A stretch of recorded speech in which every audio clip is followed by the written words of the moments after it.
Just starting to stream, give it a few.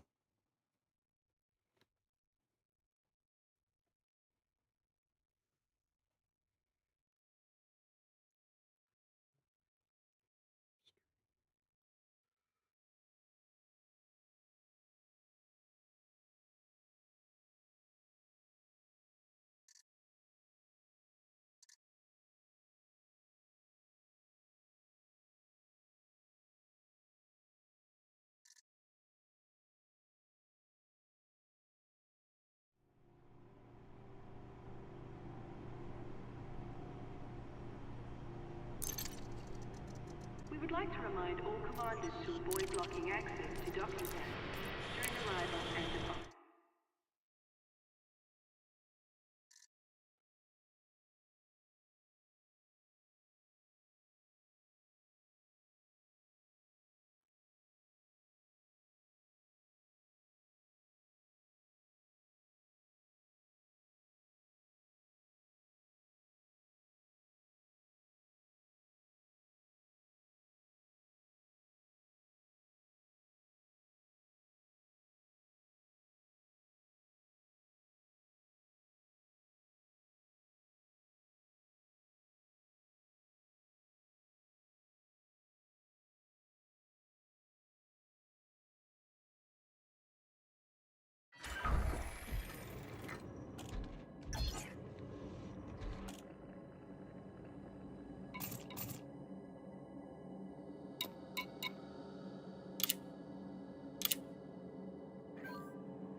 Testing, testing. 1, 2, 3.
Yeah, I think some of you guys last night were talking about that you could leave ship on the surface. It was okay.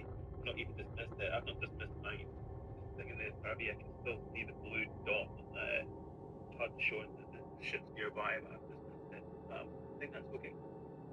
Yeah. And I'm presuming things a bit of time. I got on surface as soon as the area opened. I reckon there's going to be quite a fair bit of time before the jet code comes back over surface. Is that right? The timer that's available shows you where the locations are. Okay, so where the vessel is. You got the time. The death clock. As in the clock that you guys posted. Yeah. Well, there's a little star at the base of the building where the start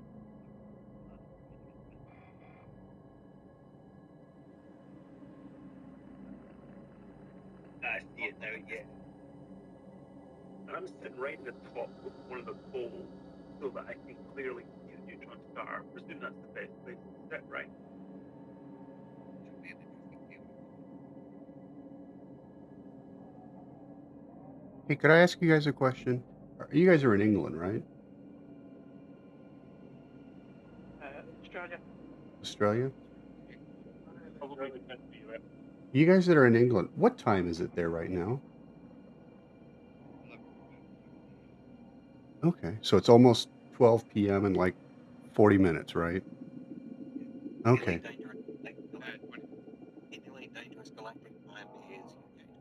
Yep, that's what I thought. There's supposed to be an event in 40 minutes, and no one's here yet. So I'm trying to figure out what they did with the time.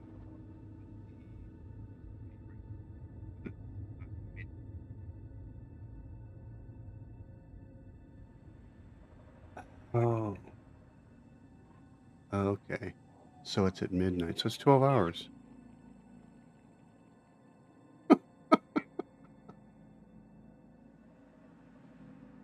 Okay. Yeah, it said 12 p.m. For radio right. No, I thought it would be 12 p.m. is midday. That's 12 a.m. Okay. Yeah. Yeah.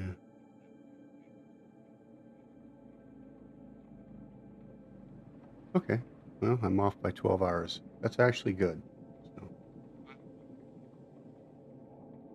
Okay. Yeah, it said 12 p.m. and my thought was 12 p.m. would be in 20 minutes from now because it's a.m. and at 12 it hits p.m. But okay. Misread that.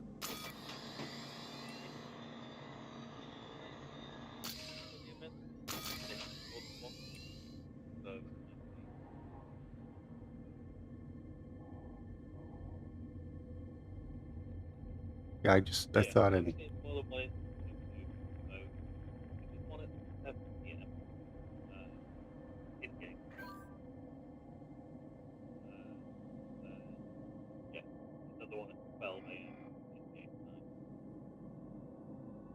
Oh, so you see 12 a.m. Okay. That's the horse of another color. Okay. I will adjust then. I was just trying to figure out why they aren't showing.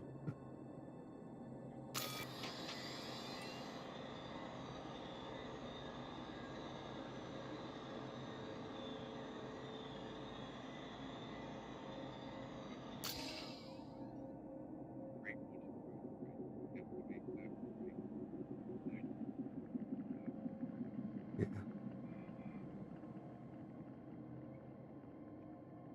Yeah, I just wish they'd quit using AM, PM. Use 24-hour time. Well, they've also got it in Discord up above, and the time that they use Discord session will show it for you in your local time.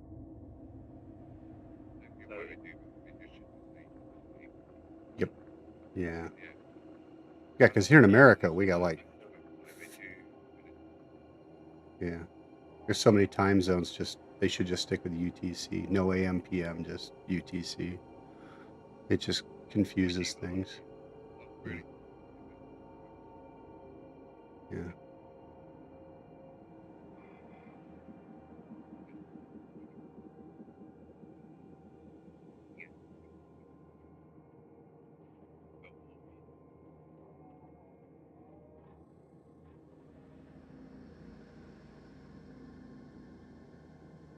Yeah, I have a company phone. I can't do stuff to it. It's monolithic. Hey, talking about time zones, I'm quite surprised how few people are on these chats. You reckon that's to do with this thing?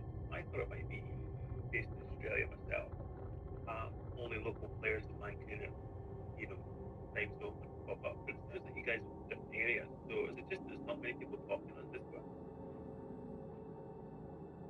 Oh yeah, 7,500 players, and you only see about maybe 100 people in the Discord. So yeah, that is kind of yeah. It's surprising.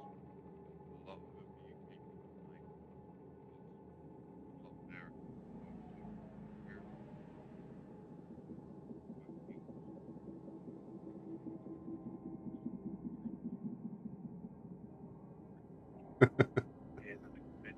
Yeah. It's like almost 5 in the morning here. I'm at 3. Finished my last year. Let me see. Are you up in the morning? Wow. Yes. It's a little late even for me. But anyway, it was a lot of fun. Everybody have a Yeah, good cool chat. Thanks for the feedback. Good. All right, Charlie, I'll go to. Well, I'm still here. I'm going to bail too. B is. So am I.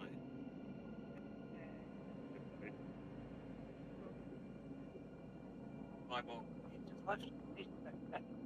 left. Thanks for the safe journey down to the planet. That was cool. Yeah, likewise. Okay, I'm going to retire too. It's late enough here. Bye, guys. Okay. How about you? wait, did I chase everyone off? Wow. Oh, not at all. Well, is anyone looking at the death clock right now? How long till the window to get into Death Planet? It's about 56 minutes, I think. Oh, okay. Well, I mean, I got 12 hours to kill, so, and I'm streaming, so I might as well go. I was going to do that today, so I'm going to grab some coffee. The kettle just heated up, so I'm going to get some coffee and then maybe go hit the Death Planet, I guess. I'll be back. Yeah, I'm sitting on the North Pole right now, so I'll catch you guys later. I'll be back in a few. Oh.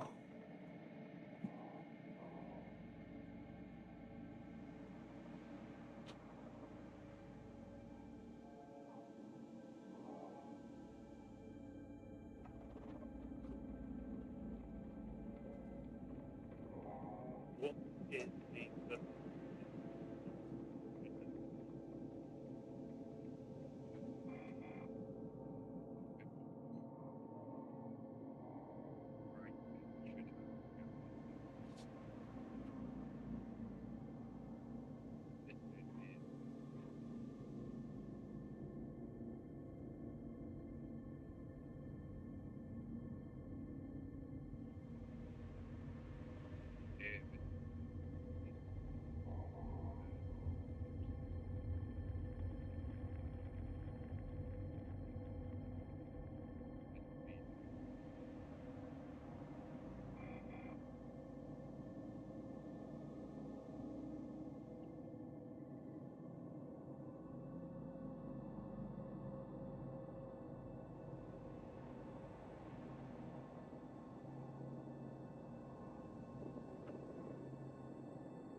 Yeah, I didn't program it.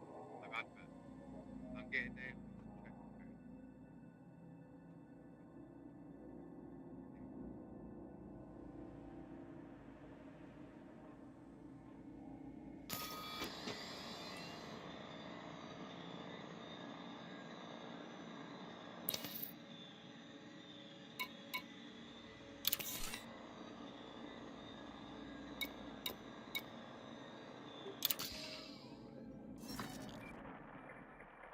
Okay, I'm back. I have my coffee. Oh,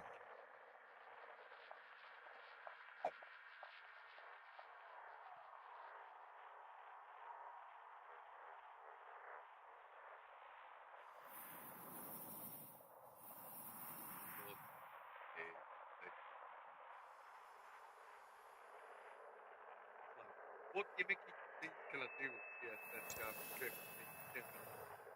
What do I remember from the last 20?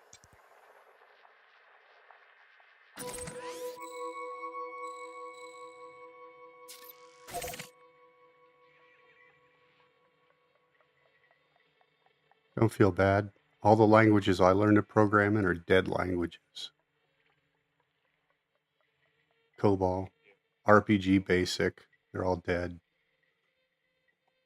I might as well speak Latin.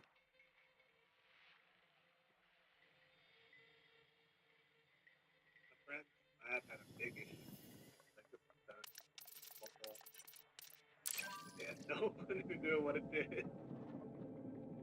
Yeah, that happened in a lot of places because they used it for payroll and such, and no one had touched it for years. And I heard about that call, and it's like my wife's going like, "Didn't you program it?" It's like, "Yeah, but I don't remember any of it. That was 40 years ago.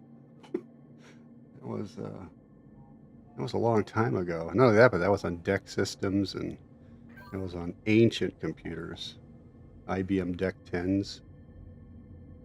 Punch card. I actually programmed on punch cards, Hull Earth cards in college, so that might tell you how old I was. Yeah, my dad said he was coming home from college, walking around, and he tripped and fell, and all his punch cards went flying, and he didn't order them, so he was screwed. Yeah, He didn't number them. been there, done that. It's a mess because yeah, they got to be specific. It's not random access. It was all batch process back then. Yeah, but I played like one of the very first multiplayer networked games back then. It's called Strek, and it didn't even have graphics. It was like an asterisk for a star and a little diamond for a ship, and Kind of like YouTube. yeah, it was a basic program, but it was Star Trek. Yeah,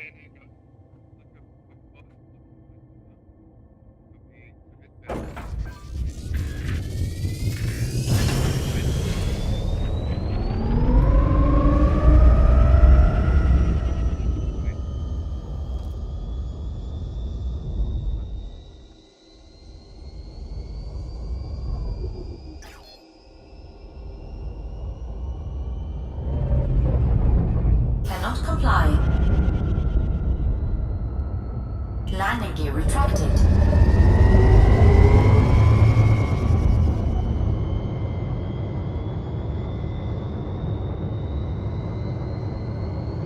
Frameshift drive charging.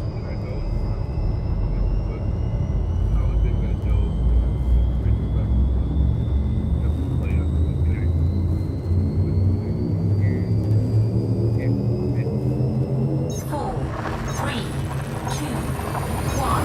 Engage.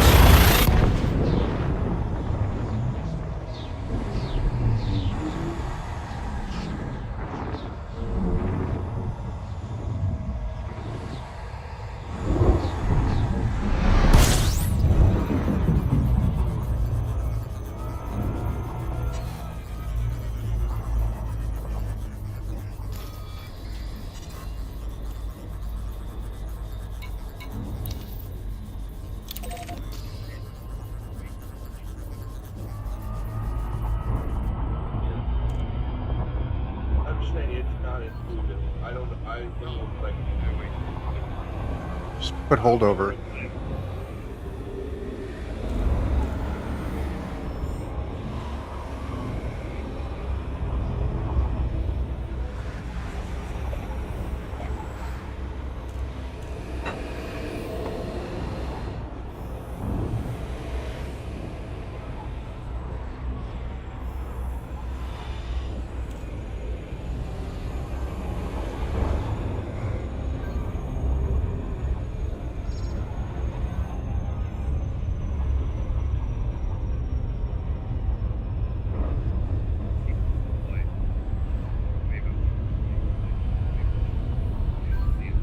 Warning.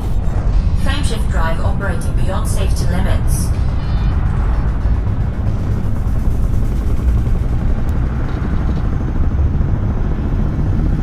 Warning. Frameshift drive operating beyond safety limits.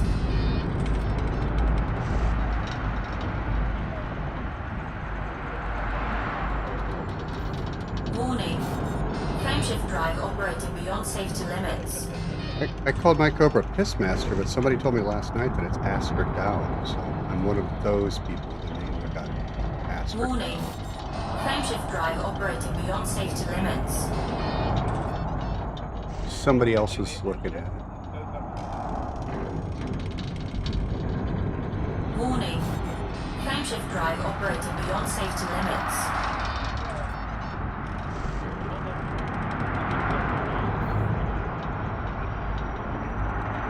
Warning. Frameshift drive operating beyond safety limits.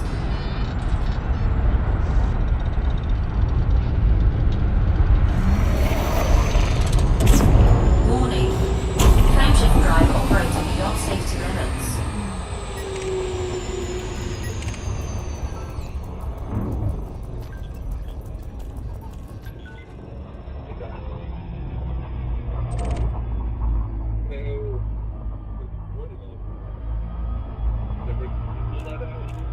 It's 5 a.m.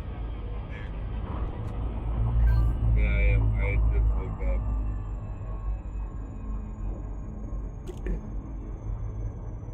I got up at 4, but I forgot my kettle doesn't turn on until 4. It takes about 40 minutes to heat, but it keeps the water exactly at 185 degrees. So no scorching the beans. You have an auto kettle? Yeah. Yep. Coffee. But they both use the same temperature. If you overheat it, it scorches the beans, and they got that taste. I don't know, the Keurig coffee taste. Ugh.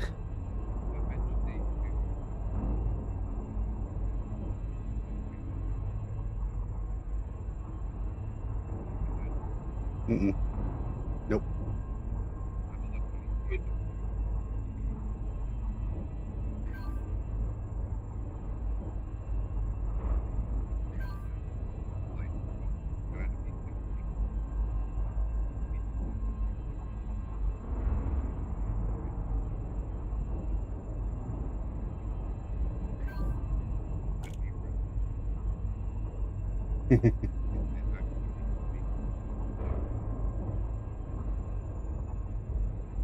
I make my coffee so black it's got texture. It's muddy, literally.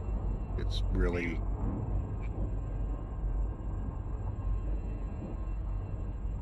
dog and hat.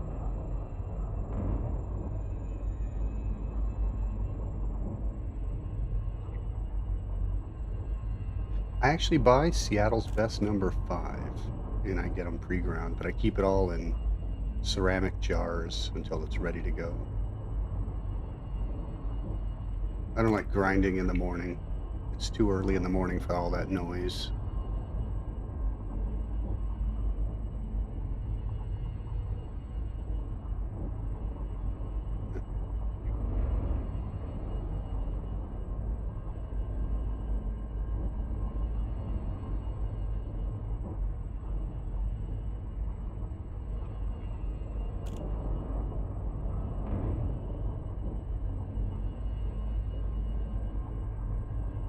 Yeah. I've got electric grinders and a classic hand grinder and multiple espresso pots, and I've got all the coffee paraphernalia. I could probably open my own shop.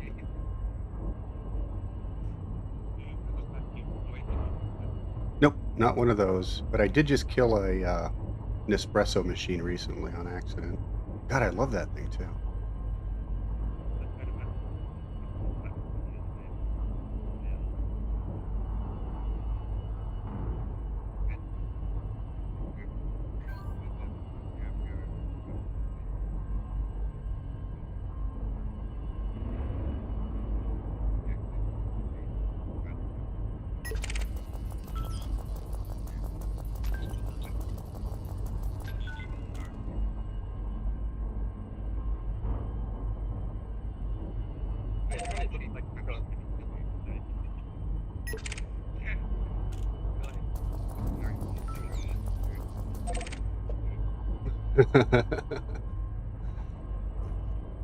Yeah, I like mine just.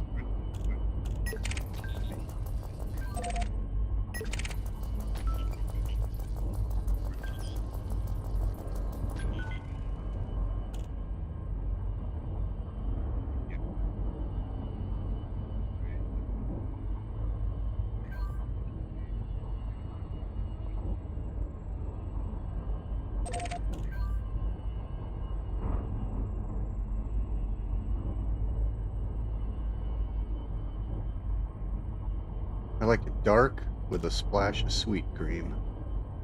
That way you get your cream and your sweetener at the same time. Just a perfect mix.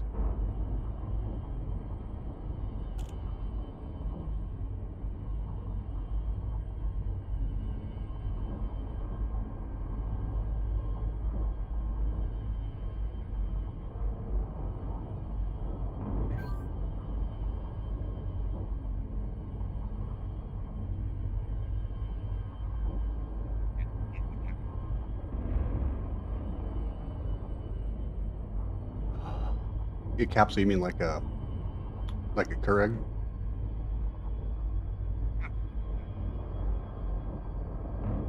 Yeah. I liked the Nespresso machines. I didn't like the Keurigs. They treat their beans differently. Espresso does something to their beans so they don't have that burnt taste. And yeah, I loved mine until I fried the thing the other day. I got back from Italy and it's like, oh God, I've got to have one. And I ran that thing to death. It's like, oh my God. I even had special teacups for it and everything, and then I burnt it out. I was trying to clean it and I fried the element. So I gotta buy another one. So yeah, I like the Nespresso. Those are really tasty.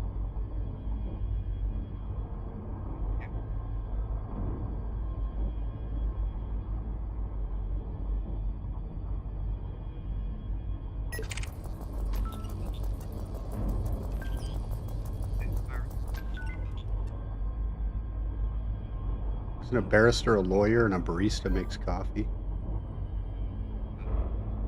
Yeah.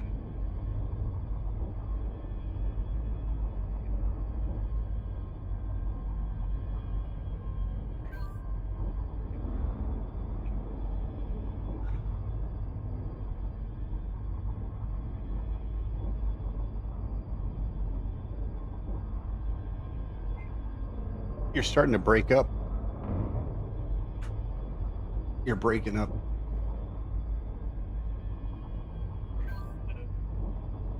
Oh, you're all breaking up. It's me.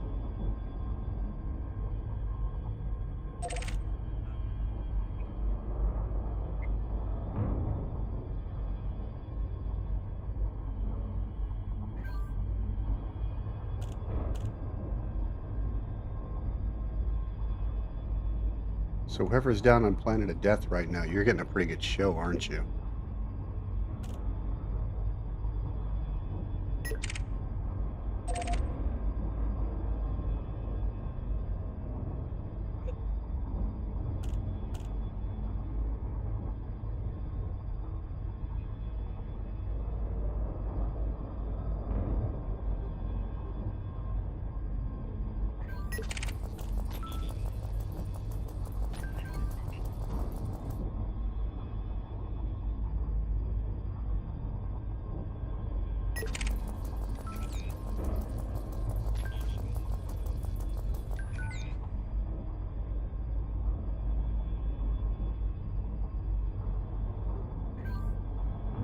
Hey, can you hear me?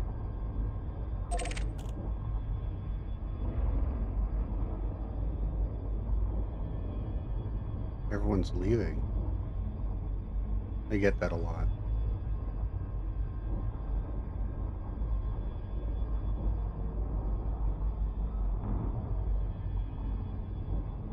there anybody still on the channel?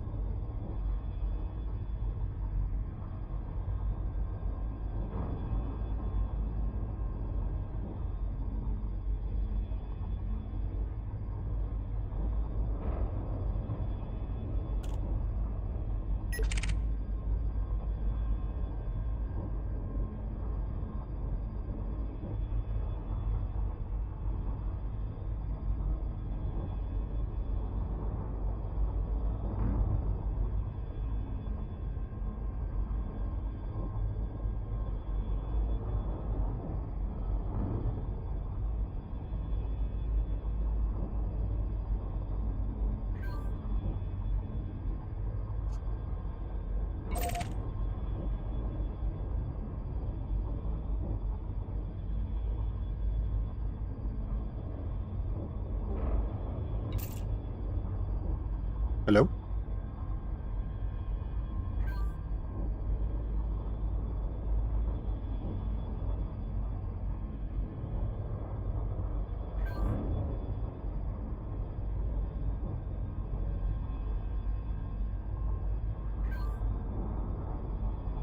You guys have issues as well with what Yeah, it started glitching and I think a lot of people dropped off. I don't know if they went to another channel or what, but there was about 30 people and then it just went like Charlie Brown's teacher. So everyone dropped off. Can you hear me okay? yeah, you might do. Okay. Yeah, at first I thought it was just the announcer, but then everybody was glitching, so I think they all started dropping off. I'm just sitting here waiting for an opening on the Death Planet. Yeah, I'm sitting on the surface at the moment, the great view, just waiting to see what happens. Listening to you guys chat all the night. Keep to see what it's all about. It looks like you must be getting a show. You're right smack in the middle. I tried to get in there when it was still outside of the orbit, outside of the exclusion zone, and it was like diving into a fire hose. I couldn't get in there, just kept shoving me around. So I'll have to wait for Yeah, the that was my opening. first attempt. Well, a little bit wasted with the code, but then the guy told me that it's wait for the timer. Yeah. Yeah, and it's a little bit till it's open, like 30, 40 minutes still. Yeah, a bit of time. I've just been zooming around the surface, just trying to get feel something for the human. Yeah, Yeah, just don't get out of the SRV, it'll cook you.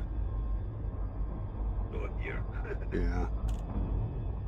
Yeah, I've been meaning to go down there for days, but I've been busy mining and working on helping with a race event. And I made a run yesterday to Colonia to pick up AFMUs because apparently people are forgetting to bring those and they're running into problems. We helped a couple of people find local bases. They're like, I'm at 75%, and I forgot to pack an AMFU. So we'd guide them somewhere to go get repairs. Yeah, it's like, oops. And they're in the middle of nowhere. They're halfway to Colonia. It's like, well, let's see what we can find you. So I went and picked up a bunch on the fleet carrier, and they're for sale for whoever needs them. Along with Vipers and Sidewinders and cargo, and I have mining equipment and fuel scoops, and what else have I got? Yeah, mining limpets, drills, everything. I figure people get bored. You got out in the black after a while. You're like, I want to do something. Well, some mining equipment. Here's buy a racer, buy a Viper, and go rip it up on a surface. You know. Oh, I thought about bringing a whole stack of my ship, but then I couldn't figure I wasn't sure what would happen. This world, whether I'd like it or not. So I figured if it did, all my ships would be in the fleet carriers, and then I got a real problem all the back. So I just brought my Space Fan just for nostalgia reasons. I'm in the Caspian now, and I've got my little Cobra Mark 5 thing, biology. yeah. Love the Mark V and the Crate Phantom. So you got a Phantom Wanderer, an exploration Phantom. I got one of those. They're a sweet craft. Yeah. I crossed the galaxy in one of those. You know. I just love the cockpit. I mean, I think the Caspian is better. There's something, you know, when you do your first big trip in the black, right? Yeah. You've got that one ship, that time, and like, I've got no paint left on it. Purposely left it like that. You know the score, right? You just think it's pretty close to that ship. And I'm actually really disappointed that you can't really put it with a better SEO that doesn't throw the ship around. So I'm never going to use it unless they can let it retrofit it. It's a real shame. I love that ship. Where's it bring it? Yeah. Yeah, with that ship, I put footfalls beyond Eagle Point. That's how far I flew that ship. The Beagle and back, and yeah, I got footfalls like 600 light years past Beagle with that one. I don't think there are any more. I think they're all gone. They're all finite because there was only so many stars out there, so I can't imagine there'd be many left. Yeah, I did the same thing by going essentially up. I know there's no up space, but above the galactic bulge, I went high, possibly could. There's safe to see no stars above you. Oh yeah. Everything below you. That's one of the best experiences I've ever had. In VR, it actually kind of creeps you out because the sky's just black. It's like looking down on, you know, that feeling you get when you're over deep, dark water. You're like, oh man, there's shit down there. In VR, you get that feeling because it's just all black. Like, ooh, you pull your feet back, like, oh. Absolutely, I'm VR quick. Yeah. Only play VR. Yeah. If you've got an OLED headset as well, it makes a huge difference. Just insane how good it is in VR. Yeah. It's a completely different game, you know, right? Yep, it is. It's beautiful on flat screen, but it's unbelievable in VR. I have so many screenshots, and they just don't capture the beauty. They're little 1080p picture, like, yeah, it's just not the same. Like, I'm sitting here looking at your planet you're on now, and it's like, this is fucking beautiful. I'm outside of it. I'm back about 4 light seconds, so I've got a whole view basically watching the blue ocean just run right over the top of you. It even kind of curves around the planet. As it goes over the planet, it curves. I've been amazed with you because I've got those two emulators, but they're like kind of breaks in the gas above my head, and I've got the neutral stars on the top of me, and it's just I've got the Milky Way behind me stretching out. It's absolutely amazing. But in VR, chat, mind-blowing. Yeah. Which headset do you run? I'm running a Big Screen Beyond 2E. Ah, Father Bill has one of those. Yeah. Yeah. It's bloody insane. It's incredible. Really, really good. What are you running? A Pimax 5K. So yeah, I've got big wide view. I haven't tried one of the big screen like you have, but Father Bill's talked about it. I don't know if you've ever seen his channel. He's that Catholic priest who runs a streaming channel. No way, no. I just think I've got a relatively older PC. I mean, it's not a 3090. Yeah. It's 20 gig of RAM. 59, 58. It's okay, but getting long in the tooth now, if they'd gone a bit more beefy, then I think it would have pushed the system back, whereas this thing can easily handle it. Still, the most important thing for me is how comfortable it is, how light it is. I got fed up with the headset being too heavy, and this thing staying clear for 6-7 hours and not even feel Yeah, some of them get heavy. The original Vive was really heavy. The original Vive 1 had those OLED screens with the screen door effect, but that thing was heavy. You had to have a counterweight in the back of the head strap, so it didn't pull your head forward all the time. The Pimax isn't bad. It's big, but it's fairly light. And then I've got a Vive 2. I've got a Vive 2 Pro with a wireless adapter that I use out on the floor because I got a big, like 11 by 11 play area for that. So when I want to do into the radius and stuff like that, I'm out on the floor. And the Pimax is just for the simulator because it's cabled. I hate doing cabled out on the floor. The whole cable thing, dealing with the cable mess and everything. So I use separate rigs for separate stuff. But yeah, the Pimax, or the Vive, that's more like steampunk goggles. And the Pimax, it's just almost like your real eyes. The field of view is so wide. It's, I think, 4K in each eye or something like that. What's your diagonally getting, like 120 or something? Probably in the 90s. I just leave it to automatic. I've got a decent enough card and a fairly new motherboard that I just max everything out. I'm running a 4070 Ti, so I just let it manage it. But it should be in the 90s. What about your field of view? What are you getting out of that? Out of the which? Oh, the field of view? The field of view on that is almost as good as your real eyes. It's as far as peripheral vision goes, it's pretty wide. Wow. It's, This is, I mean, I wouldn't say it's bad, but it's not the best. Like I'm looking through it now, and I would say it's relatively, I think it's 160 diagonal. So, but I think if you go for the big Pimax, you're going to get serious field of view on that thing. yeah. If you ever Google a picture of what the lenses inside the original Pimax looks like, it's like, holy shit. It's not just the round lens, it's this great big TV screen in there. It's like, holy cow. Big wide one. They changed it. The new ones, I think, rely more on eye tracking for that. Yeah, and that Dream Air Pimax is really good too. Yeah. What happened was when the crystals came out, all these original Pimaxes, you could find them on sale and refurbished or factory refurbished, things like that, and you could buy them for a song. They're relatively cheap, so that's when I scooped it up. So I didn't have to switch, because the other one's on battery power. The Vive is on batteries, and I'm up to 3 batteries, but it's kind of a pain switching batteries in the middle of play. And It's battery based. I'm obviously corded on the big screen, which I don't really mind too much. I've always run my headset with the power, so it doesn't really get away from it.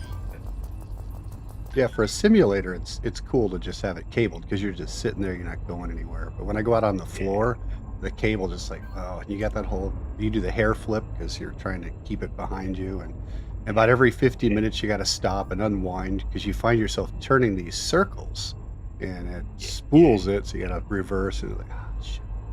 So the wireless unit runs on batteries. They're like $80 a piece, and for a long time it seems like as soon as I'd get a third battery, one of them would die, and so finally I've got 3 working batteries right now. So when I get out there, But to get blasted by this stuff. From the neutron, actually. I don't know if you can see where I am. I'm sitting right at the top. I don't know if I'm showing up the contact on your system yet, but it's right on the top pole. It's actually in the light. Just about to get smashed by that. I think it's jet past you. down. It looks like it's past you. It was on you before when I was watching. It's moved past you though. You should be coming out of it. I feel Yeah. like it's actually gone over the top. And, it looks like from the clock anyway that it's going to get better where I am. No. Unless I've missed it. Yeah.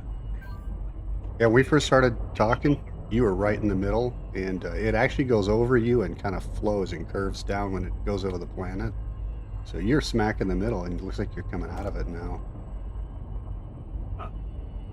Simply noticed very much. I don't think that this part looking right at it, so it feels like it's getting more strong now. I'm not sure how it's going. But maybe the angle you're at compared to where I am is different, but yeah, fingers crossed we've got a good view. Does it sound like you're fuel scooping? I can't tell from my head, my AirPods in and on a different computer talking to you than I am. Let me move to another angle, see if I can scatter the exclusion zone. What's happening now? Let me just check the video. Yeah.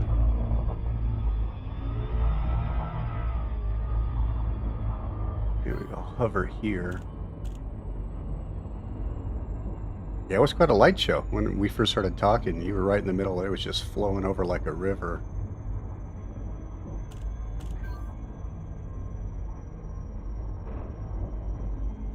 Yeah, no, you're actually. I've just pushed my noise cancelling off.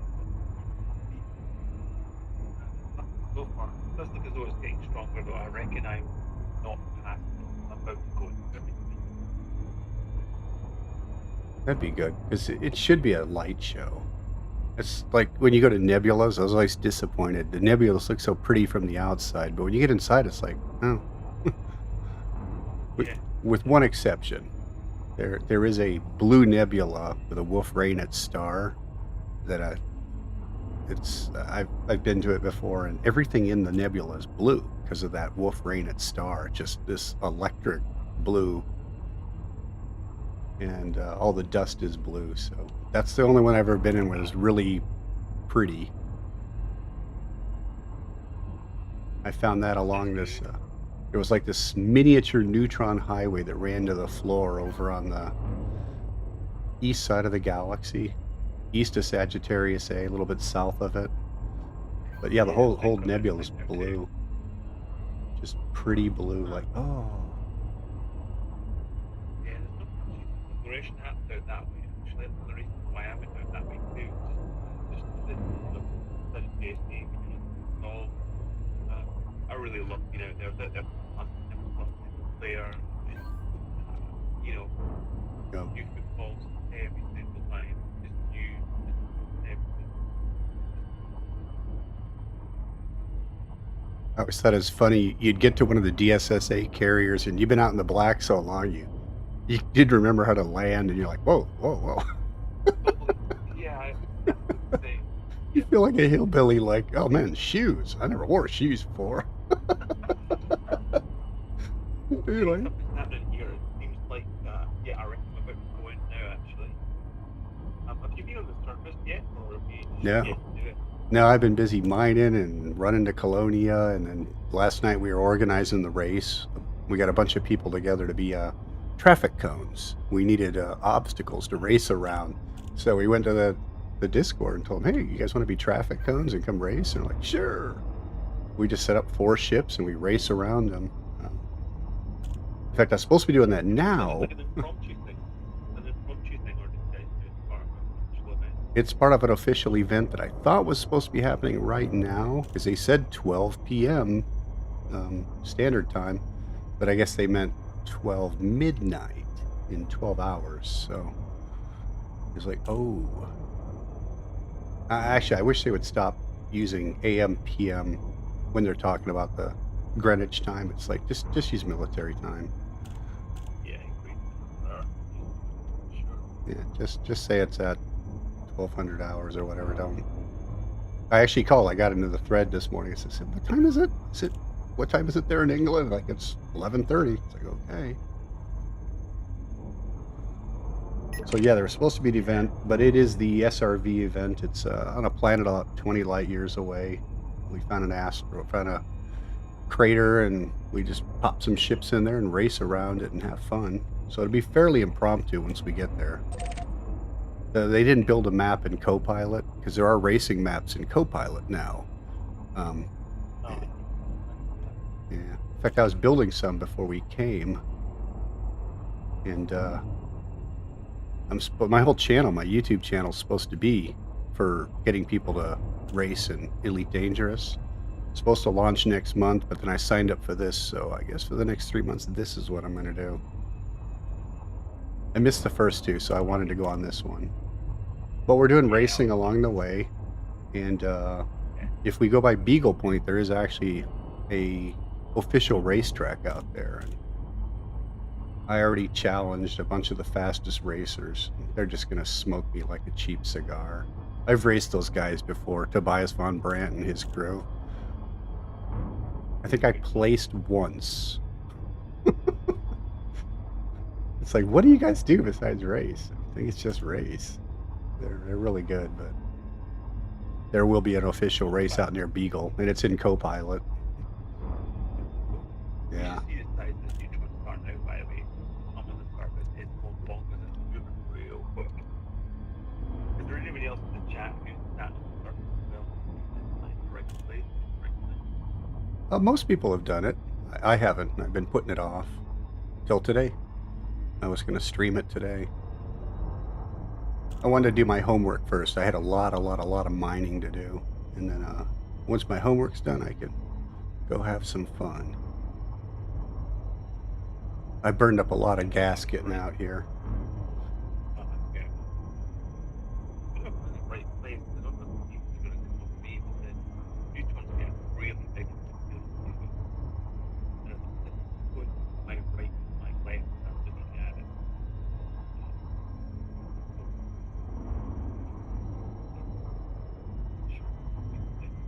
Yeah, it looks like the stream has already passed over you, but you're getting closer to the star itself. Yeah, that's how it feels to me too. It's weird.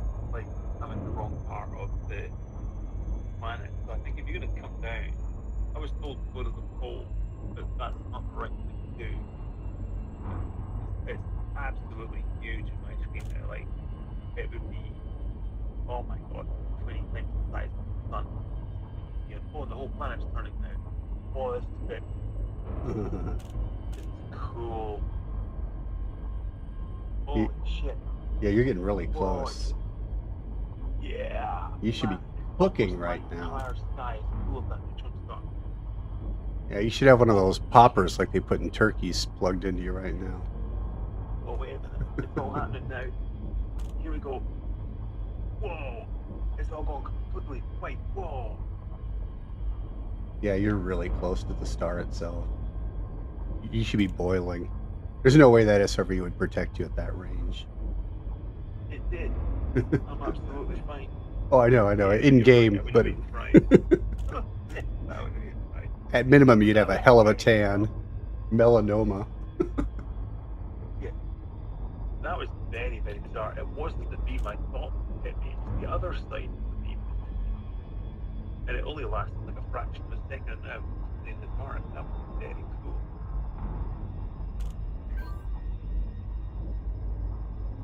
The neutron itself, if it is, oh, it's a white dwarf, isn't it? White dwarf was Yeah. almost the entire size covered by white dwarf. That was impressive. Or was it a neutron? I can't remember. White dwarf. No, it's a white dwarf. Because they got that huge exclusion zone. Neutron stars you can actually get pretty close to in game. Yeah. Yeah, as soon as the window opens up, I'm going to come down. Is anyone looking at the death clock? We got a countdown. That's the only problem with VR is it's a pain to look at other stuff like death clock, Yeah. Twitch, stuff like Flip a that. minute. I just took a heads up and checked. I think it's flip a minute. There must be a bunch of other people down with you because they're all over the chat. They're posting all over the comms channel. Oh, really? Home channel, is it? The Elite Oh, comms the- channel. Yeah, there's Klasky's down there, Zepro's down there, Russian Man is down there, Palladion, Albach. Where you see that?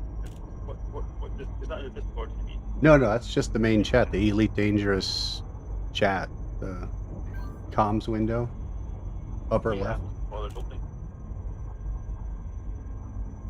Yeah, it's just people are just talking. Some guy just said he was looking in the wrong direction. So there must be other people down there. They're probably in other instances, though. Yeah, I'm just checking that now. Never even thought to do that. So focused on Discord, really, rather than, I'm just gonna check comments now. That is the one thing that Elite does that I really wish they would fix. Like last night, I showed up at the same crater with the guy who's organizing the race. It's just two of us, and we're in different instances. It's like, oh, jeez, you know, you should put the first 100 people into the same instance, and then the next 100 people into an instance. Well, why do they do that? Why do they do that? There's two people, and we're in separate instances. You'd think that they'd understand how to do it. Yeah. That was very cool.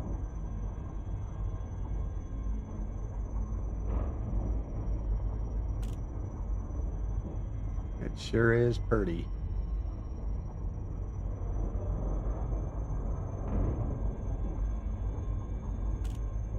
I'm hanging out in my Cobra Mark V, my new favorite runabout. Yeah, I love that ship. I did a whole big trip out to that area we were talking about, the east of Sagittarius A, and I took the Mark V for about 5 months out that way, the world thing. Just fell in love with that thing. Really impressed. Yeah, I was racing with a guy named Primo Donny, and we set up this little race course on launch day, just this impromptu thing he came up with. Started with zipping between a pair of buildings sideways, and I got so fired up with the racing. It's like, you know, when I get back, I'm going to build a racer. I'm going to go buy another one, and I'm going to strip it down and see just how fast you can make one of those. I made racers out of like 5 other ships, so it's like, I bet it'd be a good ship for racing. It handles well. It's got that 5-second boost. I want to strip one down and just see what it'll do balls to the walls. I have grade 5 engineering on this one for drag drives. So even loaded with weapons and things, it's a pretty fast little ship. I want to see what'll happen when you strip it down. This is a good little spot to come and visit if you want to see what I just saw.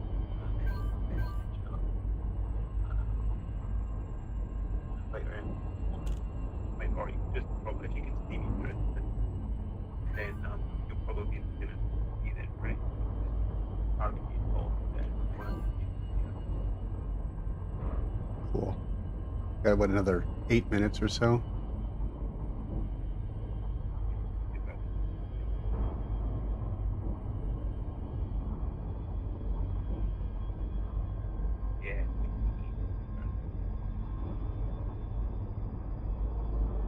Yeah, I'm about 2 light seconds away, just idling in Super Cruise.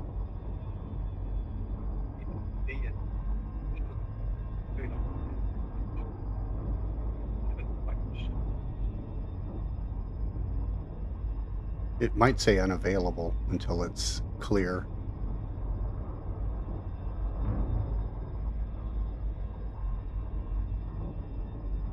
I'm just getting ready to recall.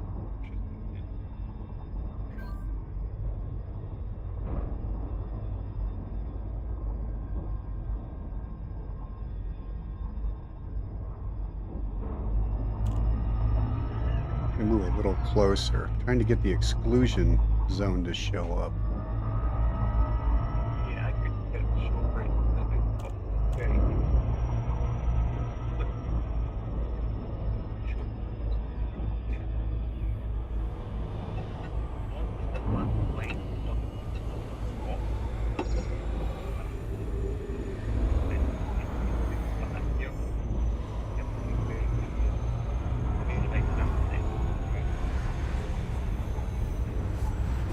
So you're in the light on top. Temperature critical. Hull integrity compromised.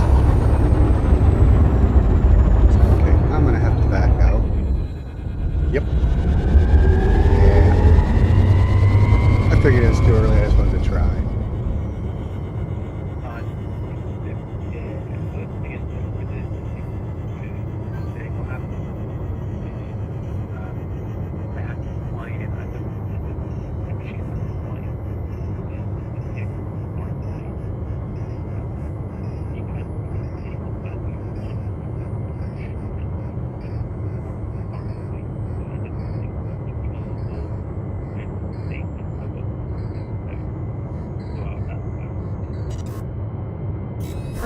drive charging.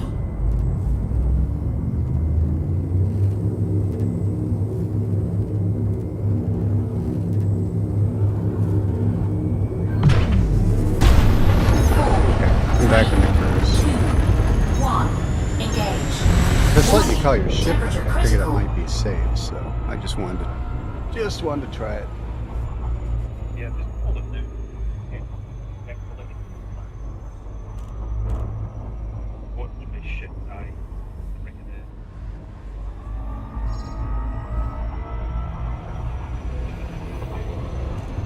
Hull integrity compromised. Warning. Yeah, it just knocked me Temperature out of it. critical. I think I'll wait a couple minutes.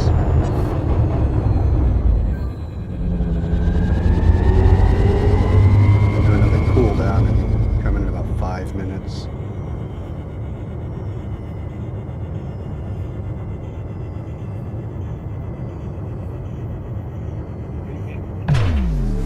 Nope, I'm in Arizona.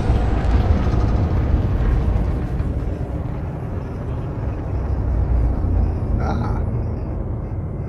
I had a friend who moved there, an army buddy who moved there years ago. Haven't talked to him much since.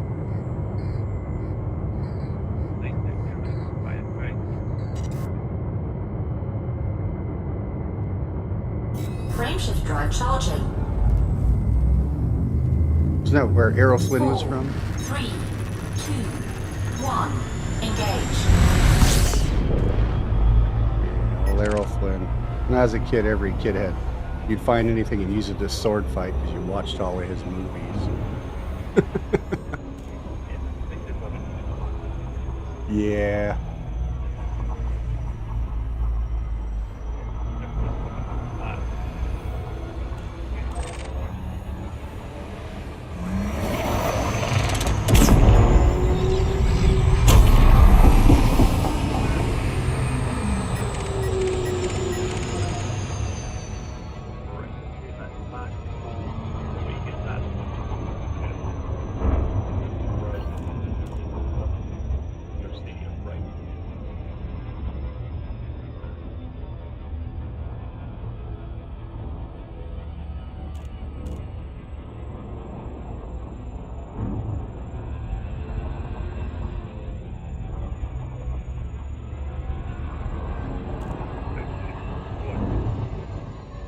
I'm gonna get set up in the slot for it and then just hover. Everyone else has already streamed this, so this will be nothing new. I'm the last one to stream it on all the channels. Yeah. I'll give it another minute or two. That must be one massive ass star that this thing's rotating around. Well, actually, no, because a dwarf is what you'd get from our size of sun. So, if that was a neutron star, that would be an odd combination because neutrons are bigger than they look. But that one there, that would just be like our star if it blew. Yeah. The crazy thing is you can actually see the stars moving. That's how quick this planet is moving around the largest star. You can actually just see everything moving around you. It's pretty cool. Yeah, I've watched people do it, and it looks like they have to aim ahead of it because it's moving so fast. You're trying to meet it in space because it's really booking. Whatever was on that planet, if there was any life, that shit got washed away when the nova hit. That is one thing that Elite Dangerous occasionally does wrong. I have found Earth-like worlds orbiting neutron stars, and it's like, no.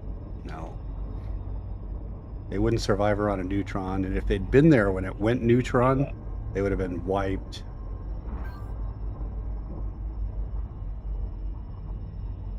Yeah, although I think they get Yep. They do a pretty good job otherwise.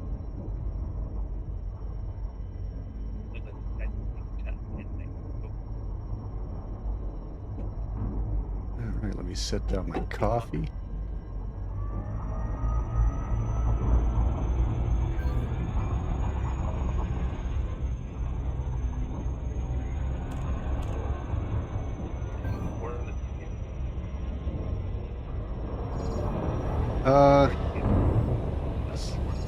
It's on the events on the Discord. They list coordinates.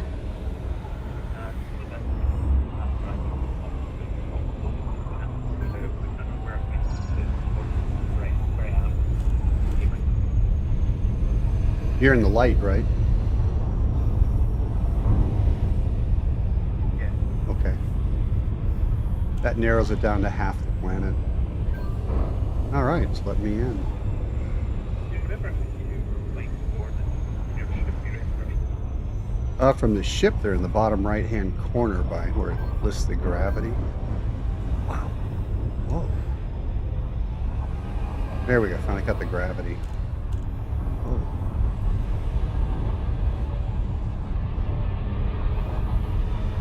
And you said you're on the pole? Yeah, there's like 4 other ships behind me all coming in.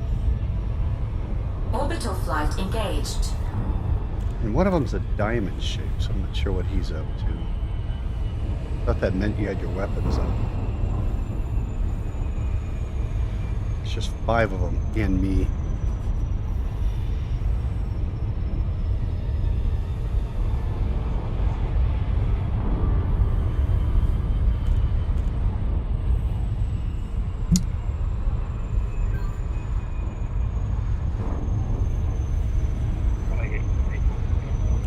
Yep, it does suck. 1, 2, 3, 4, 5, 6, 8 other ships behind me.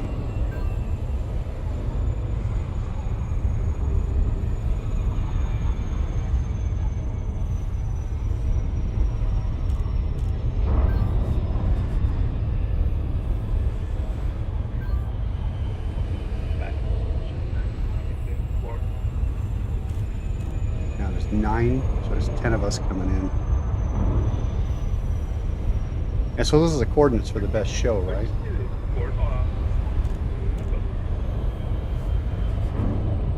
What are they?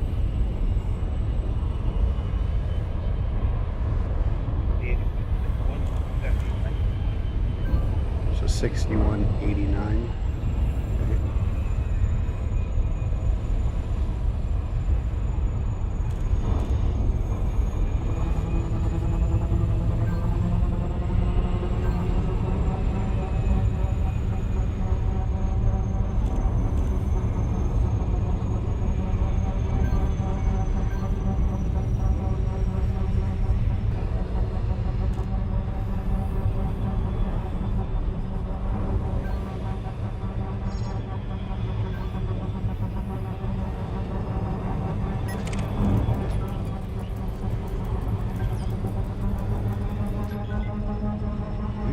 Probably just follow the herd of people converging. Oh, I dropped out of supers.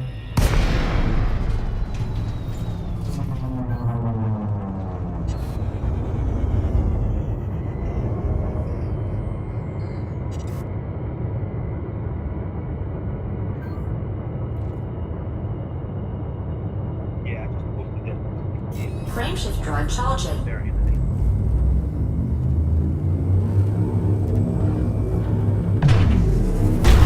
4, 3, 2, Jump back in the 1. super cruise. Engage.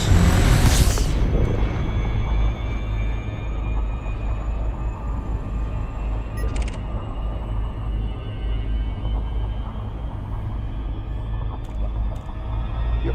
You heading out?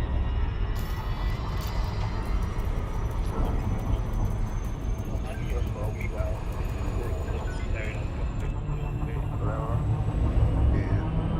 24-minute window, I think.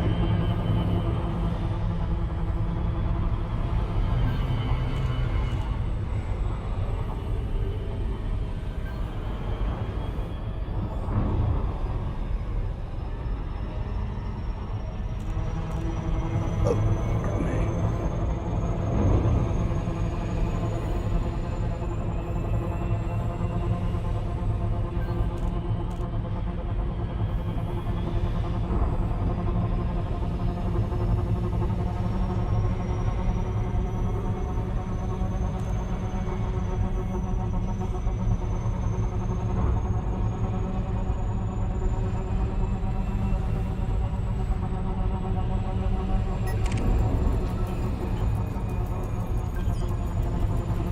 41, 42.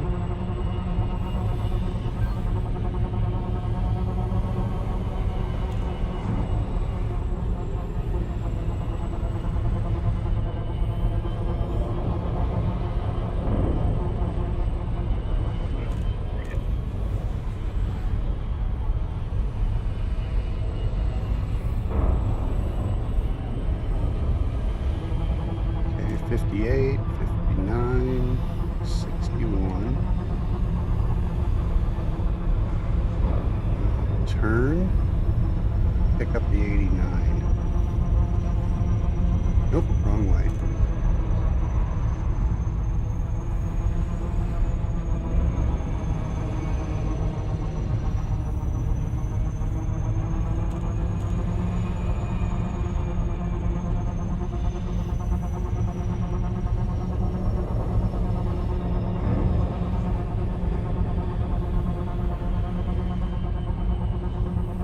Here we go, 61.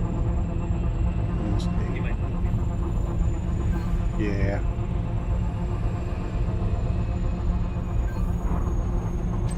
No, I passed 89. So, okay, I just overflew it.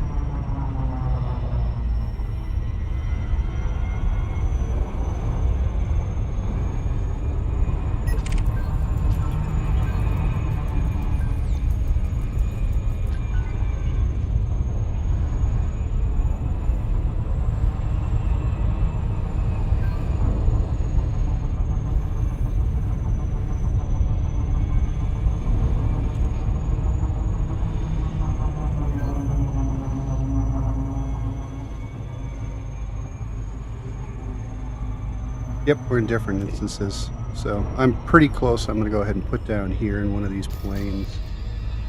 What is that?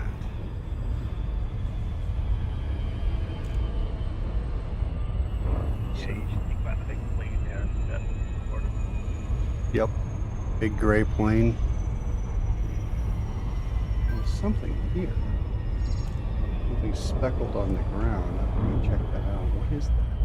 Like trees? Are there brain trees? I know there's geologicals on this planet. What is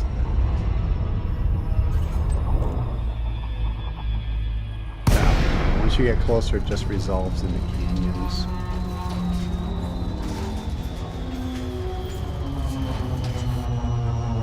Gotta remember, it's 1.1 G.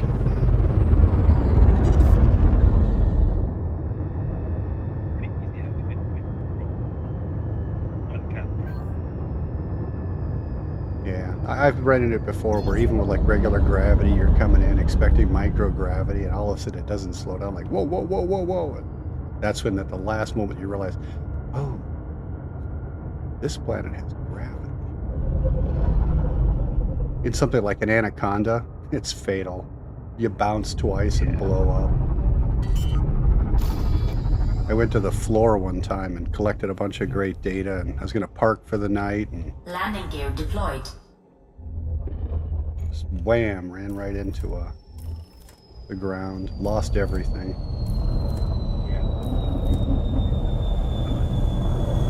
I don't know, it was about 6,000 light years worth of data. Wasn't bad. I cashed it in. I'm not one of those guys on Reddit who talks about I lost $1 billion. It's like, cash that shit in on the carriers, man. Don't bring that shit back to the bubble. But they all want the selfie, you know. They want to take that screenshot. They can show people how much they cashed in for, and it's like, well, now you're going to show them a rebuy screen. Yeah. I'm going to jump in my SRV and send this ship away.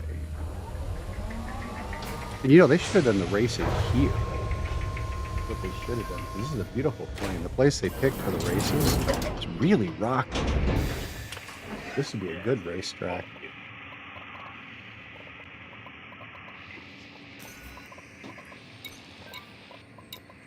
Ship dismissed. I don't think I am at 6275, so I overflew it and headed for the plains. You might see my ship departing. I just sent it away.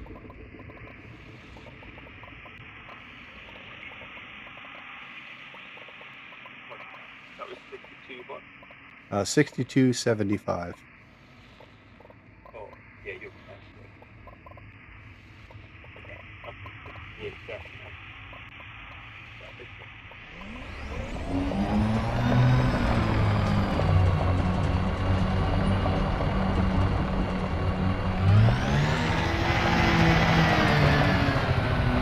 Yeah, the window's going to close and you'll be stuck.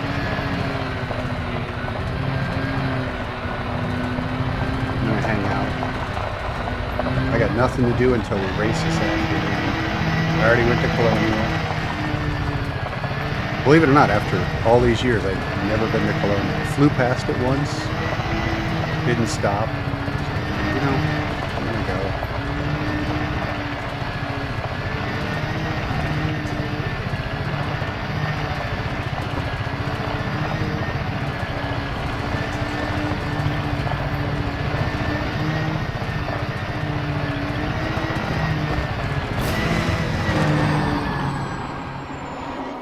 That's only 600. It's only 600 light years away right now. In a decent ship, it's like 7 jumps.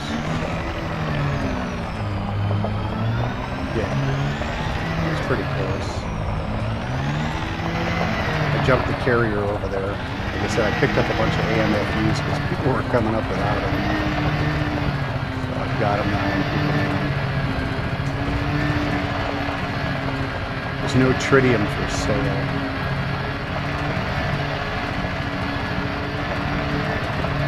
One of the Ganker fleet carriers is there trying to buy tritium. I guess people are selling it for $300,000 or something.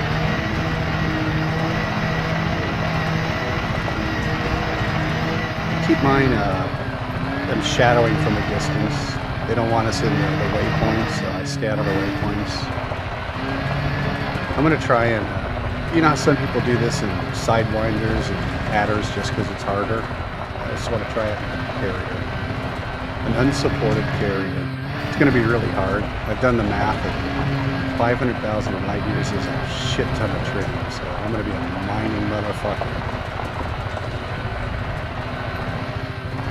Yep.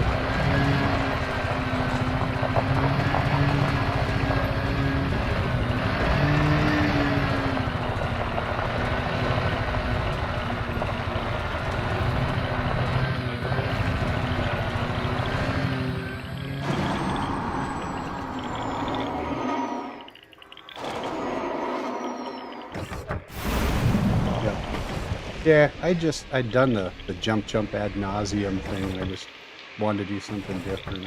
I already got 600,000 light years, so it's like, just wanted something different. I'll probably fail. I may have bitten off way more than I can chew for this. Because, like I said, that's a lot of tritium. This last jump, that was 7,000. Getting out here was like 7,000 tons of tritium. So it'll be tough. Then I'll be gone for a week in February, and I gotta catch up.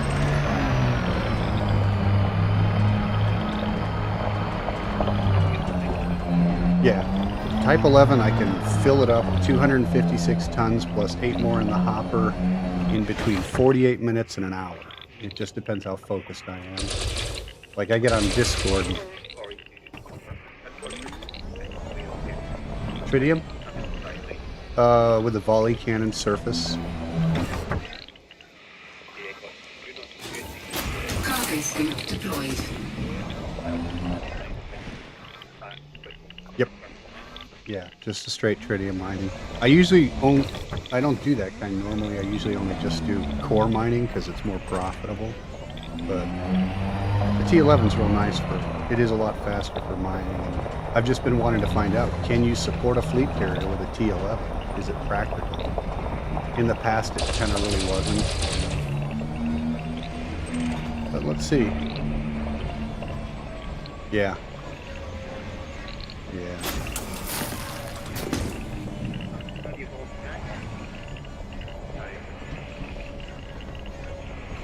Yeah, there's a bunch of gankers. I was actually formulating a plan that, it'd be kind of funny if we all flew to their carriers in PG and landed on the pad and then switched to open and just cock blocked every one of their landing pads.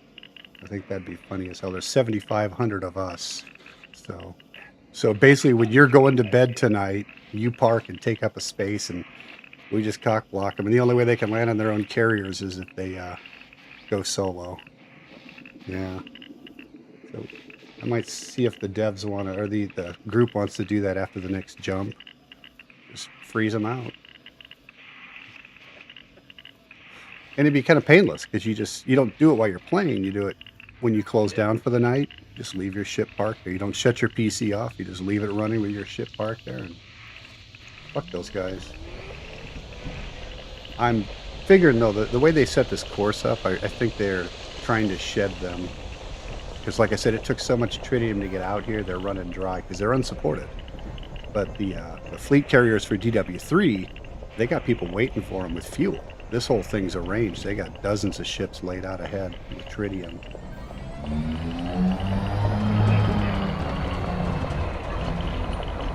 They've been involved. Yeah. They've been involved, and there's official announcements. I guess they upped the instance rate to 100 now. It used to be 50, and now it's 100 just for this thing.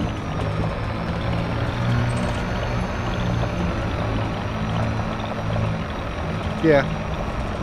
That or the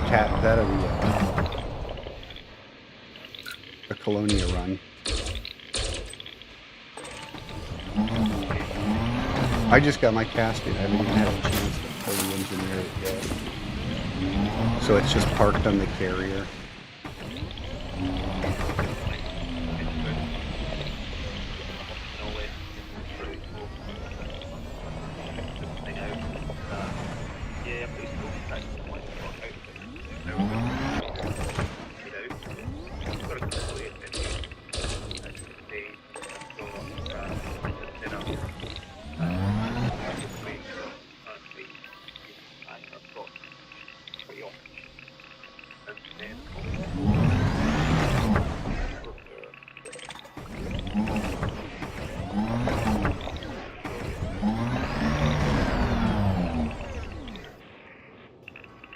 Yeah, I wouldn't want to take mine down the Utah highway side.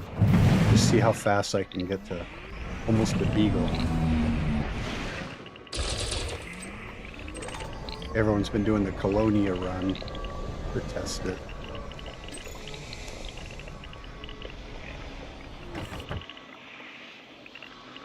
What the heck?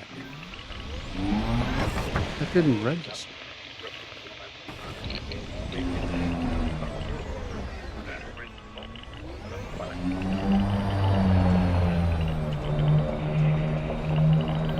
Yeah, that's the forte of the Cobra Mark V. It'll land anywhere.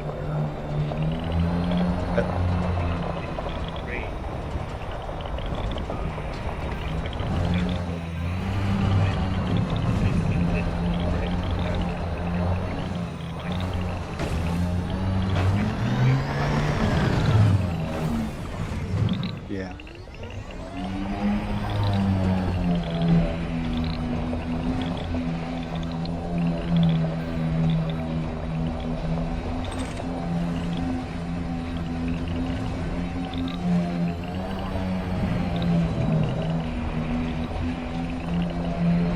That was fun on launch day.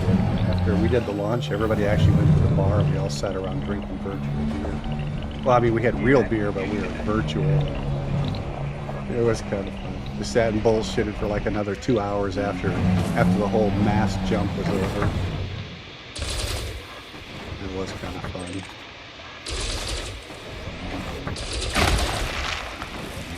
It is a different community. I like this community. I've seen inside of other communities and they get really snippy. Even the flight sim community where I came from, they were prima donnas and a lot of Dunning-Kruger. Everyone thought they were Captain Frisbee. World of Warcraft, they're the same way. Everyone's all snippy and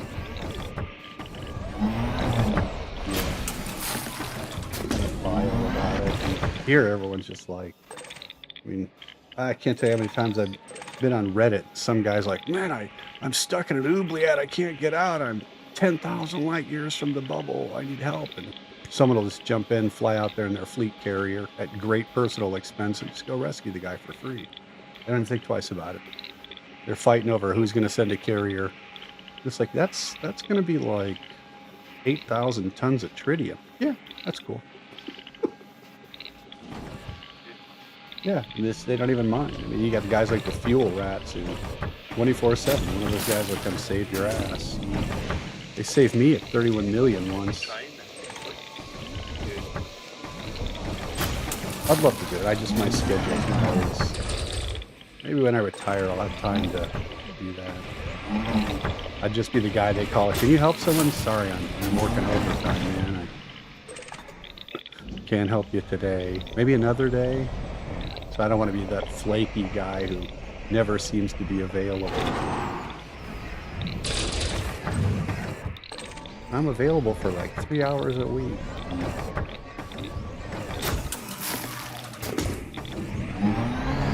It just depends on the schedule.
That would be cool.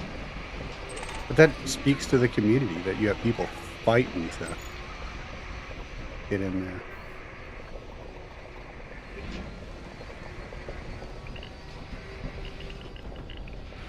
Yeah, if this is World of Warcraft, I'd be like, fuck that guy. He's on his own. I'm a level 99 wizard. Fuck that guy. You know?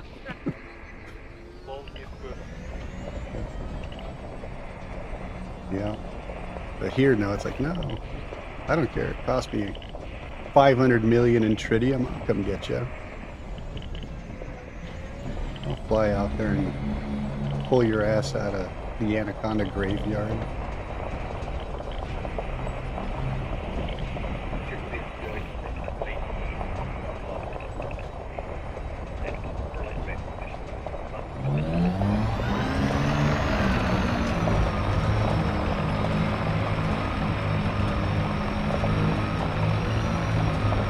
Type 8s.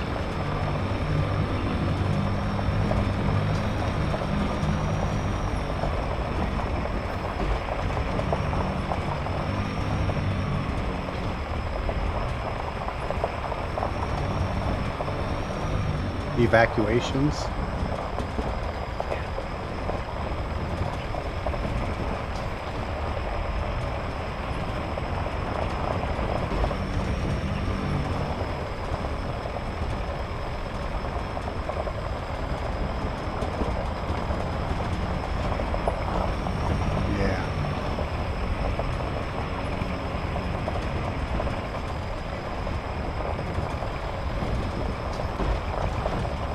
Yeah.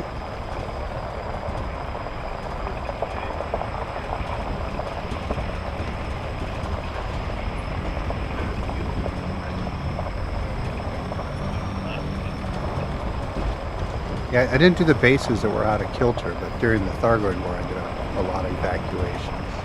I even had a Corvette set up for AX, so because I got tired of them interdicting me on the way out and having to run. It's like, I'm not going to run anymore. So they would interdict me, I'd drop out and just kill everyone who was there and then finish my mission. Fuck you guys. Teach you to interdict me. Unless every now and again you pull you out and there'd be like multiple interceptors. Like, oh, okay, I'm gonna move on because they got their swarm and 2 to 1. It's like, yeah, that's a good way to get killed. But if I get out there and there's just one interceptor, some saucers, but getting caught between 2 interceptors in a ship like that could be a problem.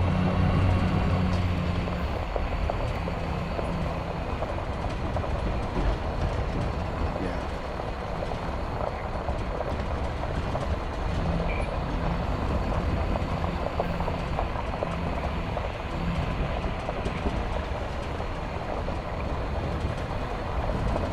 Yeah.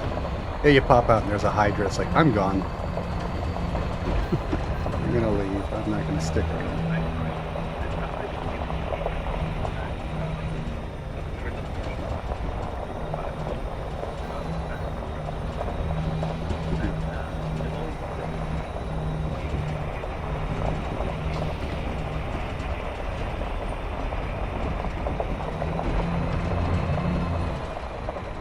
That's my secret to enjoying it, is when it starts to feel grindy, I just get out of that ship and go in another ship and do something else.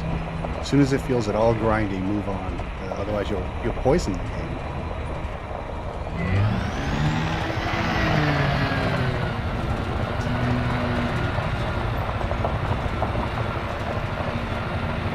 And you gotta be open-minded to try new stuff. Like, I remember thinking, oh, I want to do mining. I tried mining. It actually wasn't bad. It's kind of like fishing.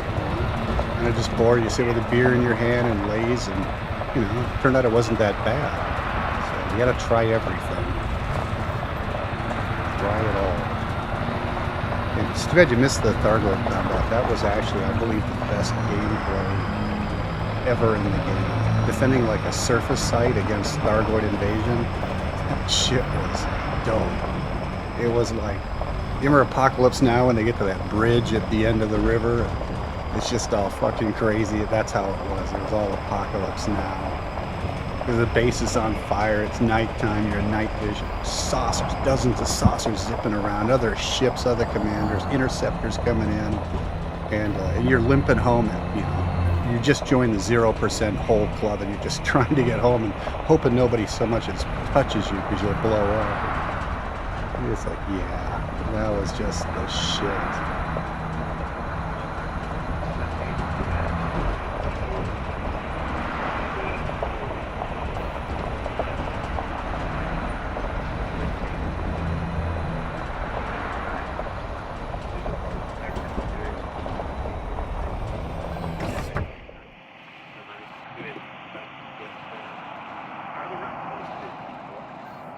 It's like $1 billion in FSDs, SCO FSDs in every size. Yeah.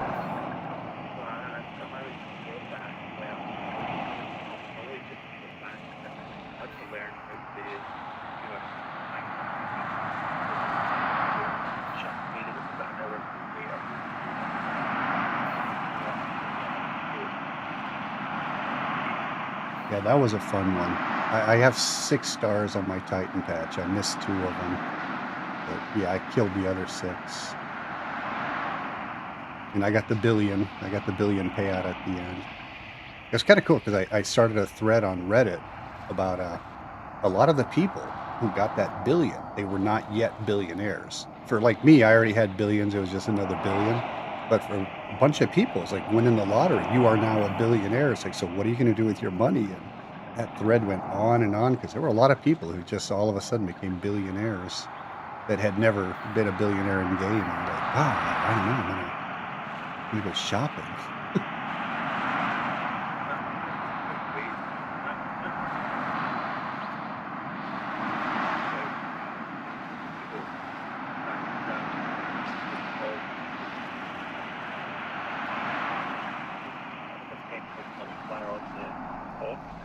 I ended up making like 6 billion, and I went from reading trade bank, never traded for money, and then I got all the way up to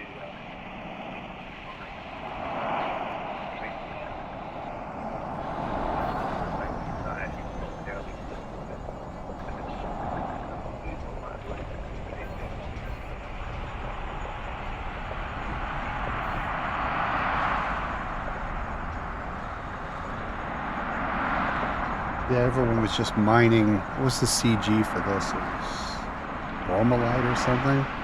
And I was like, what? You guys are mining bromelite? I'd block that stuff. That's dirt. I don't even mine that. Like, oh, man. 200,000 or something for it. Like, really? Wow. Yeah, now, one of the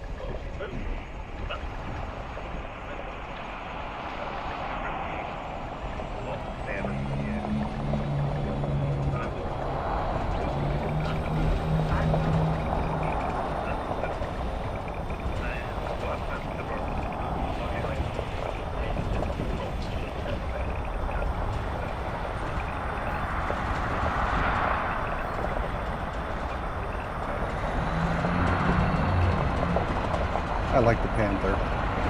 It's an example of how the new ships are substantially better. It even handles better. It doesn't feel like a big ship.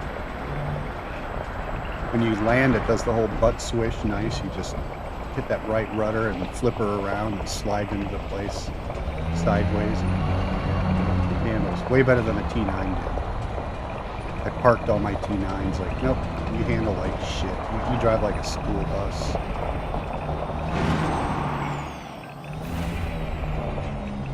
I only get about 1,008 tons though, because I have a twin fighter bay. I like a twin fighter bay because if I'm carrying, because a lot of times I'm carrying monazite and really, really expensive stuff. So you get 1,000 tons of monazite or one of those upper, void diamonds, things like that. I got the twin fighter, so if I get interdicted, I shove a fighter in their face. If they kill it, I just immediately launch the second fighter. And by then, FSD's warmed up and I'm out of there. It's my main use for fighters is just to get in their way and I ditch them.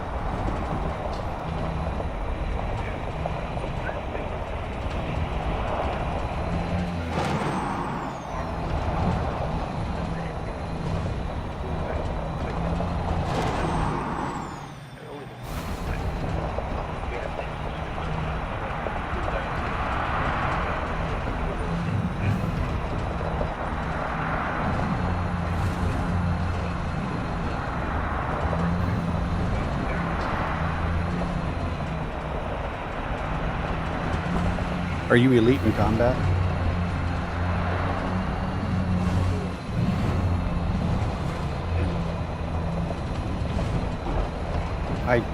Once you get to elite, you become an even bigger mark. So not only are there pirates who want your stuff, but there are people who, the way to advance when you get high enough is to kill elite players. And so all of a sudden you're on the menu now. And at that point, like I'll see someone who's Elite 1 or Elite 2 on the scanner, like, no, get the fuck out of here. This guy's gonna put me on the menu. This guy, he's looking for me.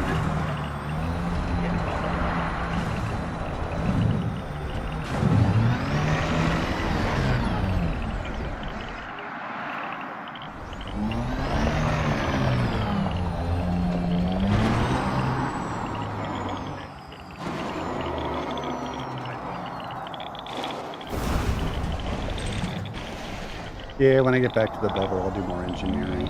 I already got more ships. I can't fit any more ships on my carrier. And I got 6 of them parked back in the bubble. Just because they won't fit. I like buying ships. I'm kind of a whore for new ships. Every time they offer a new one, it's like, ooh, yeah. I'll buy that ship.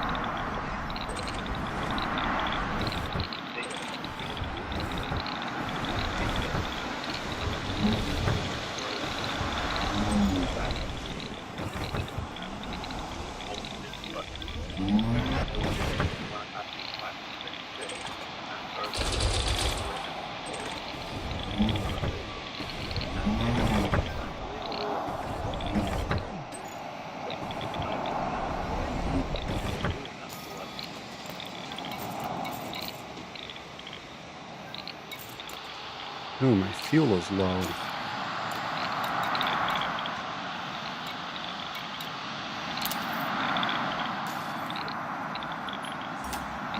Fuel Weird.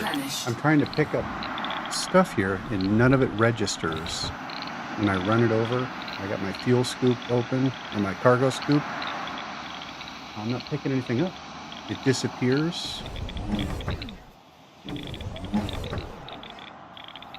Nothing. I mean, everything I've tried to pick up is not registering, so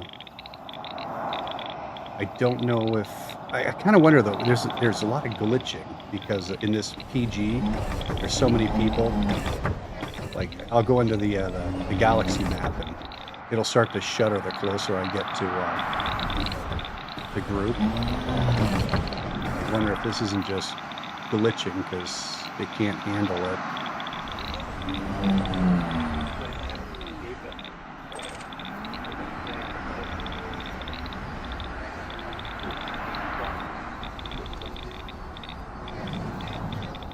I'm definitely not full.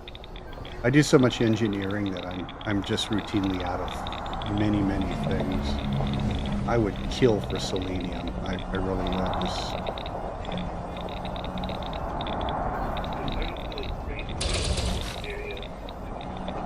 Yep.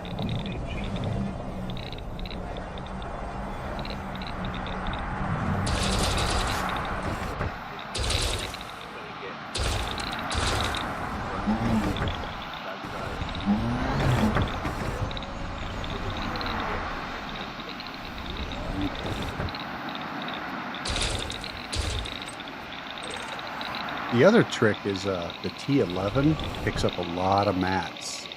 And I didn't realize, so I turned on Copilot because it announces, it gives you a chime when you pick up materials while you're mining. And it just was chiming, like, oh, that's really nice. And you mine for like an hour, you got 6 selenium. It's like, oh shit, I love this shit. I never got that with a T9. Just laser mining. It would pick up occasionally stuff. But here we go, manganese. Okay, I collected some finally. It hasn't registered. That's the first time I've gotten to register.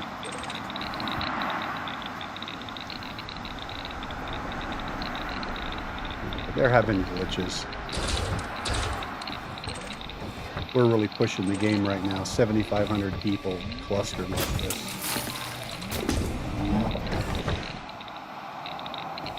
I think it's really commendable. The people who put this whole thing together organize 7,500 people into a game that can only handle 100 in an instance. It was a tall order. I wish the Discord page was a little cleaner, but it's kind of a hot mess. But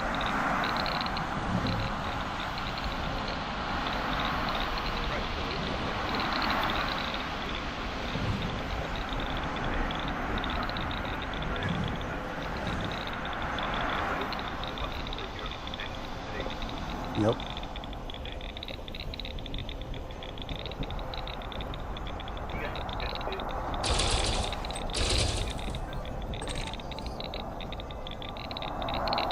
Must be getting close. I can hear that fuel scooping sound. Are you down on the planet?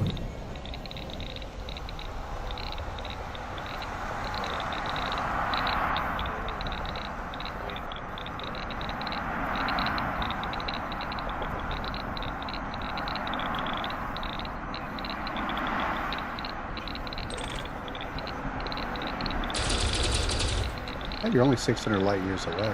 You get back quick.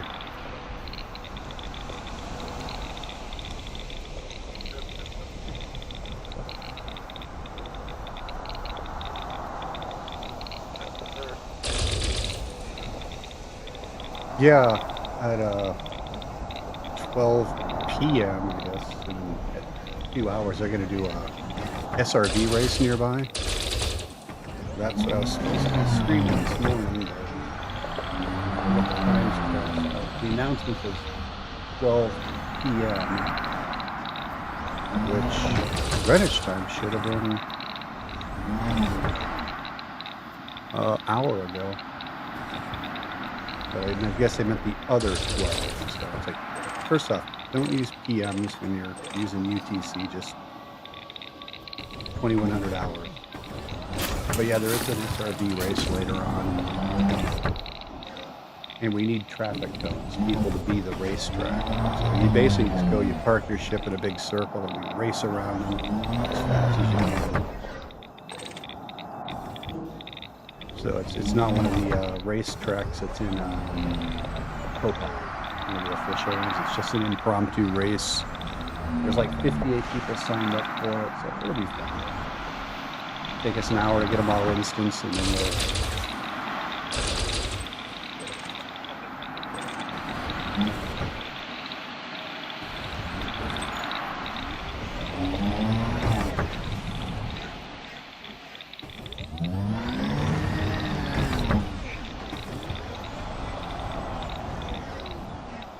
I'm going to cover it. I wasn't planning on participating. That's what my channel's for, is to promote racing. So this will be the first race I'll actually cover on the new channel. And then there's, if we go to Beagle Point, there are official racetracks out there.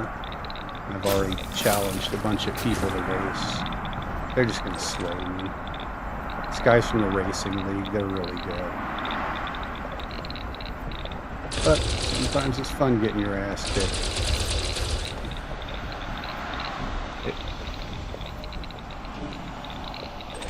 Yep. It's all for the experience. That's what I'm in it for.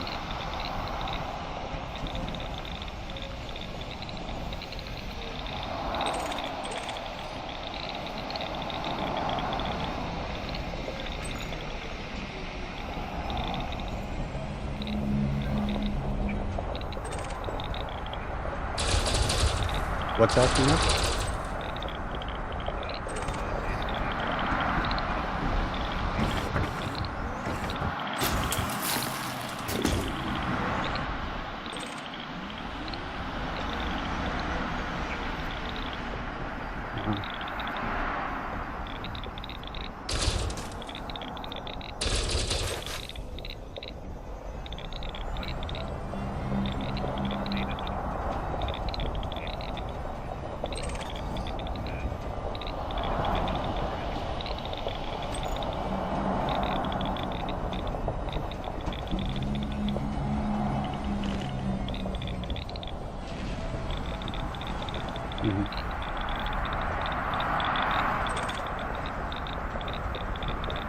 Could be. My Pimax, I'm starting to see little pixels when I'm looking at the darkness, like just random pixels every now and again, and that's supposed to be a symptom of the cables going bad. I have spare cables. My son gave me a set of spare cables a while back just for this. It's like, no, I don't need it yet, but the last couple days I've started to see the dots and say, oh, yeah, it must be happening. So. Pimax is my VR headset. So yeah, when you'll start to see these kind of like, almost like snow, you gotta look for them, but I guess it gets worse and worse. And so sometime I'll have to swap that cable out. And it's good he gave it to me, because I guess they don't make the cables for the 5Ks anymore. So now they make crystal.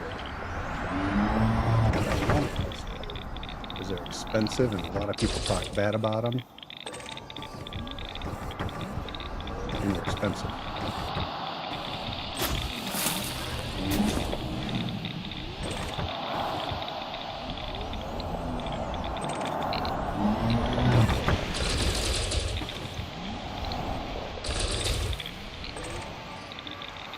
Yeah, Elite is beautiful in VR.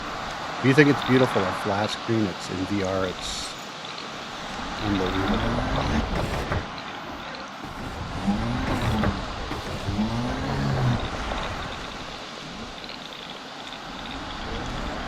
None of these geysers are powerful enough to throw me into space.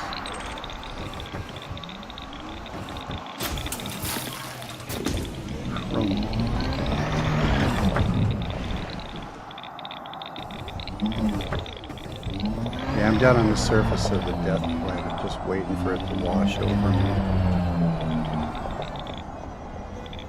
In fact, I think I'm going to park and go make me another cup of coffee.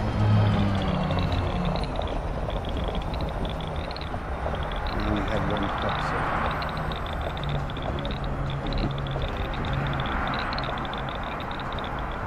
I can't see. I think not, though. I think the window's already closed. I think I'm stuck here for the next hour.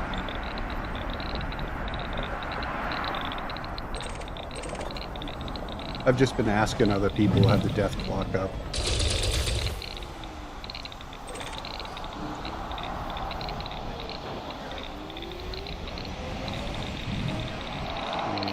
There's a program called XS Overlay that you can use, but I have not set it up yet.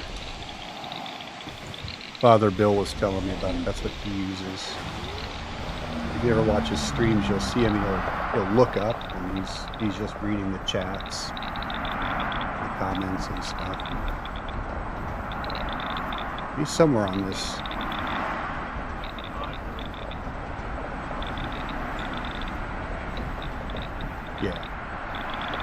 Yeah, and you can set the opacity so you can kind of see through it to like ghost text, and you can just set it up there somewhere in your cockpit so he doesn't have to get out of VR to read comments.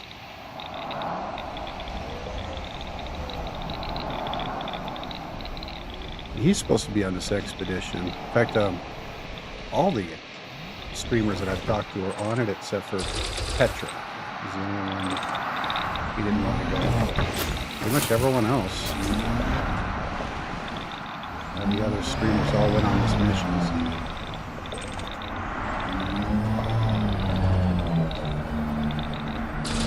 That's why everyone's been streaming the Death Planet. I'm the last one to stream it.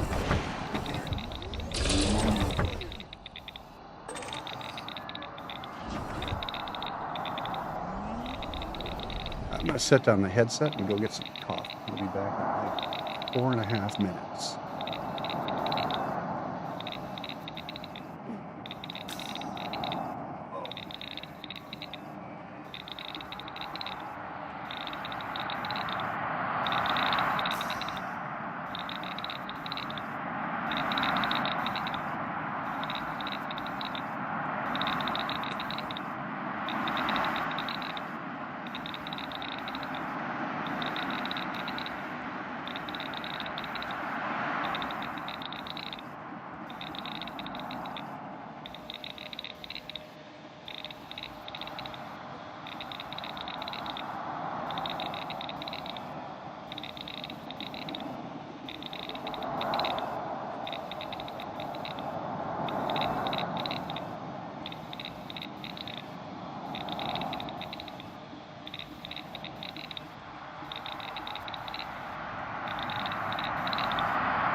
And I am back.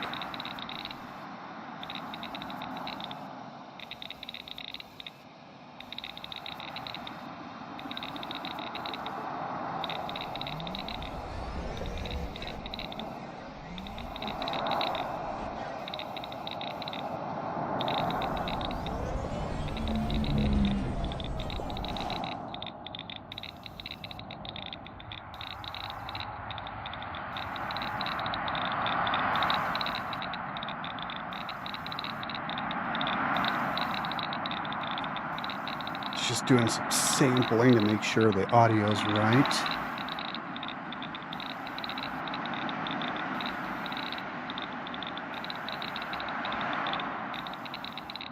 Yeah, well, I actually just go to the YouTube channel to hear it. I run into a problem where everything sounds great until I listen to the stream itself, and for some reason it doesn't like this headset microphone, so I got to use a external microphone just for streaming, and then talking to people. The headset microphone works, but for some reason the recording program just doesn't like it. I get very muffled, so I just want to make sure everything's right before I stream for 6 hours and find out, oh, they couldn't hear you. That's actually happened a couple times. Yeah. Yeah, we're supposed to be doing the race this morning. Huh?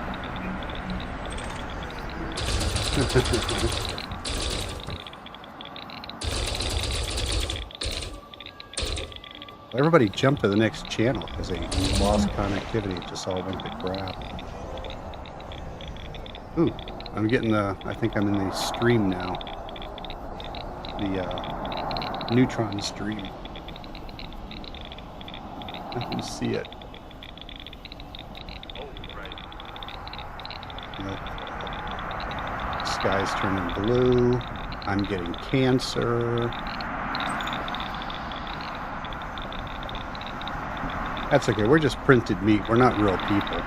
They just print us out of the same polymorphic material that the ships are made out of.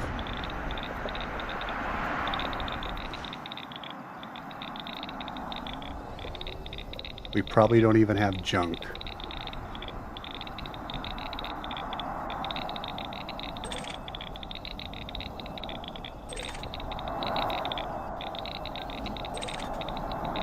I was actually going to make that one of the funny scenes in a story I was writing, script, where one of the characters finds out that they got no junk. She tries to get her suit off. They get funky with one of the other players, and they find out they got nothing. They're Ken dolls. We got no junk.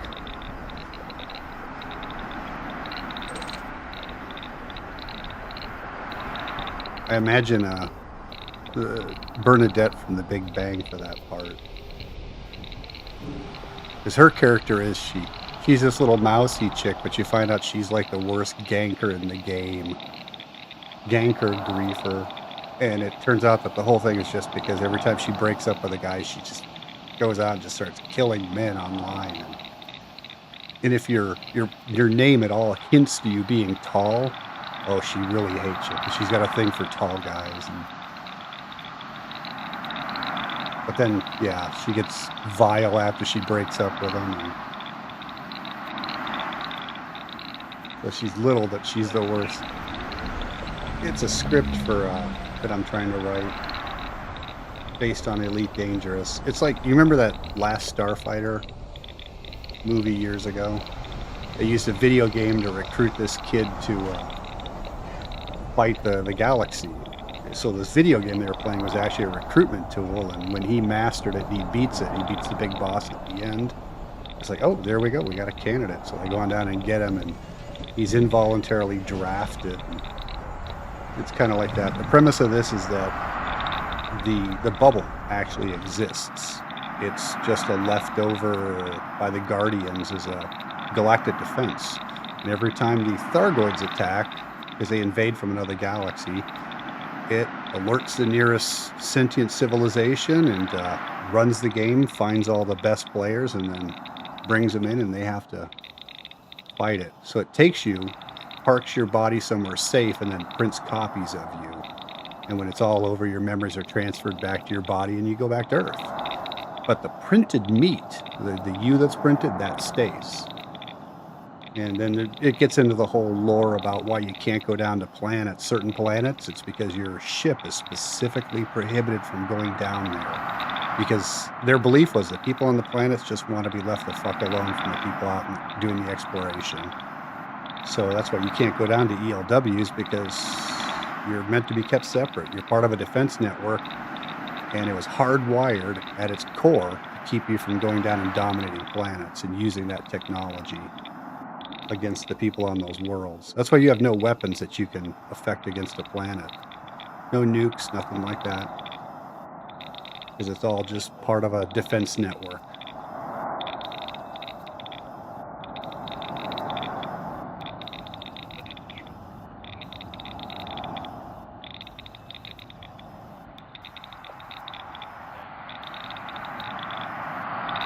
On the planets, they might be. They do whatever they want on the planets. But yeah, if you go into space, they use these printed bodies because space is so hard on the body. And there's a lot of things that you don't get when you're playing. Like one of the guys, he's in one scene talking about how he likes to ram the Thargoids at the end and knock down their shields. And it's a 32G impact hitting them. In game, it's nothing, but in real life, you wind up getting CTE very quickly. And so there'll be times where you actually go and intentionally kill yourself, because even though you can fix your ship, you start getting more and more broken down, and man, I get these screaming headaches. And it's like, yeah, it's time for you to go die and get a new printed body, because that body, you fucked it up, you know. You got back problems and whiplash and CTE and all these things. And in fact, they make it a tradition every time they kill a Titan, they all park right on top of the Titan, so the blast takes them out and they all start fresh for the next Titan.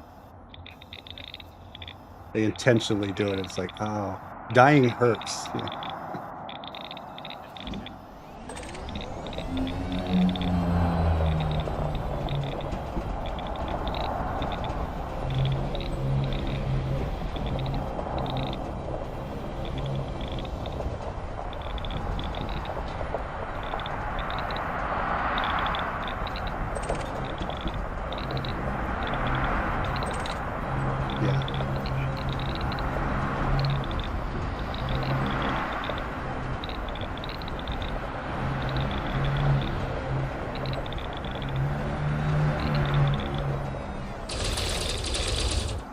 Yeah.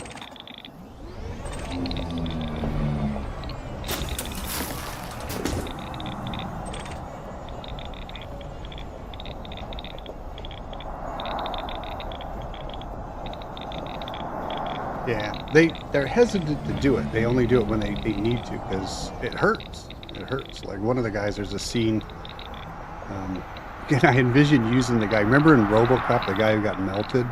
He's the actor I imagine for this, but when we run into him, it turns out that after 12,000 years, they have a couple of new tricks, and one of them is they spray acid now. And, because the game is based on the last time they attacked. So this time they come back, they got a couple things, and yeah, the acid, he gets melted, and he's talking about, oh my God, I melted just like that asshole in RoboCop. What a douchebag that guy was. But you don't die until you're fully dead, so he had to experience all of it. It's not like, oh, it cuts off, and he's like, oh God, that sucked. Oh fuck, dying hurts. A lot of other things they run into, like boosting. We boost all the time. It's like, you boost in there, and it's like, bam, you're slammed into the chair, like, whoa! But yeah, I imagine him for the part. I was thinking of making him like the Father Bill character. He's this nice little preacher from a little town, and he's a sweet guy, but you put him in the cockpit, he's just like, ah! That'd be his character. Because it's just, a lot of it's based on, the character types, the people that you meet in these games, and some of the fiercest players you'll see, if you met them in real life, you'd be like, you're an accountant? Really? You're a school teacher?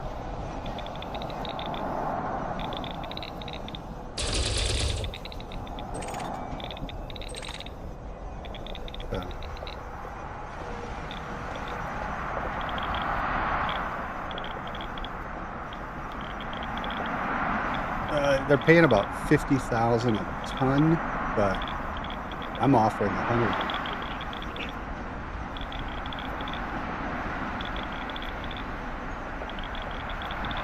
Metal, I believe.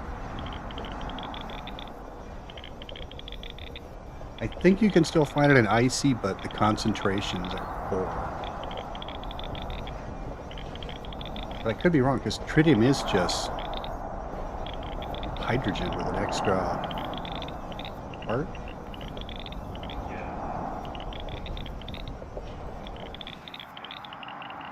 Actually, you know, I can tell you, let me look at Galaxy because I am parked. Oh, not the snap. Oh, no. I can tell you for sure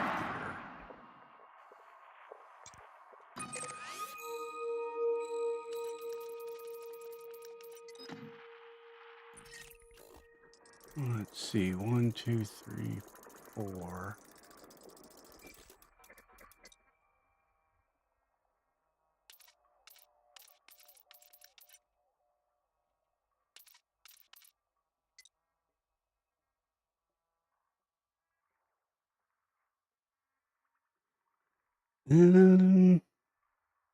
Okay, that doesn't tell me. The one I'm parked on has metal and icy rings. So let me go back to the other one here. It has one ring and it's icy. So icy, you'd have a good chance of finding tritium in. Oh, right. Okay. I was just So, gonna look it up. yeah, because there's the other one that I was parked on. The Rocinante is there now. There is another commander, I think, who's trying to complete this in a fleet carrier. Because as soon as I got here, I found him parked on the last gas giant, and it's like, I bet you that's where the tritium is. And sure enough, there's two hot spots there. One of them's really good. The other one, actually, they're both really good. The second one, though, I kept, huh? Yep. Yeah, you scan the rings. Oh, I didn't know you had hotspots for those. Yep. Yeah, use your planetary scanner on the rings, and you Yeah, can. I know. Yeah. But no, I just didn't know that hotspots. Yep. Yeah. So it's the. I think I know which one you're talking about. He was here yesterday, but now there's another carrier here.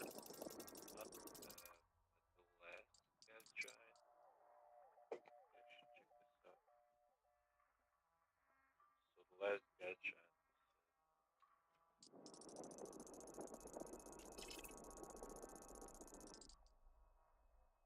was it like AB type situation where the planets were orbiting stars? There's 3 stars in this system. This is where I got my There's fleet 3 carrier. stars, Yeah. but do you still have this? Let's check. Yeah, I'm actually looking at it right now. They're like AB11. Yep, that's the one. So the last gas giant. Yeah, the last gas giant and the fourth one also has I'm sorry, the third gas giant, Planet 4, that has a tritium, and then the last one has 2 tritium hotspots. And you'll see the Rocinante park there. Yeah, that's Yep. And I'm parked at the other one. I cleaned out those two. I think I kind of drained them. I've been mining all week, so I'm giving that a break, and I went on over to the other planet. To I the, just want to try the 11 for a bit and see maybe differences because I put in addition to the volley thing, I put the mining lasers on, and I tested it just in space, even with one class 2 mining laser, it drains a bit. yeah, you actually don't So need the. I put the 2 class 1, the pre-engineered ones. I don't know what they're called, enhanced mining laser or something Mhm. like that. And those have only a fourth of the class 2's distributor draw, so to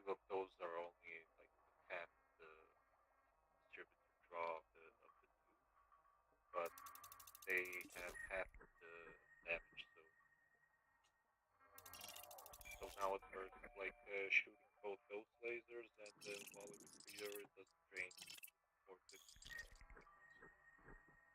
I just wanted to test out the difference in time.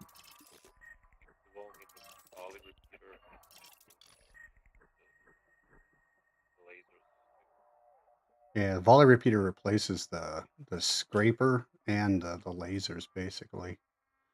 Also, make note of how many mats you get, because that's the other neat thing. The volley cannon harvests a lot of mats. In the Yeah, lasers, not so much. yeah, yeah. I'll definitely get a. Maybe it'll be a bit faster, but I'll see what the yield is. If it's a big difference, then it does make sense to use the lasers too. Well, with the T11 using the volley cannon, I've been between 48 minutes and an hour. Just depends on how focused I am. So if I stay focused, 48 minutes, I can completely fill it, 256 tons plus the hoppers. I fill the hoppers before I go home. How do you know which rocks to hit up? Just I waste time mostly on finding these rocks. Look for the knobby ones, and a lot of times it's the shrunken pumpkins, those same ones that might have a core. They look kind of like a pumpkin that's shrunken. So those tend to have a lot. The smooth ones, not so much, but the knobby ones tend to have more. But yeah, especially the shrunken pumpkins seem to have a good yield, better than others. But I just go around and just hit them with a limpet. And the Type 11 has a dual limpet, so you can do 2 at a time. There is one weird thing, though, about the way the limpets work. Unless you add another limpet panel, it's 14 limpets, and that's counting the 2 slots for that. So I'll usually go in and fire 2 prospectors first to reserve those spots, and then launch 12 collectors. But if you launch 14 collectors, you won't be able to use your prospector. Separate class 3 prospector Cool. module. Cool.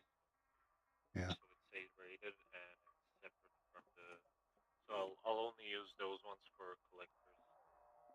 Cool. Yeah, I couldn't figure out what's going on for a while till I realized, oh, they're linked. Yeah, it's kind of weird because if you use up all the spots for collectors, you have to wait for one of them to die to be able to Yeah. prospect. The other thing, I think that they're C-rated. yeah. The other thing you might want to try is when you're lasing a rock, kind of roll gently to the left, or you'll kill your own limpets and you'll kill the big blocks. So, and you take out a lot of limpets and you lose a lot of mats that way by shooting the big rocks that come out. You'll shoot those and turn them into little rocks, and I think you lose them. They seem to vanish. So I just kind of rotate away to keep from shooting my own stuff. The limpets will fly right through the stream, and then you'll see them pop and limpet dead. Like,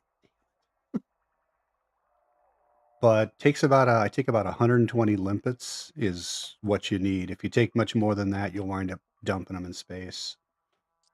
It is quite efficient that way. I was taking 200 before, and I wound up throwing limpets away 10 at a time.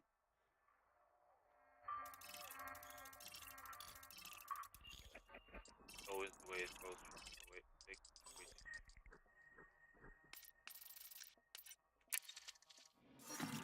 Right about 120. So yeah, enjoy that. But yeah, if you want to sell the tritium, you have I'm offering 100K. I'm offering 100% profit on it. So I'm over by that third gas giant there. Oh, that's Yep.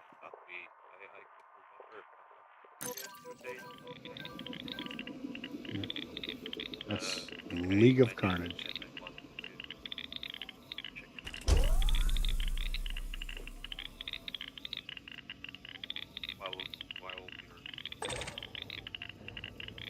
Yep, League of Carnage. That's me.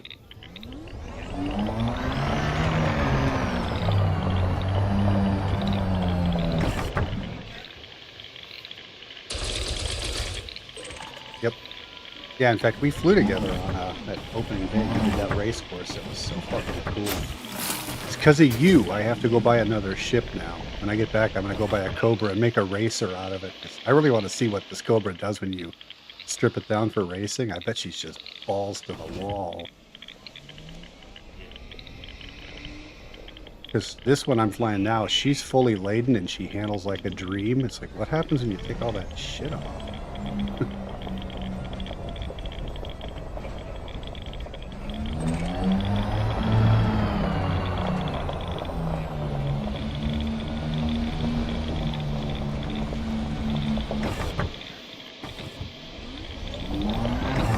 I've made racers out of a bunch of stuff just because it's kind of fun and to see, what they'll do.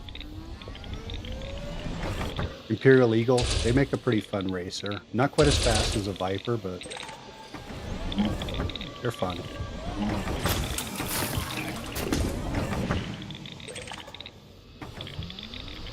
It's about 50 meters per second slower.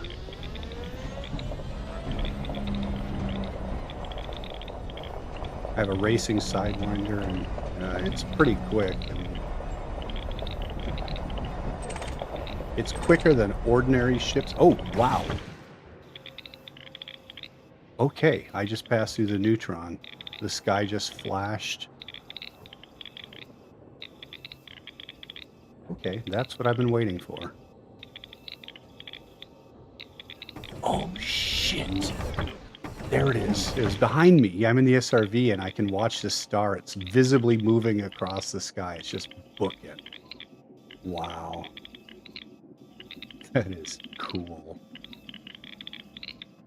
And for all you viewers out there on YouTube, that's we are inside of the star's exclusion zone. It's booking. Yeah, I'd have testicular cancer right now. By now, I'm sure. This SRV must have been made in Hogwarts or something to protect you from that kind of radiation. It must be some kind of abracadabra bullshit there. Wow.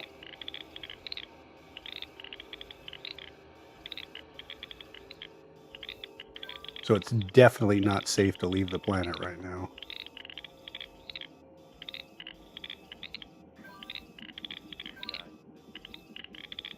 Have you been down to the Death Planet yet? Yeah. Not long.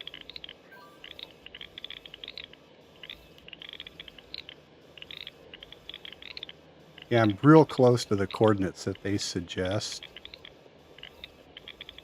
It was like 6189, I think, was the rough coordinates, and I'm 6275, so I still get the show. But yeah, it's a huge star, so I must be close, because, I mean, it's a dinky little thing. It's like 9 miles across, and it's filling the view, so we must be right on top of it. Yeah. Yep.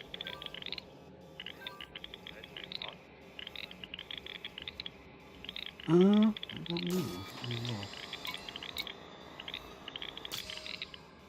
I think I'll look it up after this is done. Let people see it. Now it's kind of hanging there. But yeah, when it first came over the horizon, it was really moving, like it was a ship or something. Now I'm moving directly away from it at this point, so.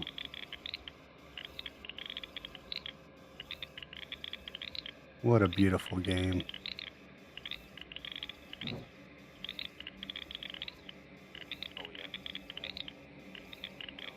Yeah.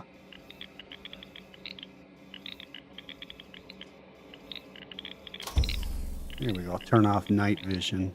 I'll get the real view.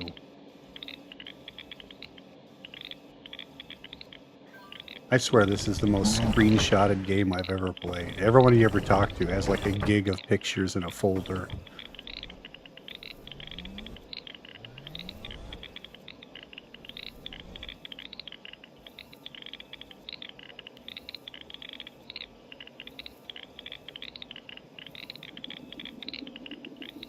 Oh yeah.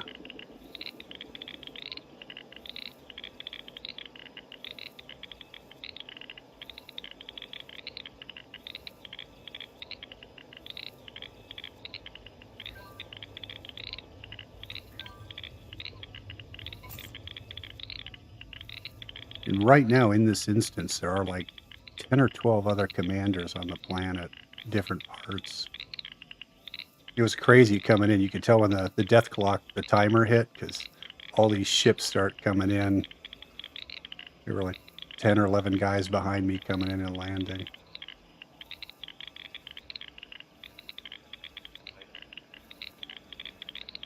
Guys roughly on the same location. Now they're scattered all over.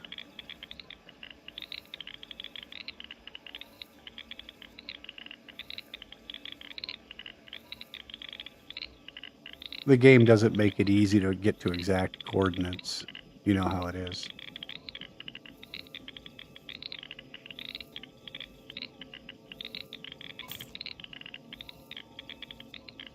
Okay, that was worth coming down here for. I got a cup of coffee and a beautiful sky.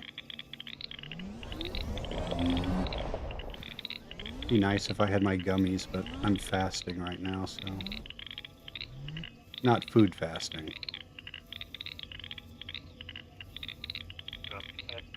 Yeah. I take a month off every year to purge.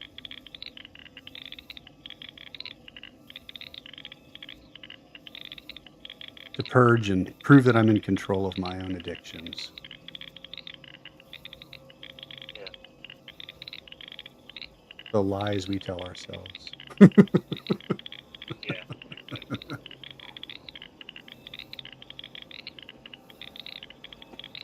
But it does, it keeps my tolerance down.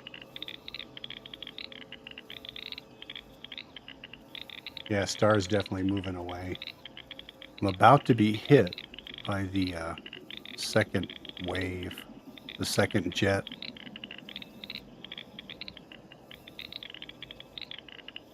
It's kind of neat when you watch it from afar. I watched another guy who was down there on the planet as it passed through the streams.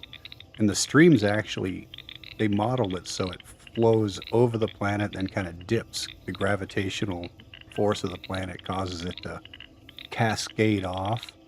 And I just thought that was kind of cool that they got that detailed into rendering it, that a planet would actually affect the stream right there on the tip. Like, Yeah. Yeah. Yeah, if you watch it as it goes over, it kind of, or maybe that's just where it curls naturally, but it seems like it hits the planet, just kind of flows down over it, like the gravity pulls it off a little bit.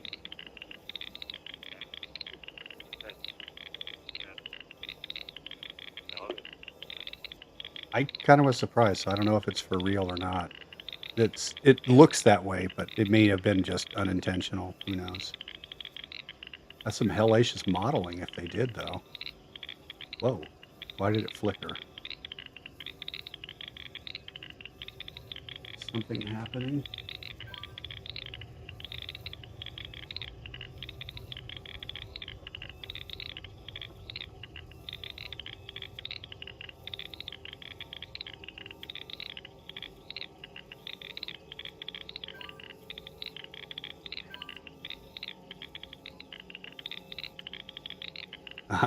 People in the chat are saying, "Oh, it's time to get back on the ship." It's like, good luck with that. I wouldn't call it yet. Actually, I need to look at the death clock and see. Is there anybody on channel who has a death clock open?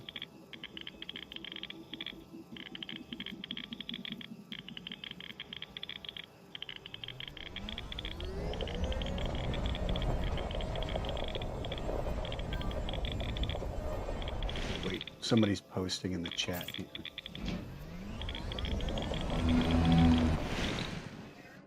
Safe in 4 minutes. So that was 14:01. So I can call my ship back at 14:06-ish.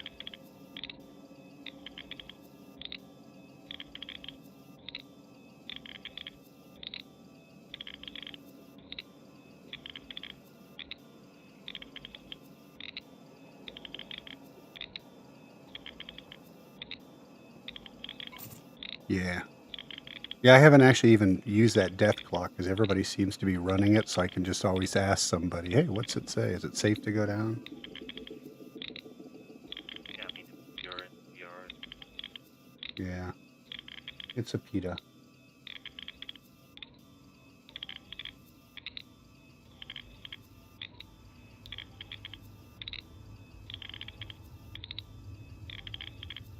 It does suck though, because people are always suggesting, "Oh, try this app and try this other app," and it's like, I don't.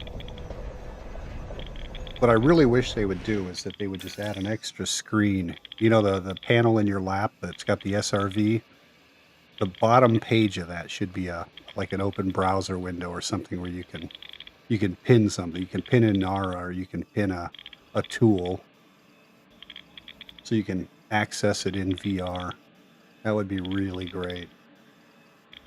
Because I do miss out not having all the tools,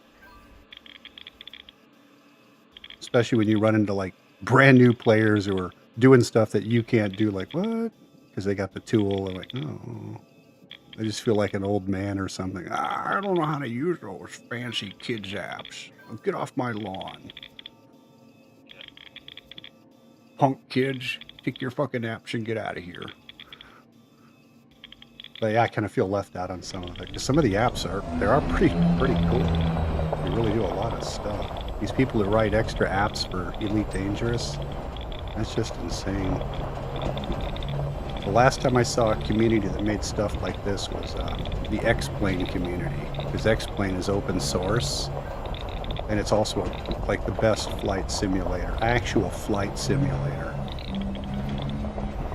You'll hear people talk about Microsoft Flight Simulator. It's like, yeah, but you're flying a spreadsheet in that. You're not really, it's not an accurate simulator. It's eye candy. It's very pretty, but it's not the most accurate simulator. And it won't do the most. You can do insane stuff. for speed of the racing game. Yeah. Yeah. It's very shallow. I mean, X-Planes, you can do crazy stuff. I've actually ripped the engine off of planes before, and it still flies. But in Microsoft Flight Simulator, you VMAX a plane and it just ends right there. You don't even know why. But in X-Plane, you rip a wing off, you ride that shit into the ground like Red Leader. It doesn't just cut off. You find out what happens when you lose a piece of your wing. You rip the engine off, land the plane, and the plane will actually sit back because it doesn't have the weight in the nose anymore. I filmed that. Over Grand Canyon, I ripped the engine off a P-51 and had to do an emergency landing, and just the stuff that X-Plane will do. And you can take X-Plane, you can run it on multiple computers to build like a simulator. So that's why you'll see people build simulators with Microsoft Flight Simulator, and on their projected screen you can see the instrument panel as well. It's because it's hard to get rid of that. But in X-Planes, you just have a computer for your main screen, another one for your instrument panel, another one for your side panel. My last simulator had a working heads-up display, and I just found some old piece of crap PC that would run X-Plane, and that was my heads-up display, an actual working heads-up display. So you can do so much. I had 4 PCs in that simulator. Side-by-side seating, so you had stick on the left and yoke on the right. No, yoke on the left, stick on the right. So you fly helicopters, planes. But I don't know, I logged like 8,000 hours in that simulator over the course of a couple of different... I built 2 different flight simulators and racked a lot of hours up, and got to the point where it's like, okay, I've done enough. That's why Elite Dangerous was so appealing, because it's a lot like the flight sims, but there's more stuff to do. And the community's better. I like that flight like on Yep. like the Star Wars fighting. Yeah.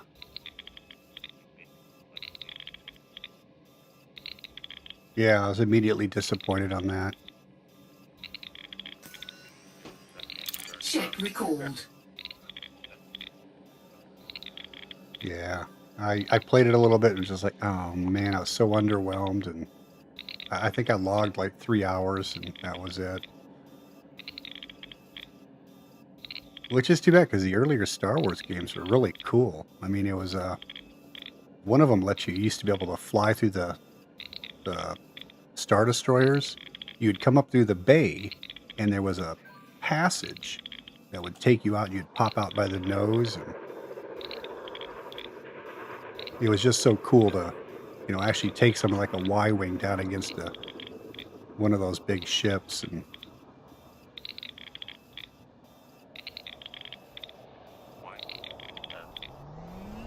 yeah, it was actually a pretty good ship because it's rugged. It's rugged and it's got a big cannon, so you only have to hit a TIE fighter once and they're snuffed. You're not fast, but you can bomb and take out fighters. You can't dogfight with them, though. If you actually get into a dogfight with a TIE fighter, they're going to be on you. So you got to shoot them from afar, but yeah, I always like the Y-wing. And they had the A-wing, but one hit and you just went up in smoke. And the X-wing, it's a multi-purpose ship, so it doesn't really do either job well. It's not a very good dogfighter or a very good bomber. So it was kind of, after watching all those movies and finding out, oh, the X-wing kind of sucks, actually. But that's what those ships were. I mean, they were surplus. They were old ships that someone had sold off and they weren't using anymore, so they were meant to be pieces of junk.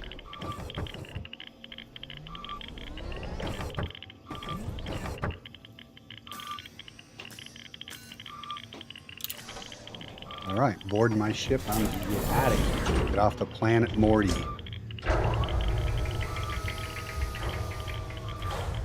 Drive assist off. Did you ever see that movie Undercover Blues? There was a Dennis Quaid and what was her name? There's a character in there though. He's some wannabe gangster, calls himself Muerte, and they take to calling him Morty, and they beat his ass regularly, and he was really funny. It was John not Turturro. God, I can't remember his name. He's got a cooking show now, but it was like his best role ever. One minute he was like, "Oh, I will kill you now," and then he'd run up against real killers and like, "Oh." But every time I see the Planet of Death, it always makes me think of that Planet Morty. Landing gear retracted.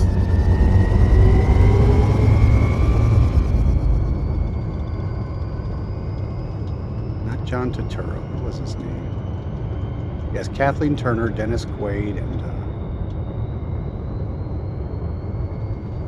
Frameshift drive charging. at one point Dennis Quaid beats him up with a baby 4, stroller while 3, holding a baby. 2, 1. Engage.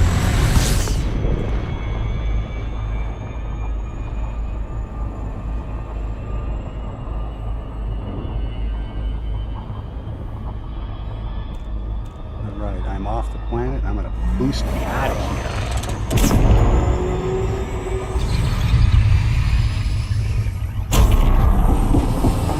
All right. That was an experience.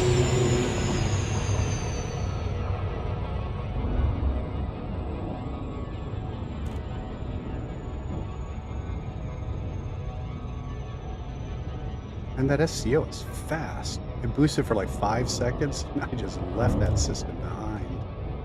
That's amazing.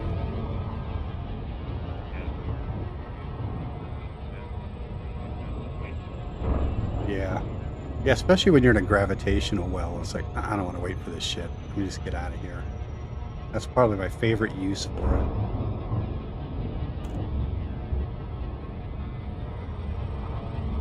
And it did make the Hutton run a lot more interesting, too.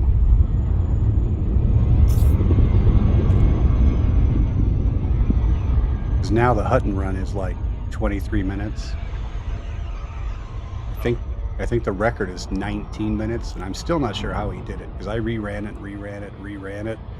And it's like he's shaving time somewhere, so it must be in a dropout. because the trick is you got to drop out at just the right point so you don't do the whole loop of shame. So he must have just timed it perfectly and just dropped out, and then boom, he was on the base. Or he used auto land, or who knows what they were doing. But 19 minutes. It's like, how are you 4 minutes faster than everybody else? And it's hard to cheat the system because it's all recorded on EDSM has an app for it. ED Market, I think it is. Or I've got it on my desktop, but you run it, it records it, and the scoreboards are there for everyone to see.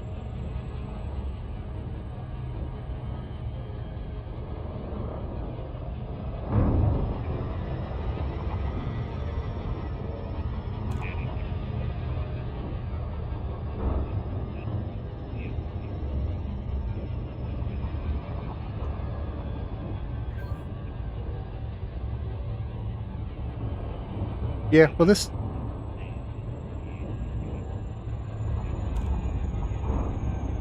I kind of thought it was more old player friendly because it's all the old players who complained about it because they just got tired after 5,000-6,000 hours of God. Do I have to do this slow grind? Trying to get across the system. Yeah.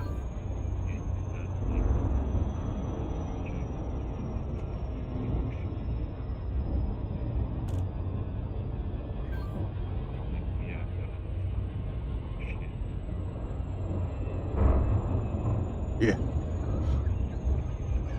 So now guys like me just sit around on the porch waving their cane. You kids don't know how good you got it. Back in my day, we didn't even use spaceships. We just got out there with our boots on. Yeah.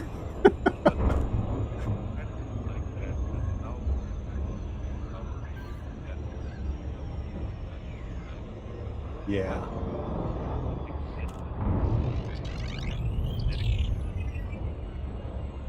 Yep.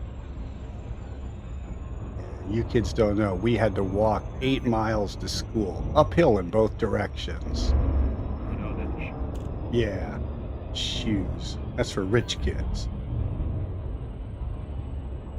Now get off my porch. Get off my grass. Yeah. But yeah, they did clean up a lot of little things. I'm glad the SCOs came along.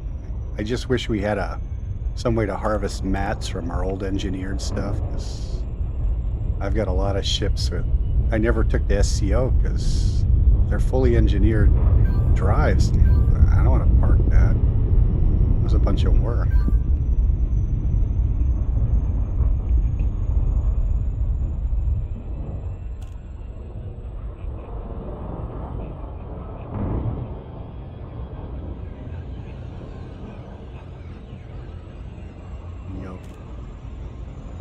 But then I don't fly those much anymore. The new ships have just got me flying all the new stuff. It's just nostalgia if I get out one of my crates.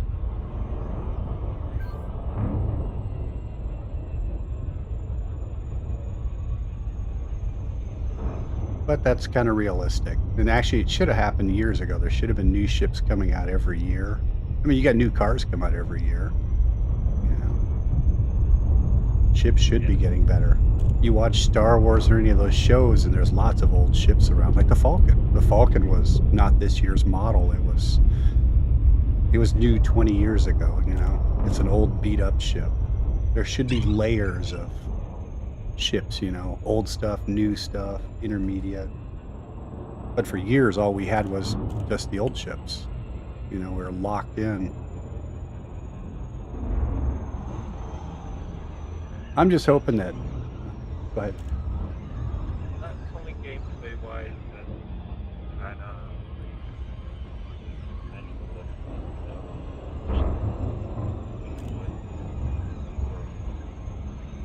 getting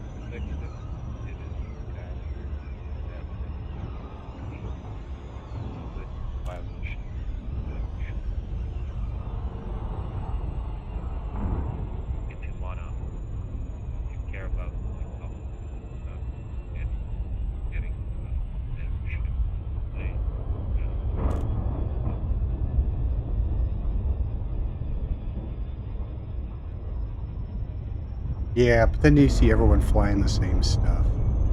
That's why I originally signed up to do it in my jump conda. Because that how everyone's going to be flying Caspians and Mandalays. And then I signed up and I saw the list and it's like, you know what was number 3? Jump condas. So I wasn't that far. I thought, oh, maybe I'll sign up as a Sidewinder. So no, they're halfway down the list. So to really get extreme, you'd have to go with like an adder or a hauler, which are terrible for long distance. But there are people flying those. They're just down on the bottom of the list.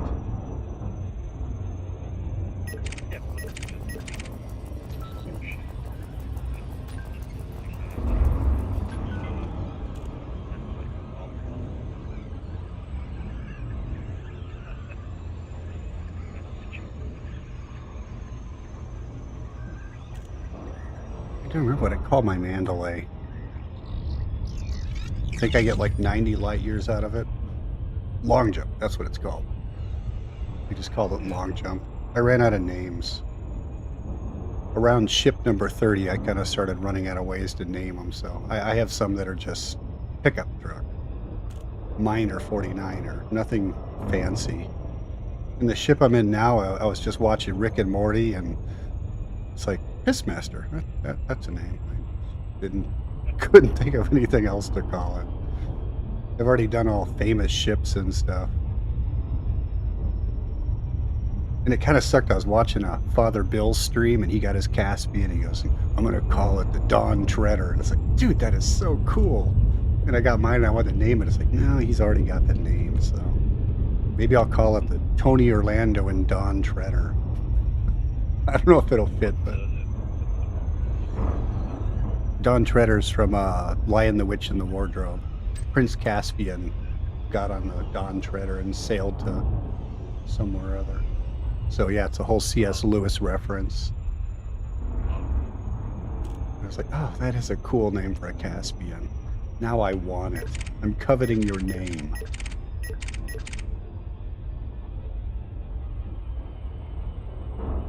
Oh, someone's got a cutter out there. I still lust for that ship. It's the only ship I don't have yet. I'm up to Count on the Imperial scale, so I'm getting close on it. I just stepped away because that shit gets grindy too. I got the Corvette. I just want to get the cutter next. And after that, I'm kind of out of ships, other than maybe like the Guardian fighters. And those are just for looks.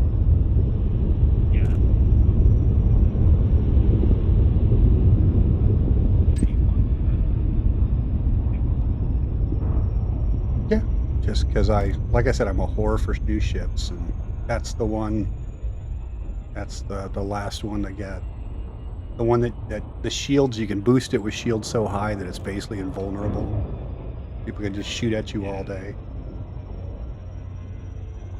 It's funny, I actually met a guy one time who he ganked me, and he was still there when I came back, and so I just started shooting at him and shooting. He doesn't do anything, he's just shooting at him, and I can't even get his shields down. And eventually we got to talking, and I friended him, and it was kind of funny. He goes, oh, I'll send you the build, it's really cool. But it's like, holy shit, man, I can't even, I was not in a bad ship. I was in a pretty capable ship, and I couldn't even bring his shields down. It's like, damn, I gotta get me one of those. I want one of those.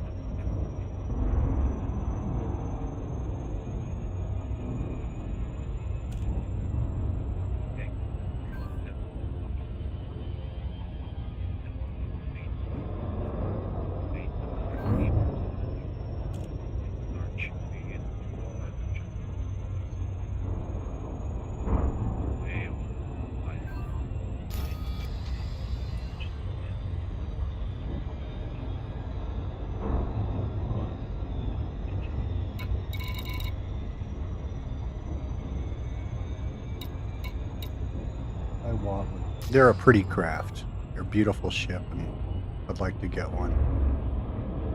I always think it's funny when you see people using them for mining and stuff. It's like, really? You'd take a racehorse like that and turn it into a dirty miner? But I guess they're really good for mining, so.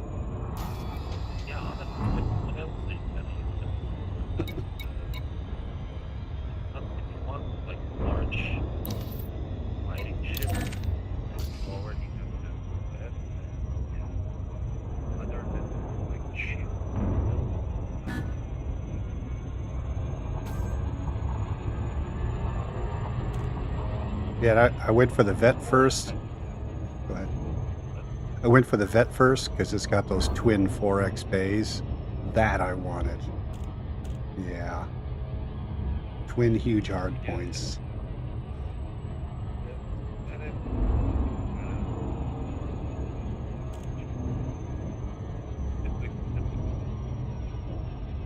Yeah. When I need to kill a lot of people fast, I take the Corvette. Yeah. And I got an engineer for short-range blasters for all the autocannons with a couple of missile launchers, high-capacity missile launchers to back it. So when they chaff me, I missile them.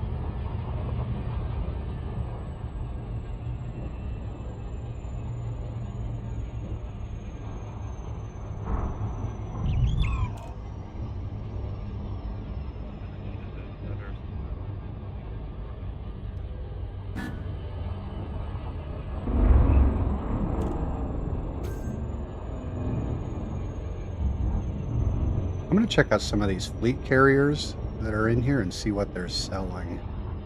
I don't know how many of them are gankers, and there's only a few that are official. But there's one of them in orbit around the Dwarf Star. So I'm going to go land on them and see what they're doing. I'm still thinking at the next jump, the ones that follow us, we should just all occupy their landing pads and cock block them.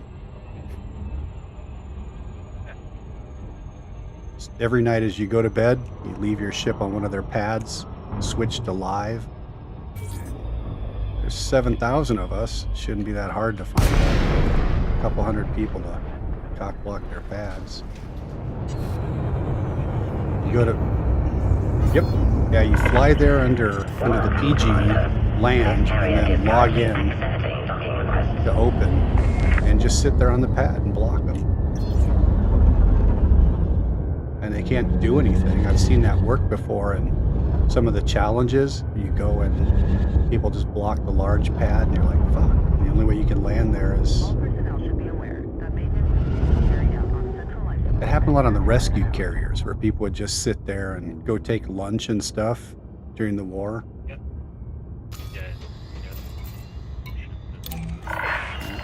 Docking request accepted. Let's see what this Maintain appropriate speed during approach. Check out his services. What are they selling? Commander, your landing gear is retracted. Yeah. I'll get my landing gear down. Landing gear deployed.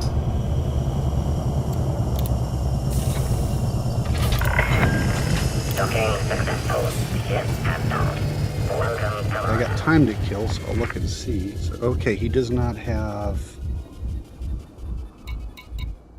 outfitting, livery are not turned on.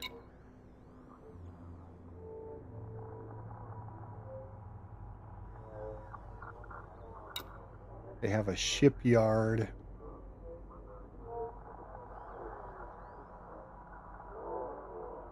So yeah, they're not selling anything.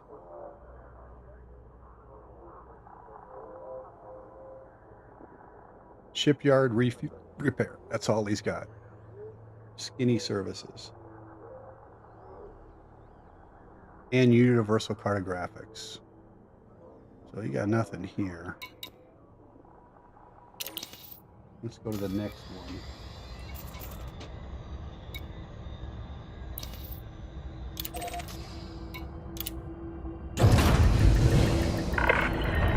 Ship released. The launch underway.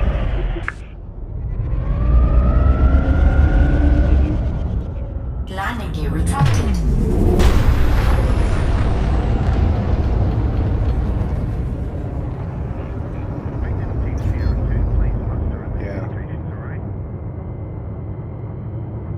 Yeah, you said.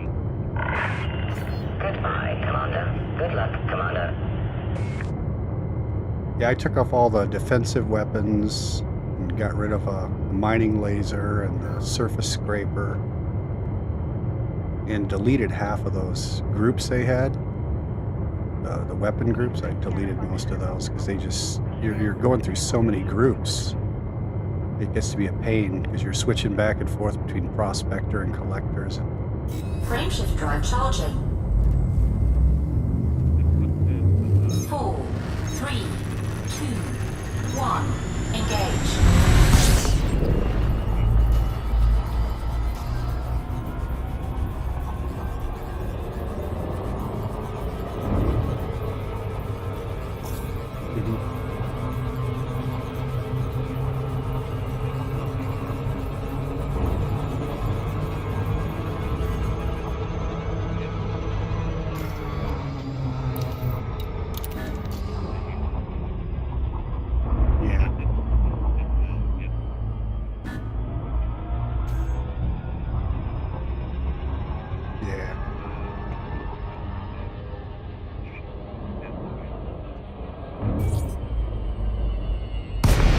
Yeah,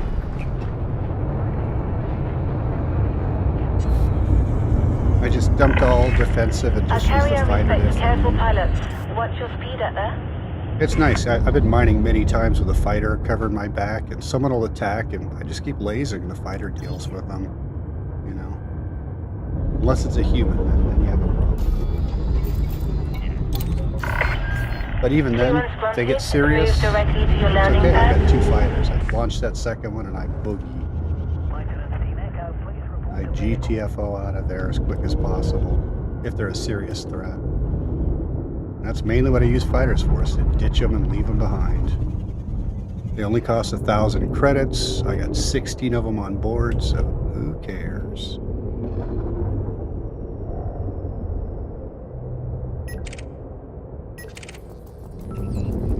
Interesting. There's a bunch of people at this one. Pay attention, Commander. Your landing gear is retracted.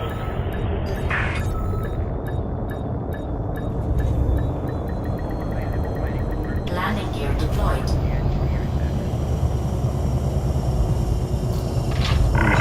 Film book. Landing complete. Let's see what this Clamps is. engaged. Welcome to Altaria, Commander.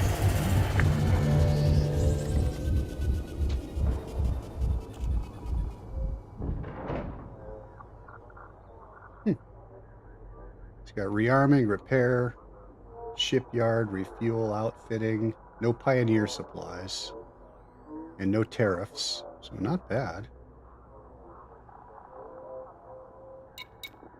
See if he's selling anything in his parts or ships or anything.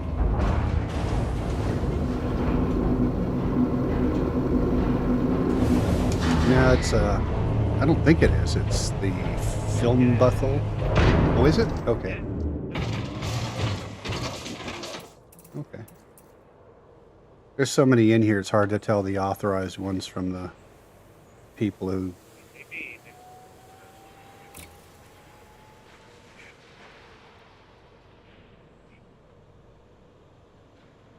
they don't sell any modules. So they got almost all the services turned on, they just don't sell any ships or parts or anything. But yeah, he's probably spending $29 million a week for his fleet carrier.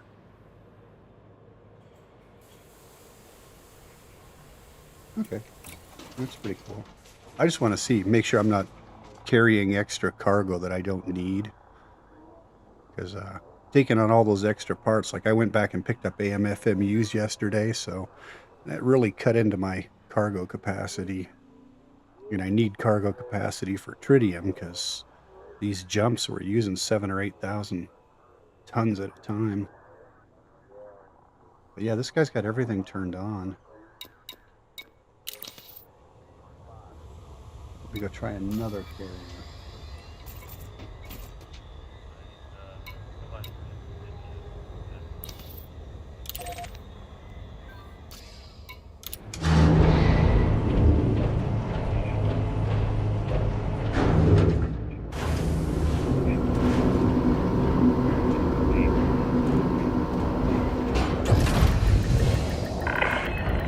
Clamp release confirmed. Restrict speed until a carrier is far behind you.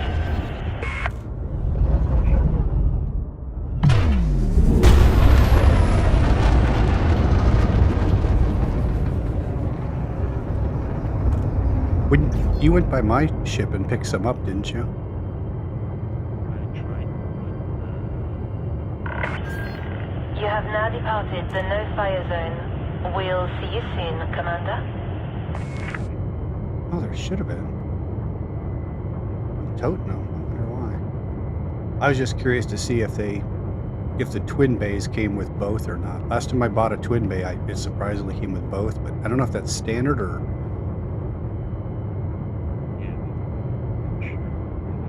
Frameshift drive charging. 4, 3, 2, 1. Engage. I brought fighter bays too, so people can just play around. It's boring out in the black, you know.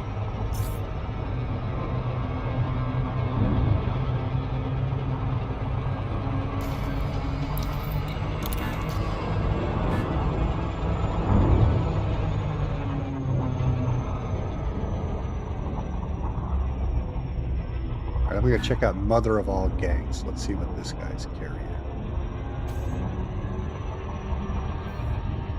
This is one of the gankers. Let's see what they're packing. Yeah. Let's see what they're compensating for. We see all no sensors, Commander. Standard flight regulations are in place around this carrier. Clearance granted. Move directly to your allocated path.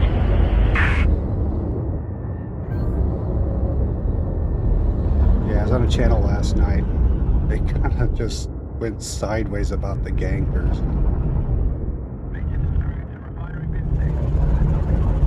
It was a weird conversation because I'd mentioned that I always play an open except on this because, you know, there's gankers right there in front, a fleet of gankers right there. It's like, so I'm playing a PG now. And someone got ganked. They were out in the open. Well, you know, you can block them. And then that turned into a question, well, why block them? Just don't play an open. So a bunch of us had to explain why we play an open even though we don't like being ganked and all that stuff. That turned into a whole long debate. Landing gear deployed. But there were a lot of people like me who it's like, yeah, you know, yes, you can get ganked, but it's more difficult to play an open all the time. It really puts the dangerous in Elite Dangerous.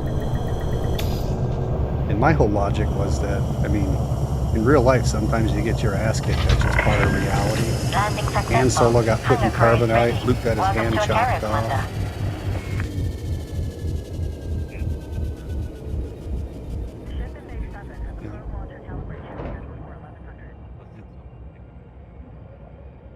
Yeah.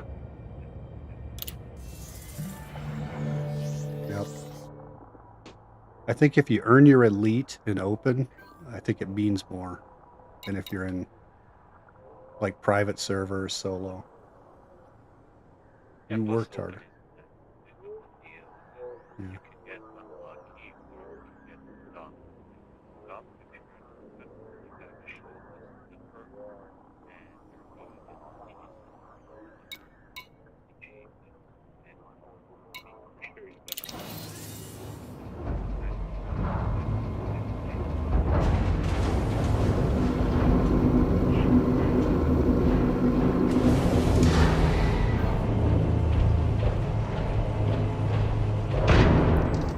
Yeah.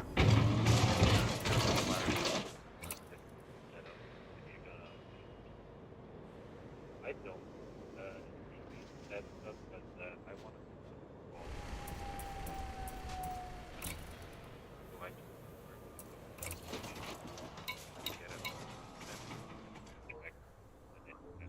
so I get full cargo, as much cargo as I can get done at the only.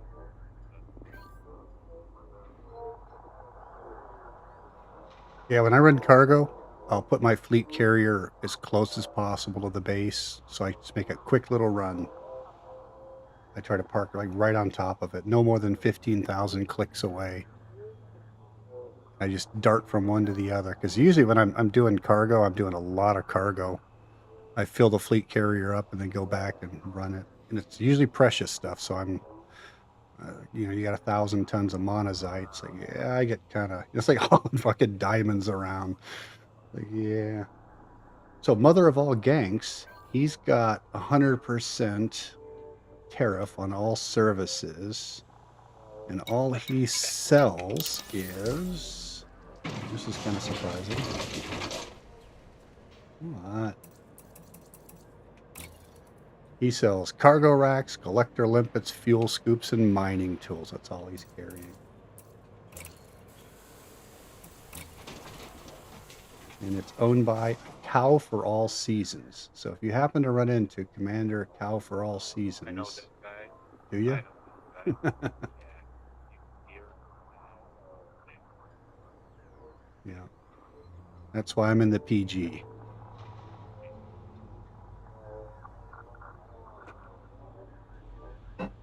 So he's one of the gang. He's mother of all ganks. No, I don't think that much. Yeah. And they like to stay near their side.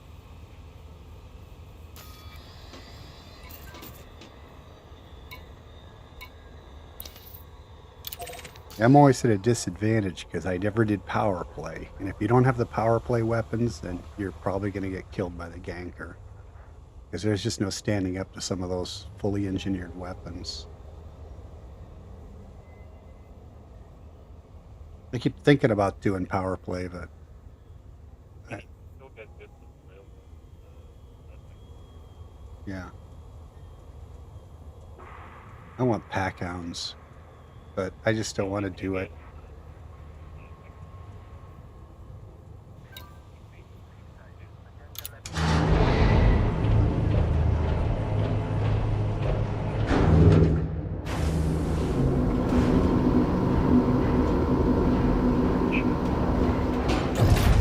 Landing gear retracted. Chip released. Please watch for traffic during departure. I do it, but my character bends the knee to no one. I just don't want to align to any group. I'm already in my squadron of one. I get invited to squadrons all the time. It's like I got a squadron. And I'm not going to give it up because my name is cooler than your name. So You are now clear of the area. This is flight control. mine is League of Signing off. Carnage. It's like, why would I want to join your Squadron 42? And I'm League of Carnage. You guys can join me. But yeah, I just never.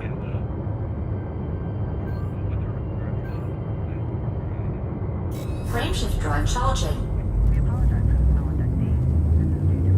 4, 3, 2, 1.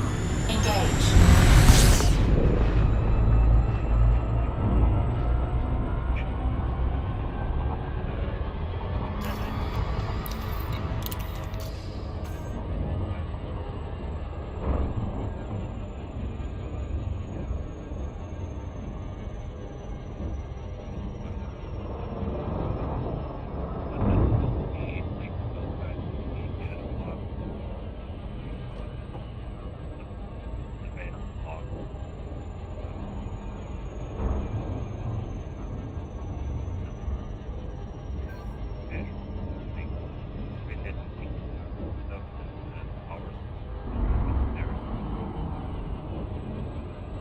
Yeah, and you team up, they let you share a lot of stuff.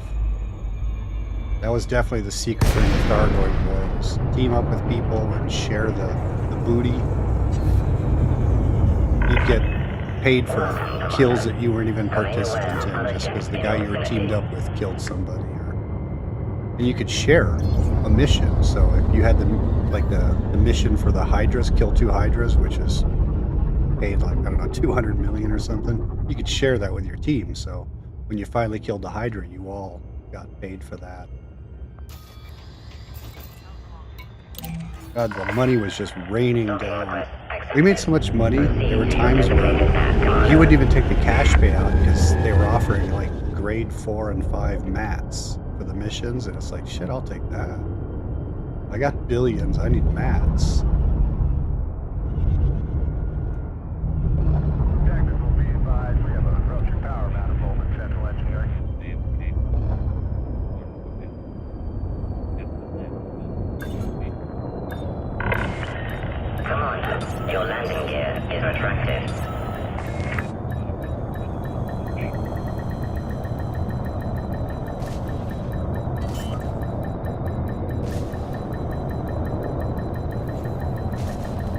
get enough money. It's like, no, I need Landing stuff. gear deployed. And those high-level mats, even if they weren't something you needed, they're good trading material. The higher they are, the better. A unit of selenium is like 40 units of almost anything else, except for the other high level. So let's see. I'm on Distant Gangs. Let's see what he has. This is owned by gankers.org. Oh, that's nice. So he has outfitting, shipyard, refuel, rearming, repair, no tariffs. Universal cartographics. They have a shipyard, no ships available. Let's see what kind of toys they're selling. No.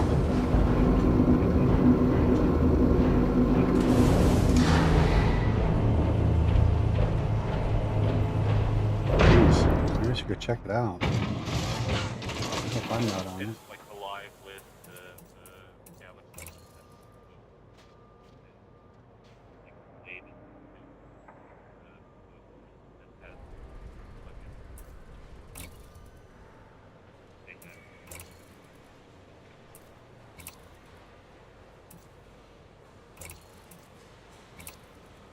They're not selling any modules, so it's just services here.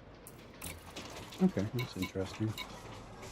I think I'm the only one who actually brought modules.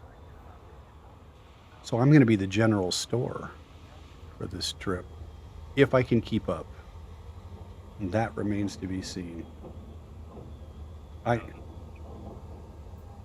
Not running out of modules, so just keeping up as far as mining enough tritium to keep up with the fleet on 500,000 light years. Right. Should I tell them? Yes, please. Yep. Yeah, every little bit helps.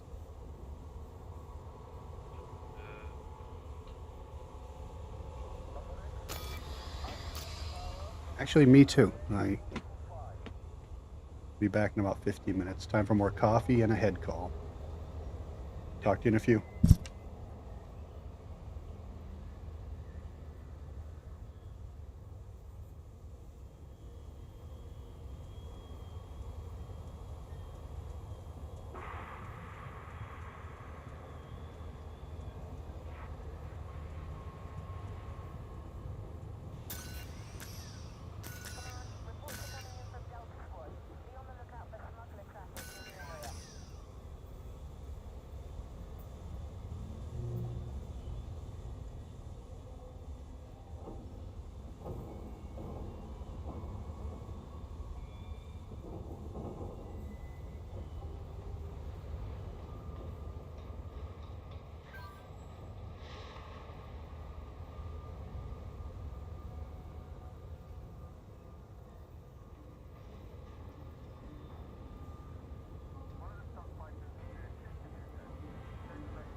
All right, I am back.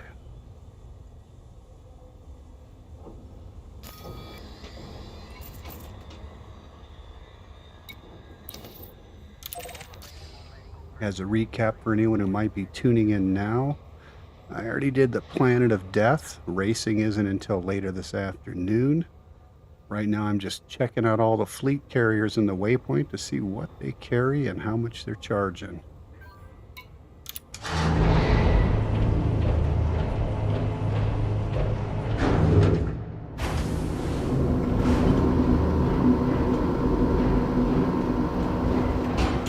Landing gear retracted. Clamps disengaged. Move clear of the landing pad. I got a fresh cup of coffee and nothing on my schedule till about 10:30.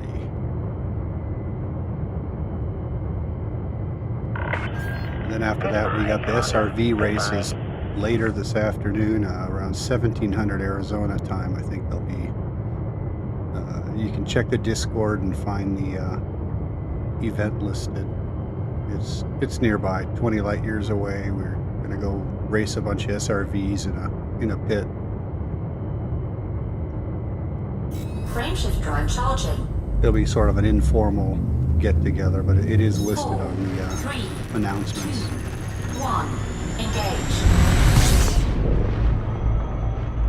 I intend to broadcast.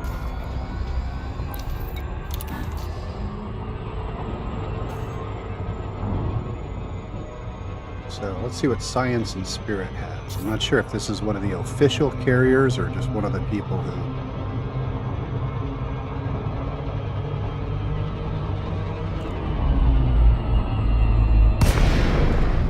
Because you're not supposed to be bringing your fleet carrier into the waypoints. Because down the road, you'll have trouble parking the official carrier systems. So if you brought your fleet carrier, park it in a neighboring system. Don't park it in here.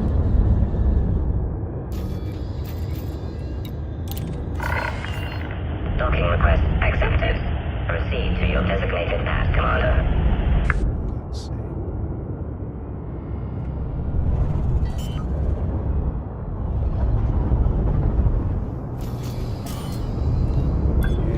Landing gear deployed. Landing pad obstruction will result in hostile response. Yeah. Okay. Science and Spirit. Let's see what they're carrying. Docking complete. Clamps engaged. Your ship has Universal docked. Photographics, they do have 30% tariffs, rearming, repair, refuel, no shipyard. They do have Pioneer Supply, so if you want to buy some guns, the store is open. 30% tariff. No shipyard, no outfitting. Okay, that kind of says it all.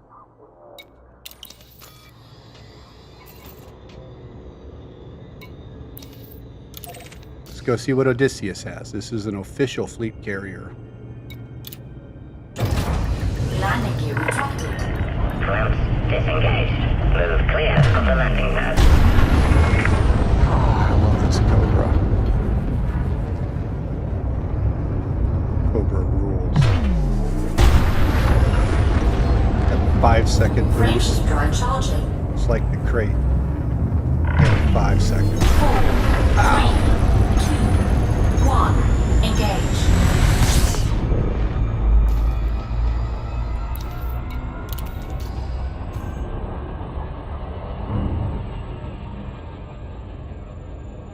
I don't believe in auto landing, but I do believe in Super Cruise Assist. And I use it so that I can look around at other ships. I like to scan other ships while I'm flying. You pick up a lot of materials that way, you know.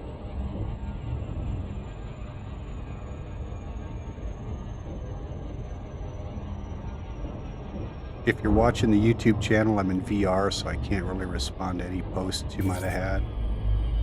Of course, who am I kidding? No one's watching this stream.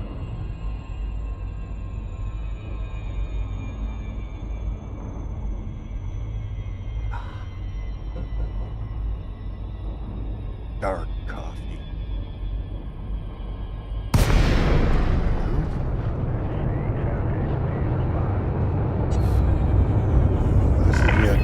Odysseus. Welcome, Commander. A no-fire zone is in effect around this carrier.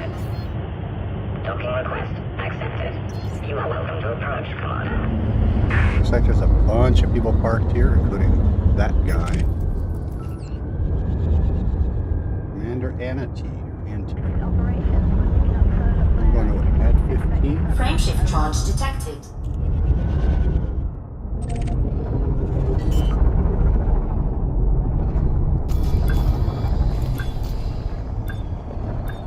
Landing gear deployed.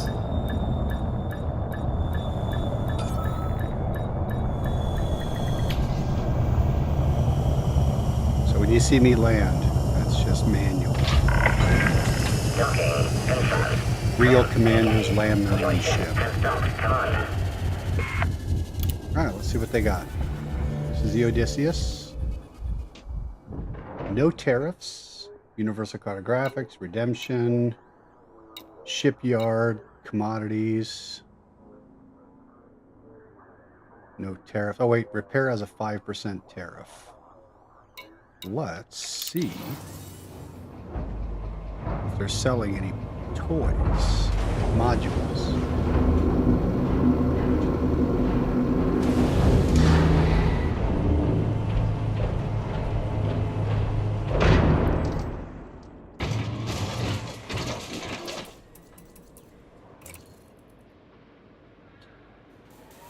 Nope, they are selling no modules. But apparently I have a bunch of modules stored.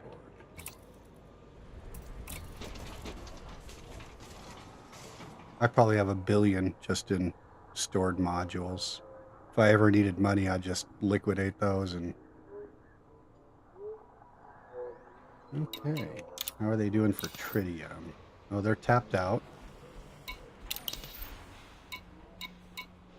What are they paying for tritium?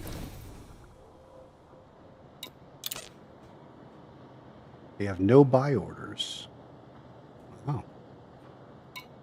Okay. I guess it's because there's an event later for mining. Okay. That's the Odysseus. So they got services, almost no tariffs.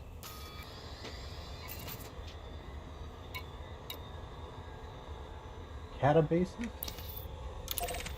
Let's go see what Catabasis is.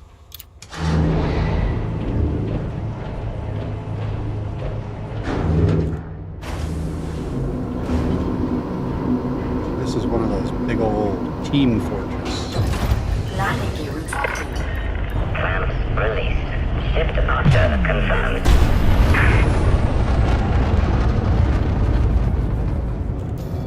Never get tired of looking at that.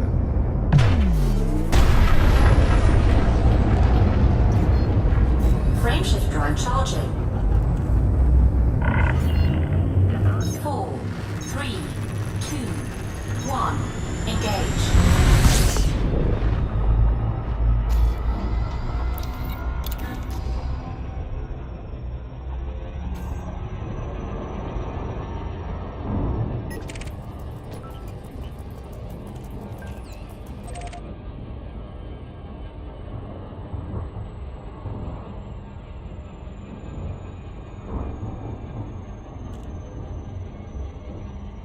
Yeah. Can you say melanoma?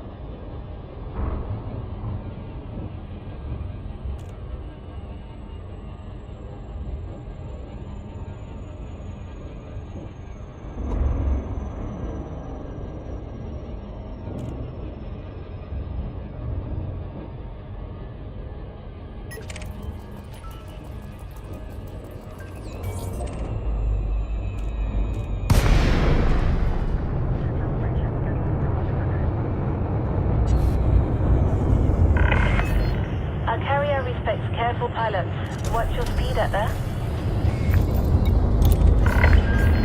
Permission granted. A landing pad has been assigned to you. Thank you for the landing pad.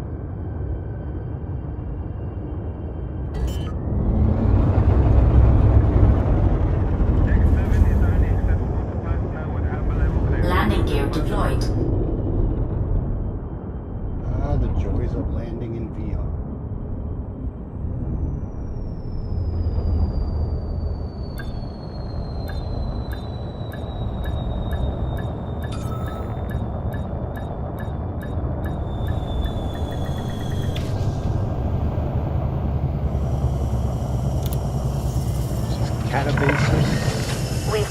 safe and sound. Commence shutdown. Squadron Welcome to our carrier. carrier, Commander. No tariffs. Rearming, repair, shipyard, refuel. No outfitting, no pioneer supplies.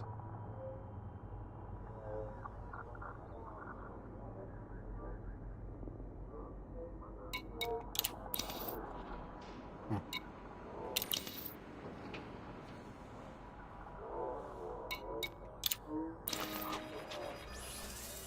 No ships.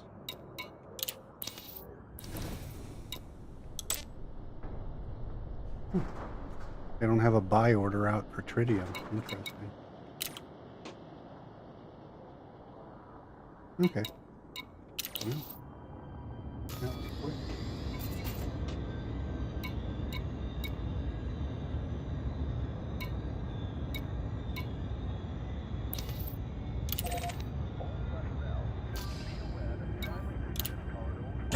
Landing gear retracted.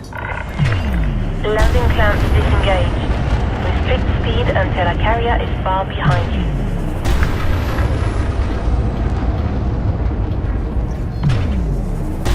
Frameshift drive charging. And you're clear. Cycle 4, 3, 2, 1. Engage.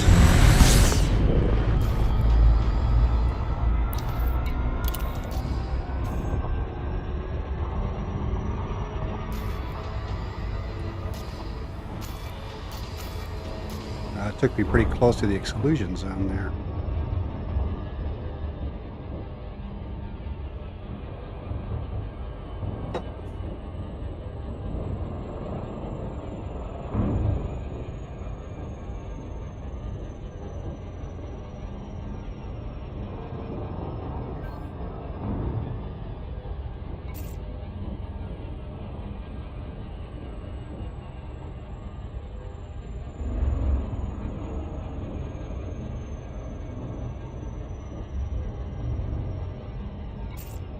People are still doing the Death Planet Challenge. They'll be doing it all day. People go down in dribs and drabs, 10 pilots or so at a time, sneak in, land.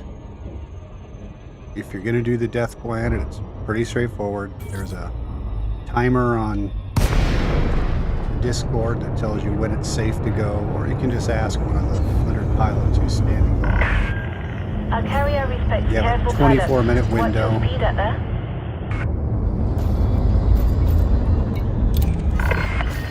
Access granted. Proceed to your allocated path, Commander. And once you land, send your ship away or it'll get destroyed. Stay in the SRV while you're on the surface. Don't get out of the ship, Morty. Stay in the ship, Morty.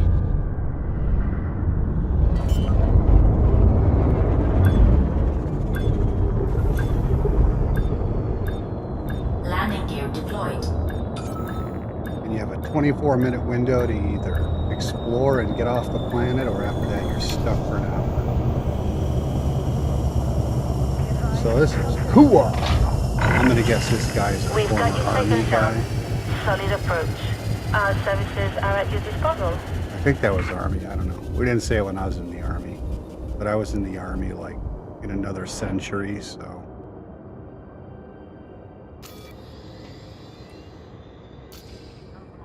carrier services. Forgot what I was doing. Oh. So no outfitting. They got 5% tariffs, rearming, repair, pioneer supplies. None of the good services are open.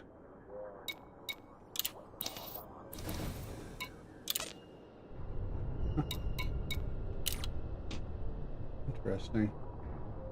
So Universal Cartographics, Redemption Office, so they can pay off in case they get killed.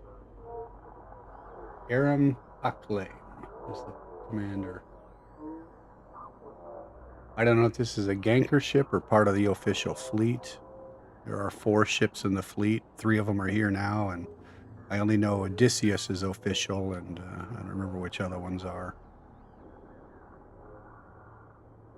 This could just be someone in the expedition, or it could be a ganker. Could be official. Don't know. But if you're not one of the official carriers and you're part of the expedition, you're not supposed to be here at the waypoint. You're supposed to park nearby. Because you're taking up a parking space for, like, Distant Stars is coming back from Colonia later today. And they're going to need a spot when they get here. But it looks like all the spots are taken.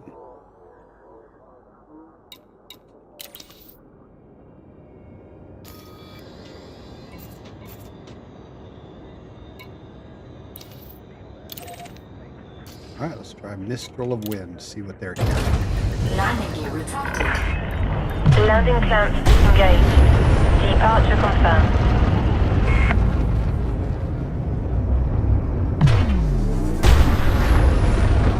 Don't go Gadget Arms, baby.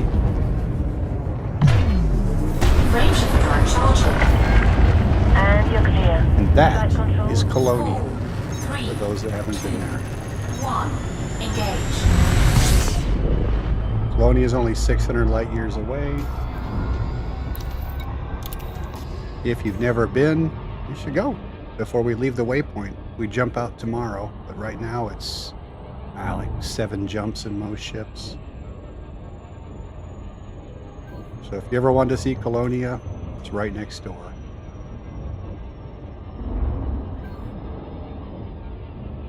For an experienced traveler, 600 light years is, it's like you're not even leaving the house. It's like 5 minutes travel. It actually takes longer in a fleet carrier because it's 2 jumps in a fleet carrier.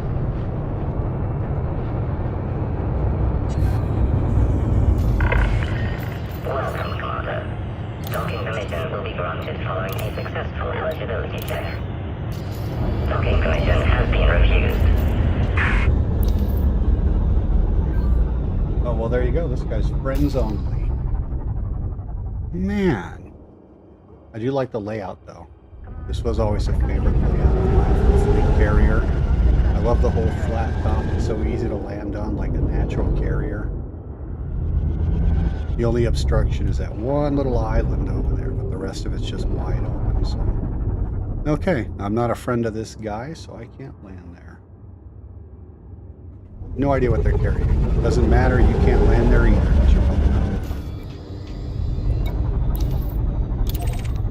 Everyone loves puppies. Let's go see. That does sound like a ganger ship.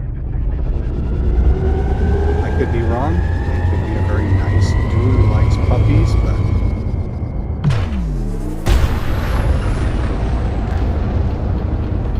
probably more likely someone who kicks puppies. Frameshift drive charging. Look at that Colonia. Is that 4, pretty? 3, 2, 1. Engage.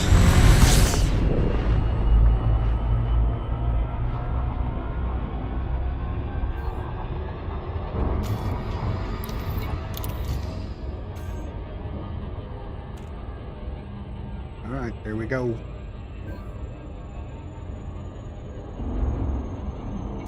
Here he comes to save the day. Mighty Mouse is on the way.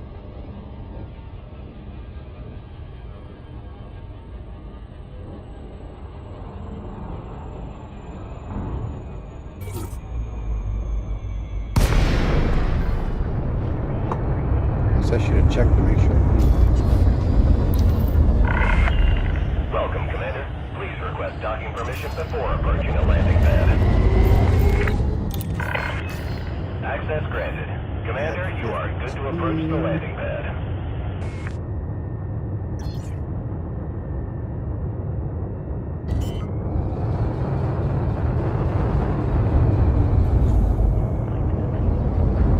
Landing gear deployed.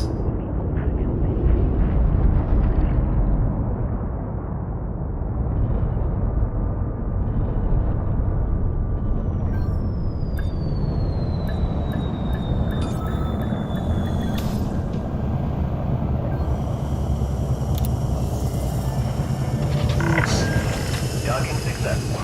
Enjoy your stay. Welcome, Commander. This is owned by Bloody Boogers. That's quite a Quite a name for a commander. So they got tariffs on Pioneer supplies, refuel, rearming, repair. No shipyard, no outfitting. So, and you had a redemption office. Wow. Okay, well, that's not much.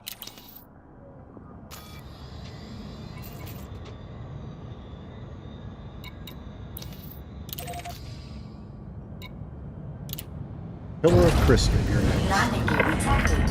Ship released. Launch is go. Is it? Okay. Let's go see what they have. They should have stuff. Frameshift drone charging. Speed restrictions have been lifted. Watch your 6, Commander. 4, 3, 2, 1. Engage.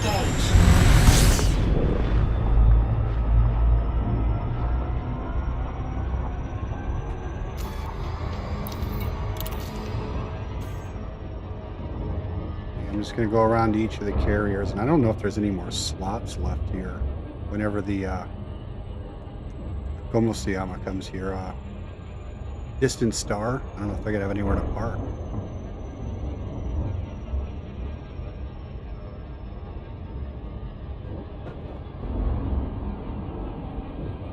I really wonder how many of these carriers are gankers and how many of them are actually just people on the expedition.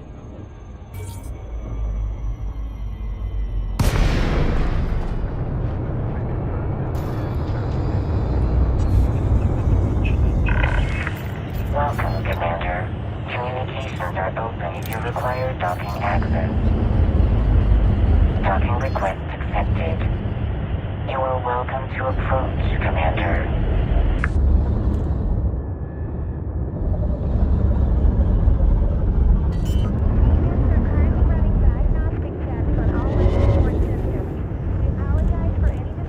Landing gear deployed. So, this is an official carrier.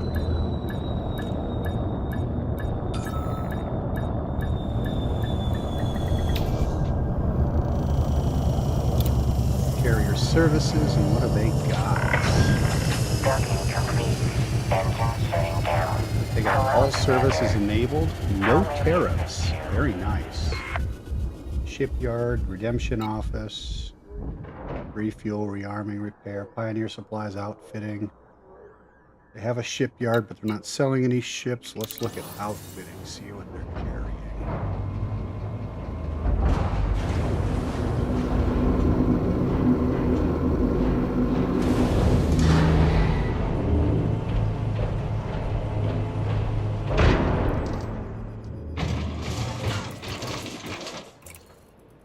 Wow.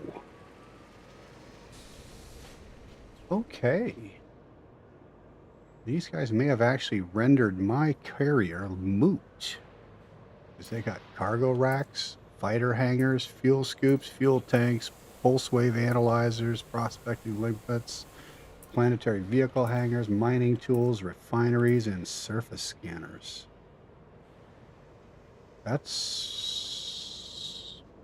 most of the stuff I'm carrying. I'm carrying a little more than them. I've got the AMFUs and I've got heat sinks too. And I'm selling small ships. I have suicide winders and vipers and stuff. But this is pretty well stocked.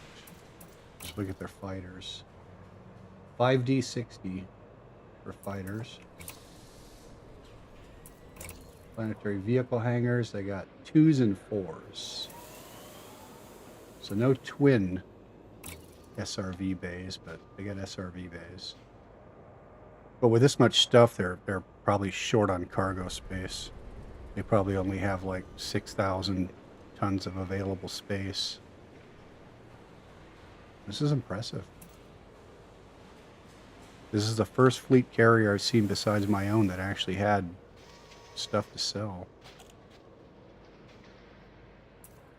Oh yeah, before the whole communication thing and after the start thing, it was kind of the only way to get to stuff. Now there's the station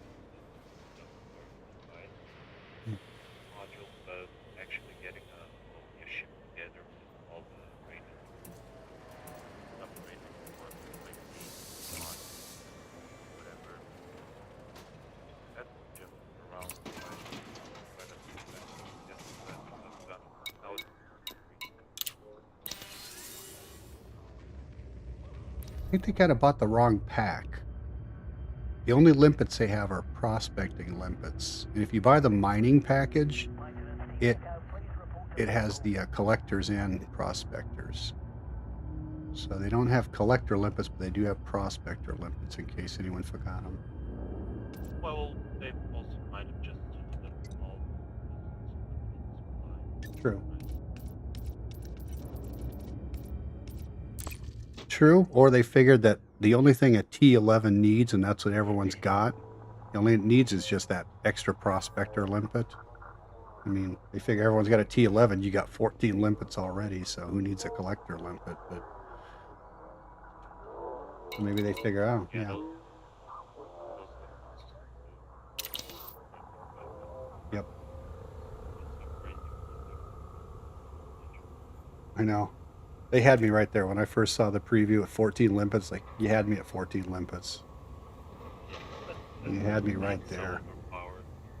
That's it. I gotta have that baby right there. I gotta have one. Because, yeah, my other miners, I had like 3 panels in them to get that. To get, you know. Yeah, I got 10 with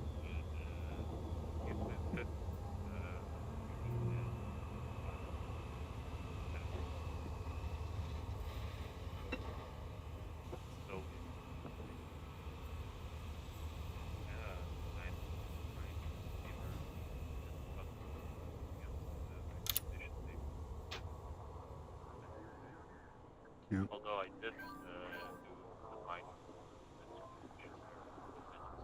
that morning before I started, it was kind of would be nice to have a E11 for that also. Now my tritium in it just messed it up. Did you enjoy it? Was it fun? Yeah, it's kind of honestly it's nice having wave thing. Like, never used to have those things. I never did for mining, and now I just need it, and because they're lighting up with programs that have tritium, it's more dynamic. Yeah.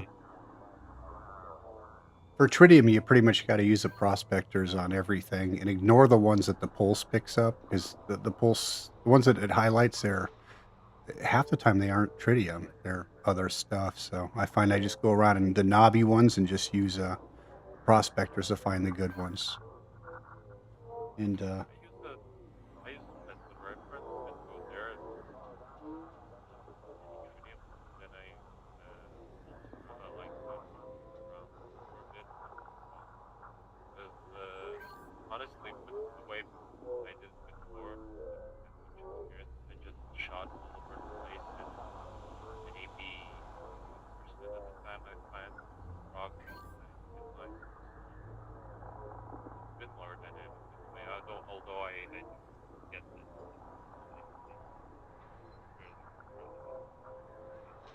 it works for core mining. So what you do is you run that, and then you look for certain rock types like the shrunken pumpkin, and then the ones that are bright, those are the ones that will have a core. So, but for regular tritium mining, it doesn't do anything. Yeah. But- I mostly use it as well. If it lights up, then my logic was to use it as something to check it out. Like the rest they're gone. Well, I'll give props to Commander Zoria Hopper, who owns this fleet carrier. You got a nice shop here if you're listening. On to the next. Puppies, manual G4T.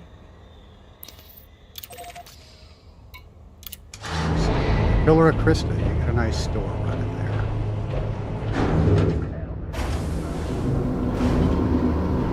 I sell more stuff, but I got a nice store. Landing gear retracted. Ship release. Ship release confirmed. So we're going to the Emmanuel G4T. Oh, that's just his call sign.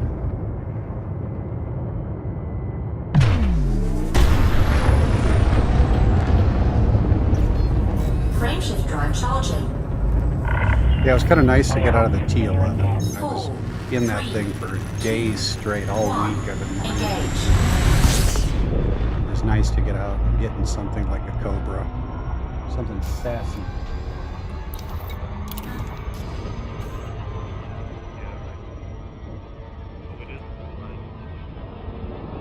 Yep.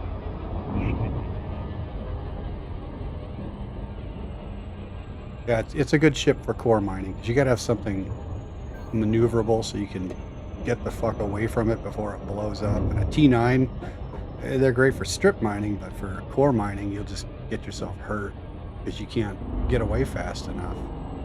You got to get past a kilometer, or when that thing blows, it'll take out your limpets and it'll damage your ship. And just trying to place the things, it's a peanut in a T9. I used a Crate Mark 2 for it, but now that the T11's out, I kind of parked that shit. Is appreciated. The Crate was a good ship, maneuverable, but not a lot of cargoes. But when you're core mining, you really don't need a lot of cargo.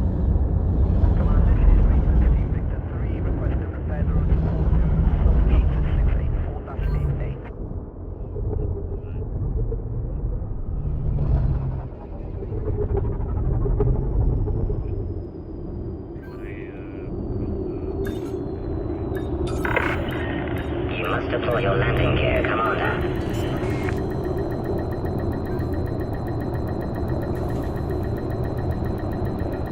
Landing gear deployed.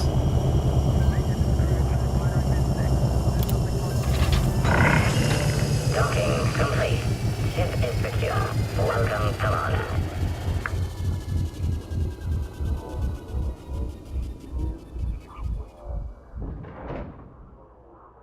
I like core mining. Change, right? Like, pretty much the rock. Yeah. Crack. Yep.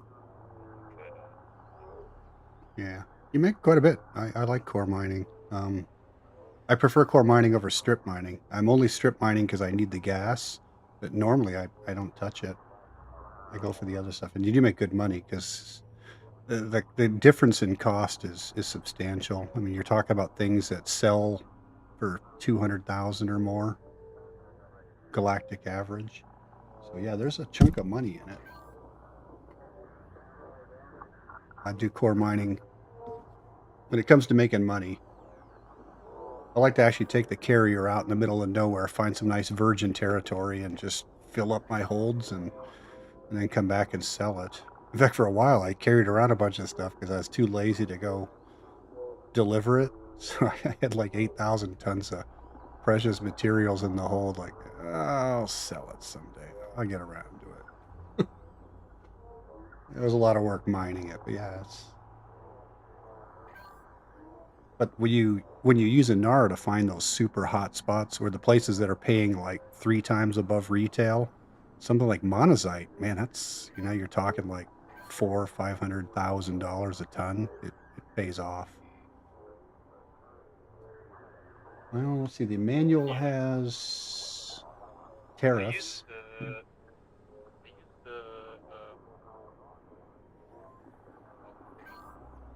Yeah.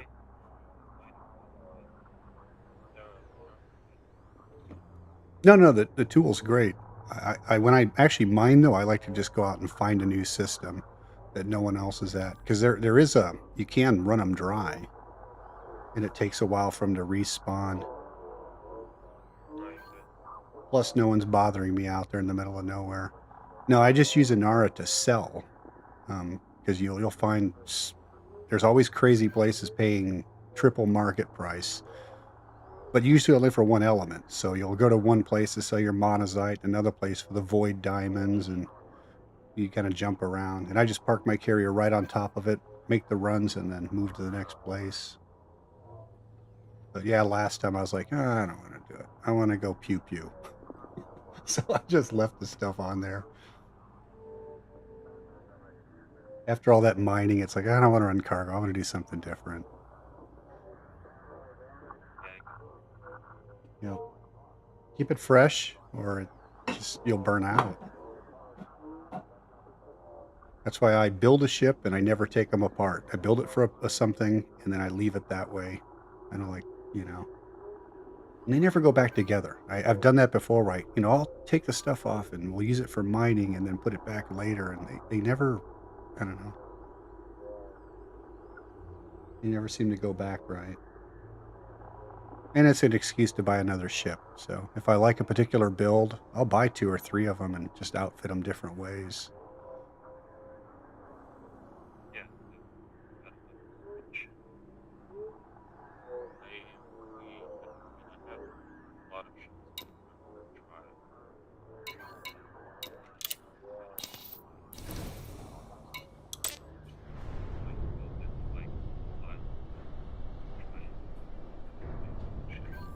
But I like to have like ships I like, so 48 on miner, solar and church. No, it's not miner anymore, but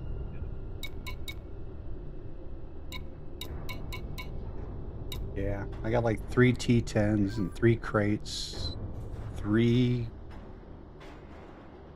Condas, 2 P2s.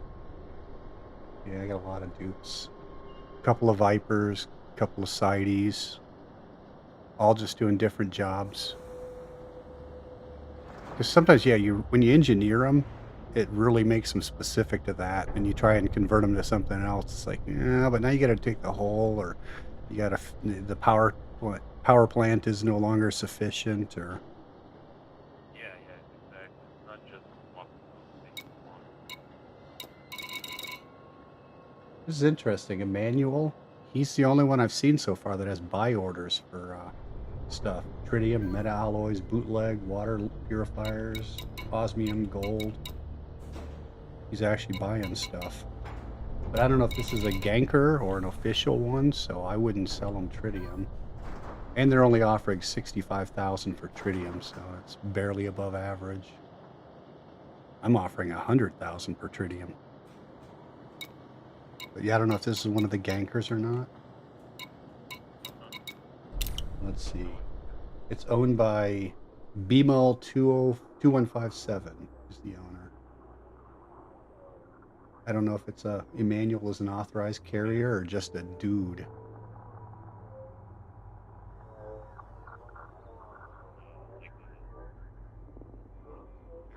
Yeah, I don't know if it is or not. Okay. Wonder if it's a ganker. Doesn't matter. All the tritium I mine is going in my ship. I need every bit. Oh, what's next? Kua, Symbol, Mother of all gangs, Distant gangs, Magellan. Magellan's an official one, isn't it? No, I did Magellan already. Science and Spirit, Catabasis, Odysseus.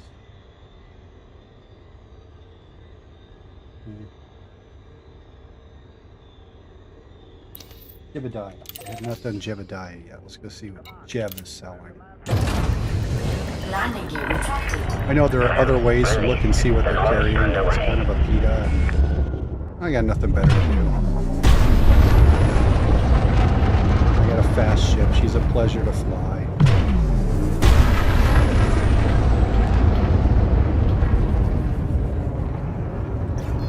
Frameshift drive charging. 4, 3, 2, 1. Engage. Looks like the death clock is down to 1 minute if you're back in system and want to go down the dead planet again.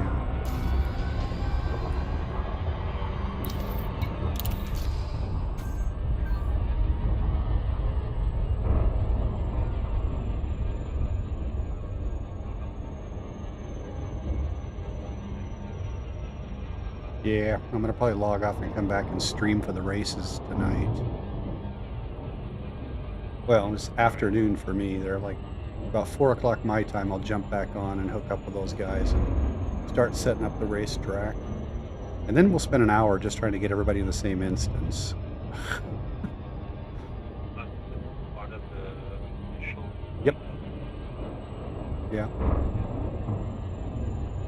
Yeah.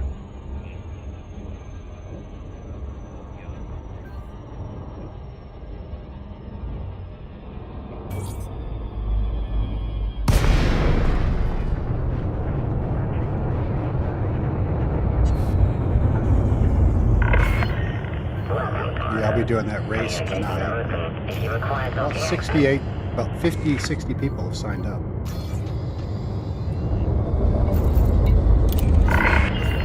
Docking request accepted. You are welcome to approach. It was kind of fortuitous. I was just scrolling through YouTube and I saw a stream. I was like, who's this guy? He was going down to a planet. It's like, what planet are you going down to? And it's like, oh, I'm going down the racetrack. And it's like, oh, dude, stay there. I got to talk to you. Get on this channel, and because I cover racing, so we need to talk. So that's what my channel's doing. Your landing gear is it was kind of cool. We're trying to set up a track, and it's like, dude, you know what? There's like 30 people in Flotilla 1. He just went and said, dude, anybody want to be a traffic cone and come and sit and we'll race around you? And we immediately had like 5 volunteers, and he was kind of trying to figure out a way to race. It's like, just go ask people. You know how many of these guys would love to have their ships out there on display? How many guys spend real world money for the paint job they want to show off? docking complete. Engines shutting down. Hello, Commander. People are like, How oh, may we yeah. assist you? And the first thing they do, they land, they're like, you like my paint job? Yeah, it's very nice. I like your shoes too. Yes. Jebediah has nothing. No shipyard, no cartographics, no redemption. No ship services to speak of. Let's see about commodities.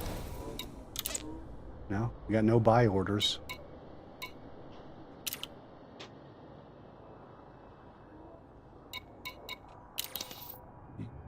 Can't even repair here. No repair, no refuel. God. What's the point of a fleet carrier if you can't repair or get limpets, you know?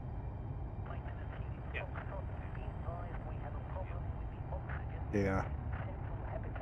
No, I got full services. I'm trying to pay back to the community.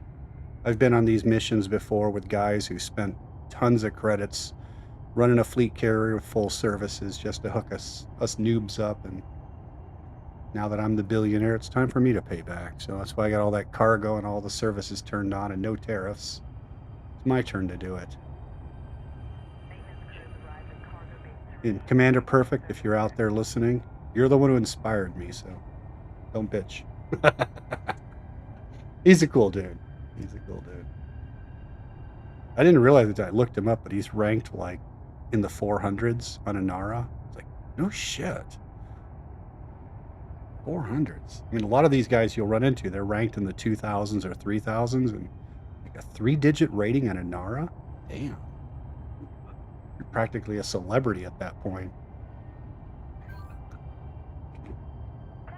I'm ranked like 12,000, so I'm on the scoreboards, but nothing to brag about. Yeah, but I mean,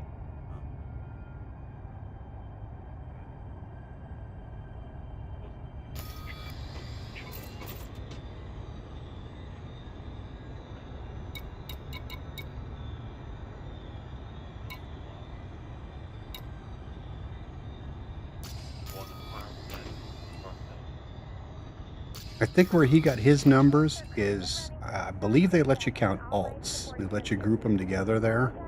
And that's a lot of it, because he runs alts and he does BGS and stuff. I believe so, because that's... I believe so, yeah. I think you can. Yeah, I believe you can count them together, and it counts towards your overall ranking. Main reason I look at ranking is because if I'm like watching a YouTube channel or flying with someone, I just like to know, is this guy an actual authority or is he just talking out his ass? You know, and a lot of times you can look and go, oh man, this guy's like, he's ranked 60,000. He doesn't know shit. And that's Dunning-Kruger. Or other times, you know, like I said, he's ranked 400. It's like, okay, anything that comes out of that guy's mouth is gospel. So that's the only reason I look it up.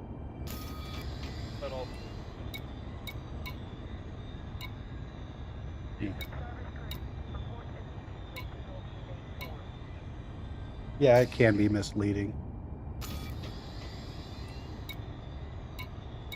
But it does help just to know, should I listen to this guy or is he just a knucklehead? Because we've all, especially like in the forums, that's one of the problem with Reddit that I hate. That I kind of like the forums on Inara when they used to have them. Because somebody would say something like, is that real? And you look at their profile and go, oh shit, this guy's a 5x5. Okay, yeah, that must be real.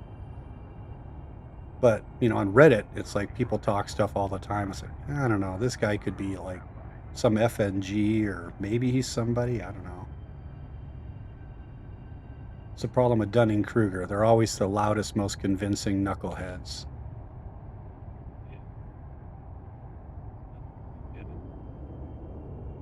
Yeah.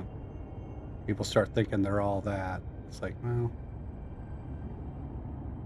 I'm not the highest rank, but I am triple elite with an E5 in exploration. I have decent federal rank. I'm a admiral or whatever, and eventually I'll be a duke. Right now I'm just a count. Or a viscount. I think I'm a viscount. No, it's viscount then count, so I'm a count. But that's the whole reason I look at it. It's not bragging rights or anything, just to make sure, is this guy something, or should I listen to this guy's weird advice? Yeah. Weird. Yeah. Okay, I've looked at all that stuff. I think I'm going to fly over to my fleet carrier.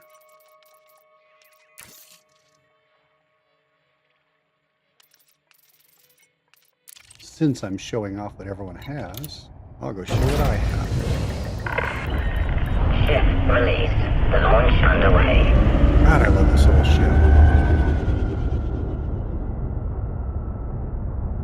Landing gear retracted.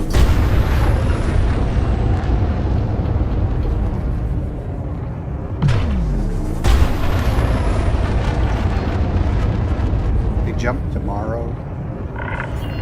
Departure complete. Bon voyage. The carriers jump tomorrow. There was somebody who was trying to put together a mass jump later today. Frameshift drive charging. I'm trying to remember his name. I've run into him a couple times. In fact, I think we ran into him back on 3, Launched. 2, 1. Engage. Come to me. Frameshift drive charging. He's trying to do another mass jump. But otherwise, there's no mass jumps or anything. Just tomorrow sometime the carriers take off, and they're probably going to try and outrun the gankers, who are low on tritium by now. 3, 2, 1. Engage. I have about enough tritium for 12,000 light years.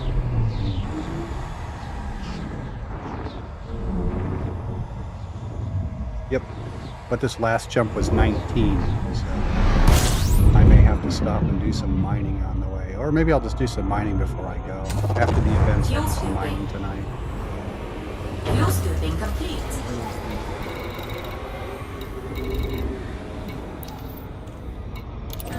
Very cool, thank you.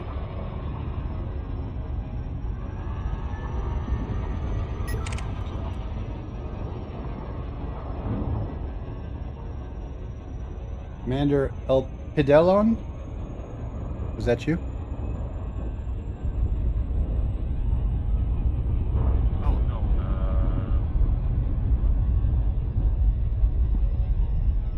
I remember this guy. I saw this guy.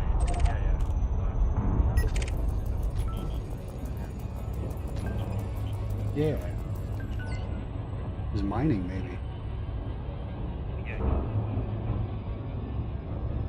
Yeah, we were hanging with him on a launch day. I remember him because I remember trying to pronounce his name, and he goes, "That's close enough." How do you pronounce that? Epidelion?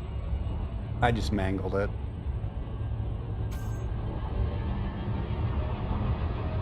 That's okay. I know the feeling. People always try to pronounce my name, and they go, "Is that right?" It's like, it's close enough. I'm not one of those people that gets upset because they didn't pronounce some weird name they've never heard before. It's like, yeah, that's close enough. I'm not going to get all freaked out. You know, those people are like, no, it's pronounced. You know, they don't know.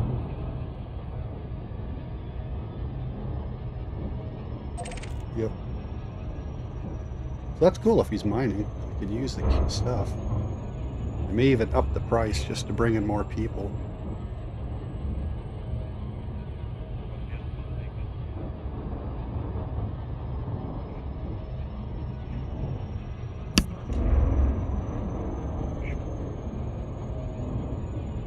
Yep.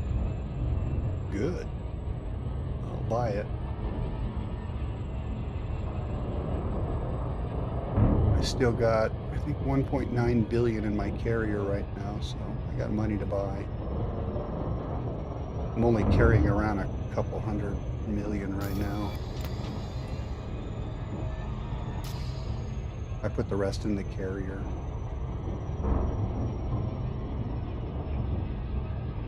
Yep.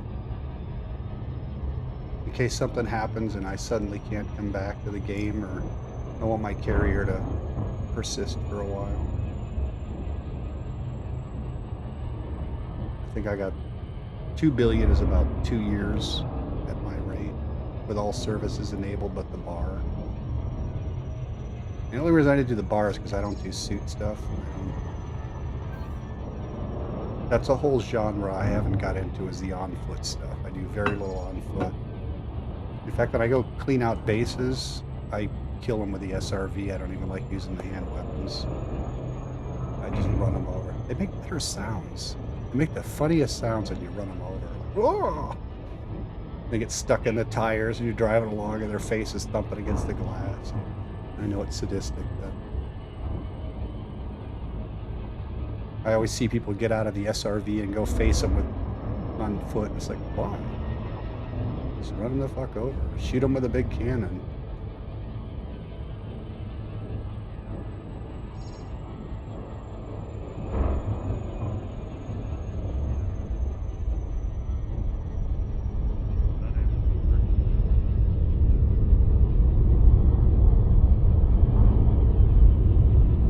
Yeah.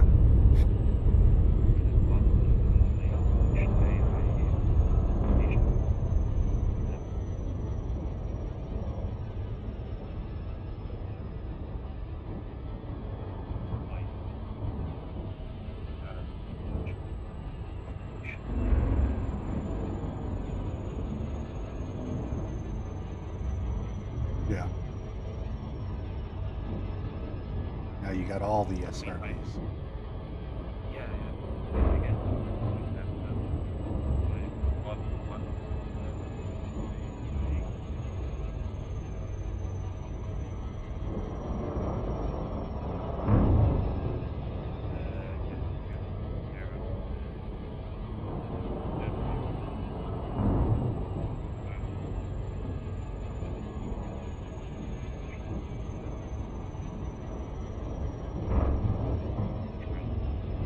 There was actually a case yesterday where someone was on the death planet, and I guess their SRV, they didn't take care of it, and it died, so they were on foot. And they were with another commander who had a Scarab. So they would take turns getting in and out of the Scarab until one of them was almost dead, and they'd jump back in, and they kept switching off. And it's like, you know, if you just had a Scorpion, you could have both been in there and you'd have been okay. And they're like, no, we just had a Scarab. But yeah, I guess he forgot to refuel or something.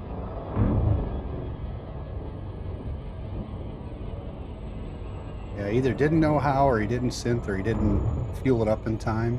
I know it caught me by surprise when I was down there. All of a sudden it was low. Like, really? I guess the planet eats it up faster. But yeah, I was chatting with them about that. They're like, yeah, we're having to jump back and forth. It's like, you don't have a Scorpion, do you? Nope. Then you're screwed. Yeah. A Scorpion, they could have ridden on back and been your gunner. And it has missiles, too. But it doesn't have a lot of people didn't bring the Scorpions because they don't have the scanner for mats. So when you're down on the planet, you might come across some, but it doesn't have that scanner thing in the front. So you just kind of have to drive around until you happen upon some mats.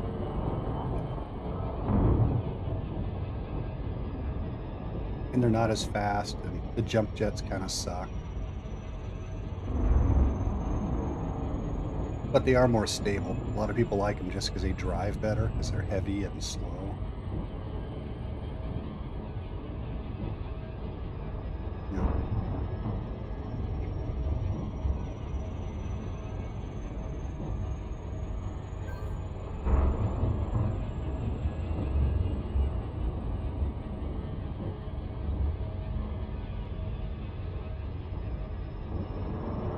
Alec Turner just came online. He's the creator of Copilot, I think. He just jumped online. And he's also one of the racing leagues, so all those guys came. It's going to be fun racing when we get to Beagle Point. I'm hoping those guys are showing up at the SRV race today. It's going to be kind of fun. They're calling it a demolition derby. You can't shoot people, but rubbing is okay. So you can smash into people and do anything. You just can't activate weapons. So it's going to be a drag-out race when they do it tonight. It's supposed to be like NASCAR. And in NASCAR, there's a saying that if you ain't rubbing, you ain't racing. Although I never quite agreed with that, because the guys who usually said it, this is sacrilege in the racing world, but Al Unser Sr., he used to do it a lot. We welcome your He was a business as a dick. carrier He commander. actually stole, Please enjoy your I think, stay with Indy us. 500 from Labonte. They're in the final stretch. There's no way you can catch Labonte. Labonte owned that fucking finish, and he pit maneuvers him. Oh, you're just rubbing. So you're 205 miles an hour, and you fucking pit maneuvered the guy, and then you stole the race. That was a dickless move. Oh, the rubbing's racing. No. If you bump into somebody at high speed, that's one thing, but pit maneuvering people, and that happened to Dana, what's her name? She was a Formula One racer. The one who used to be the GoDaddy spokesman. The guys didn't like having a woman racing, so somebody would crash into her every race. It's like, dudes, what the fuck is your problem? She went back to Formula One racing, got tired of it. Can we get some technicians assigned Is to there? Yeah. Well, there's no rubbing in there. You don't touch cars. Those cars just disintegrate like paper mache. Dana Mulvaney or Dana. I forget. That's it. Annika Patrick. Yeah. Landing Left complete. Nesca. Clamps engaged. Welcome to a carrier commander.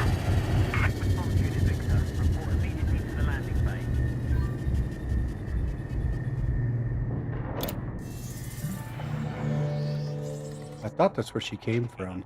But yeah, people were always crashing.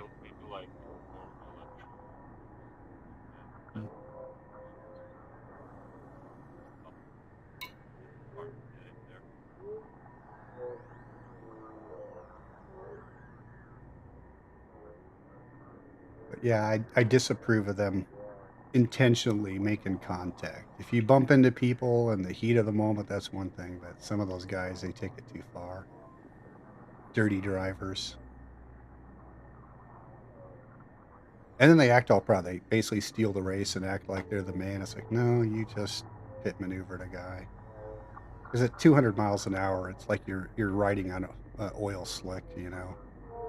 Your wheels are barely touching the ground.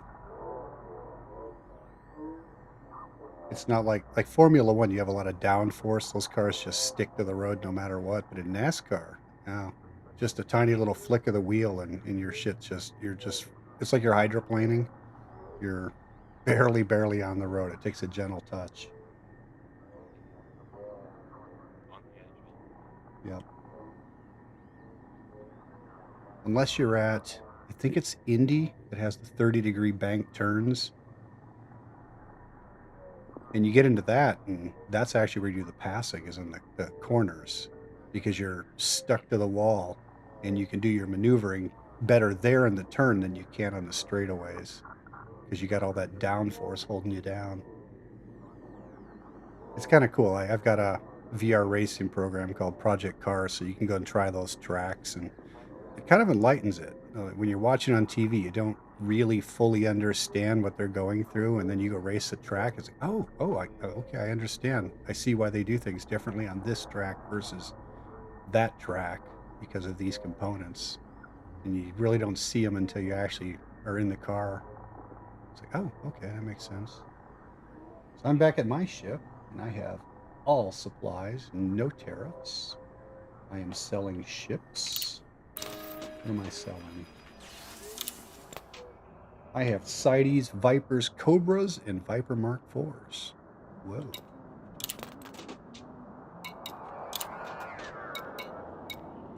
And for outfitting, what am I selling here?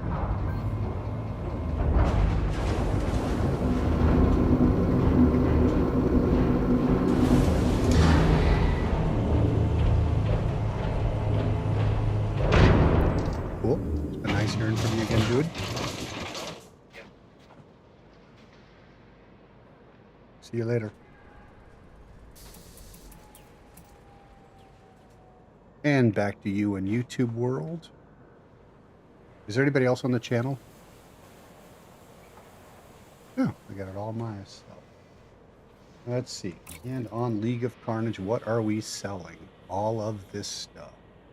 I have AFMS, cargo racks, fighter hangars, flight assist, mining tools, heat sink launchers, fuel tanks, fuel scoops, SRV bays, pulse wave analyzers, refinery surface scanners, and that's it. So I have the best equipped store in the fleet. No tariffs. AFMS, size 1 through 8. I got them all.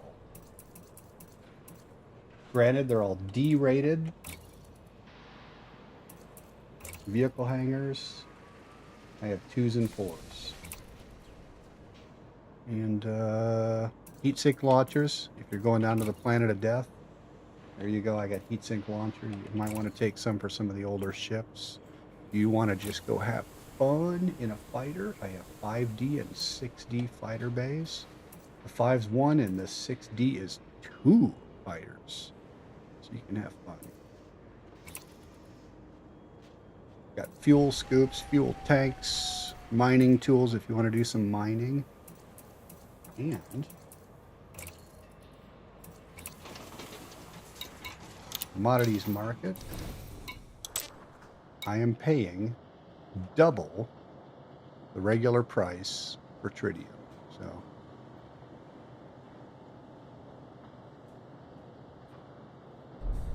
$2,269 demand. So yep, if you want to do some mining and sell some tritium, come on over to League of Carnage. I'll buy everything you mine.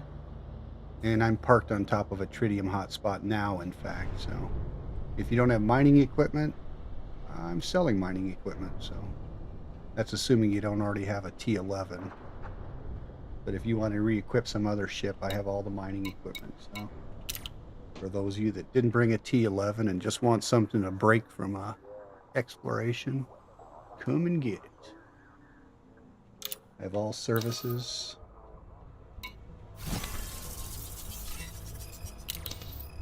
Redemption office. Shipyard. Crew lounge, carry management. Everything but the bar is enabled. So all services are up except for the bar. You'll just have to do your drinking in the hallway, sorry.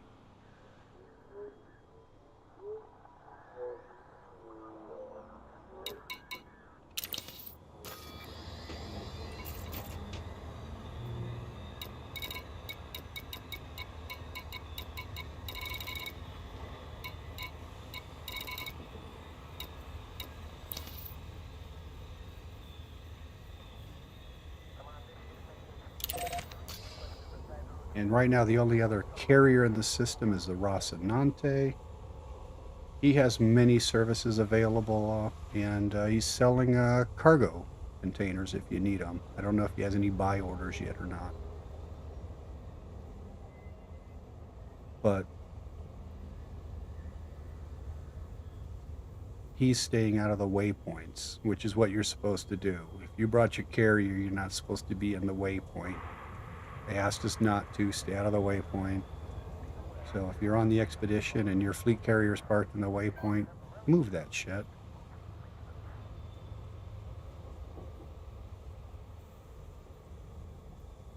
But I think that's going to be the end of the stream. I'm going to go ahead and log off and come back this afternoon for the SRV racing. You can check the como se llama, the Discord will tell you when it is. But it's not till 12 p.m. or 12 midnight on the Greenwich time, Universal time. So I'm going to end this stream. 07 Commanders. Talk to you later.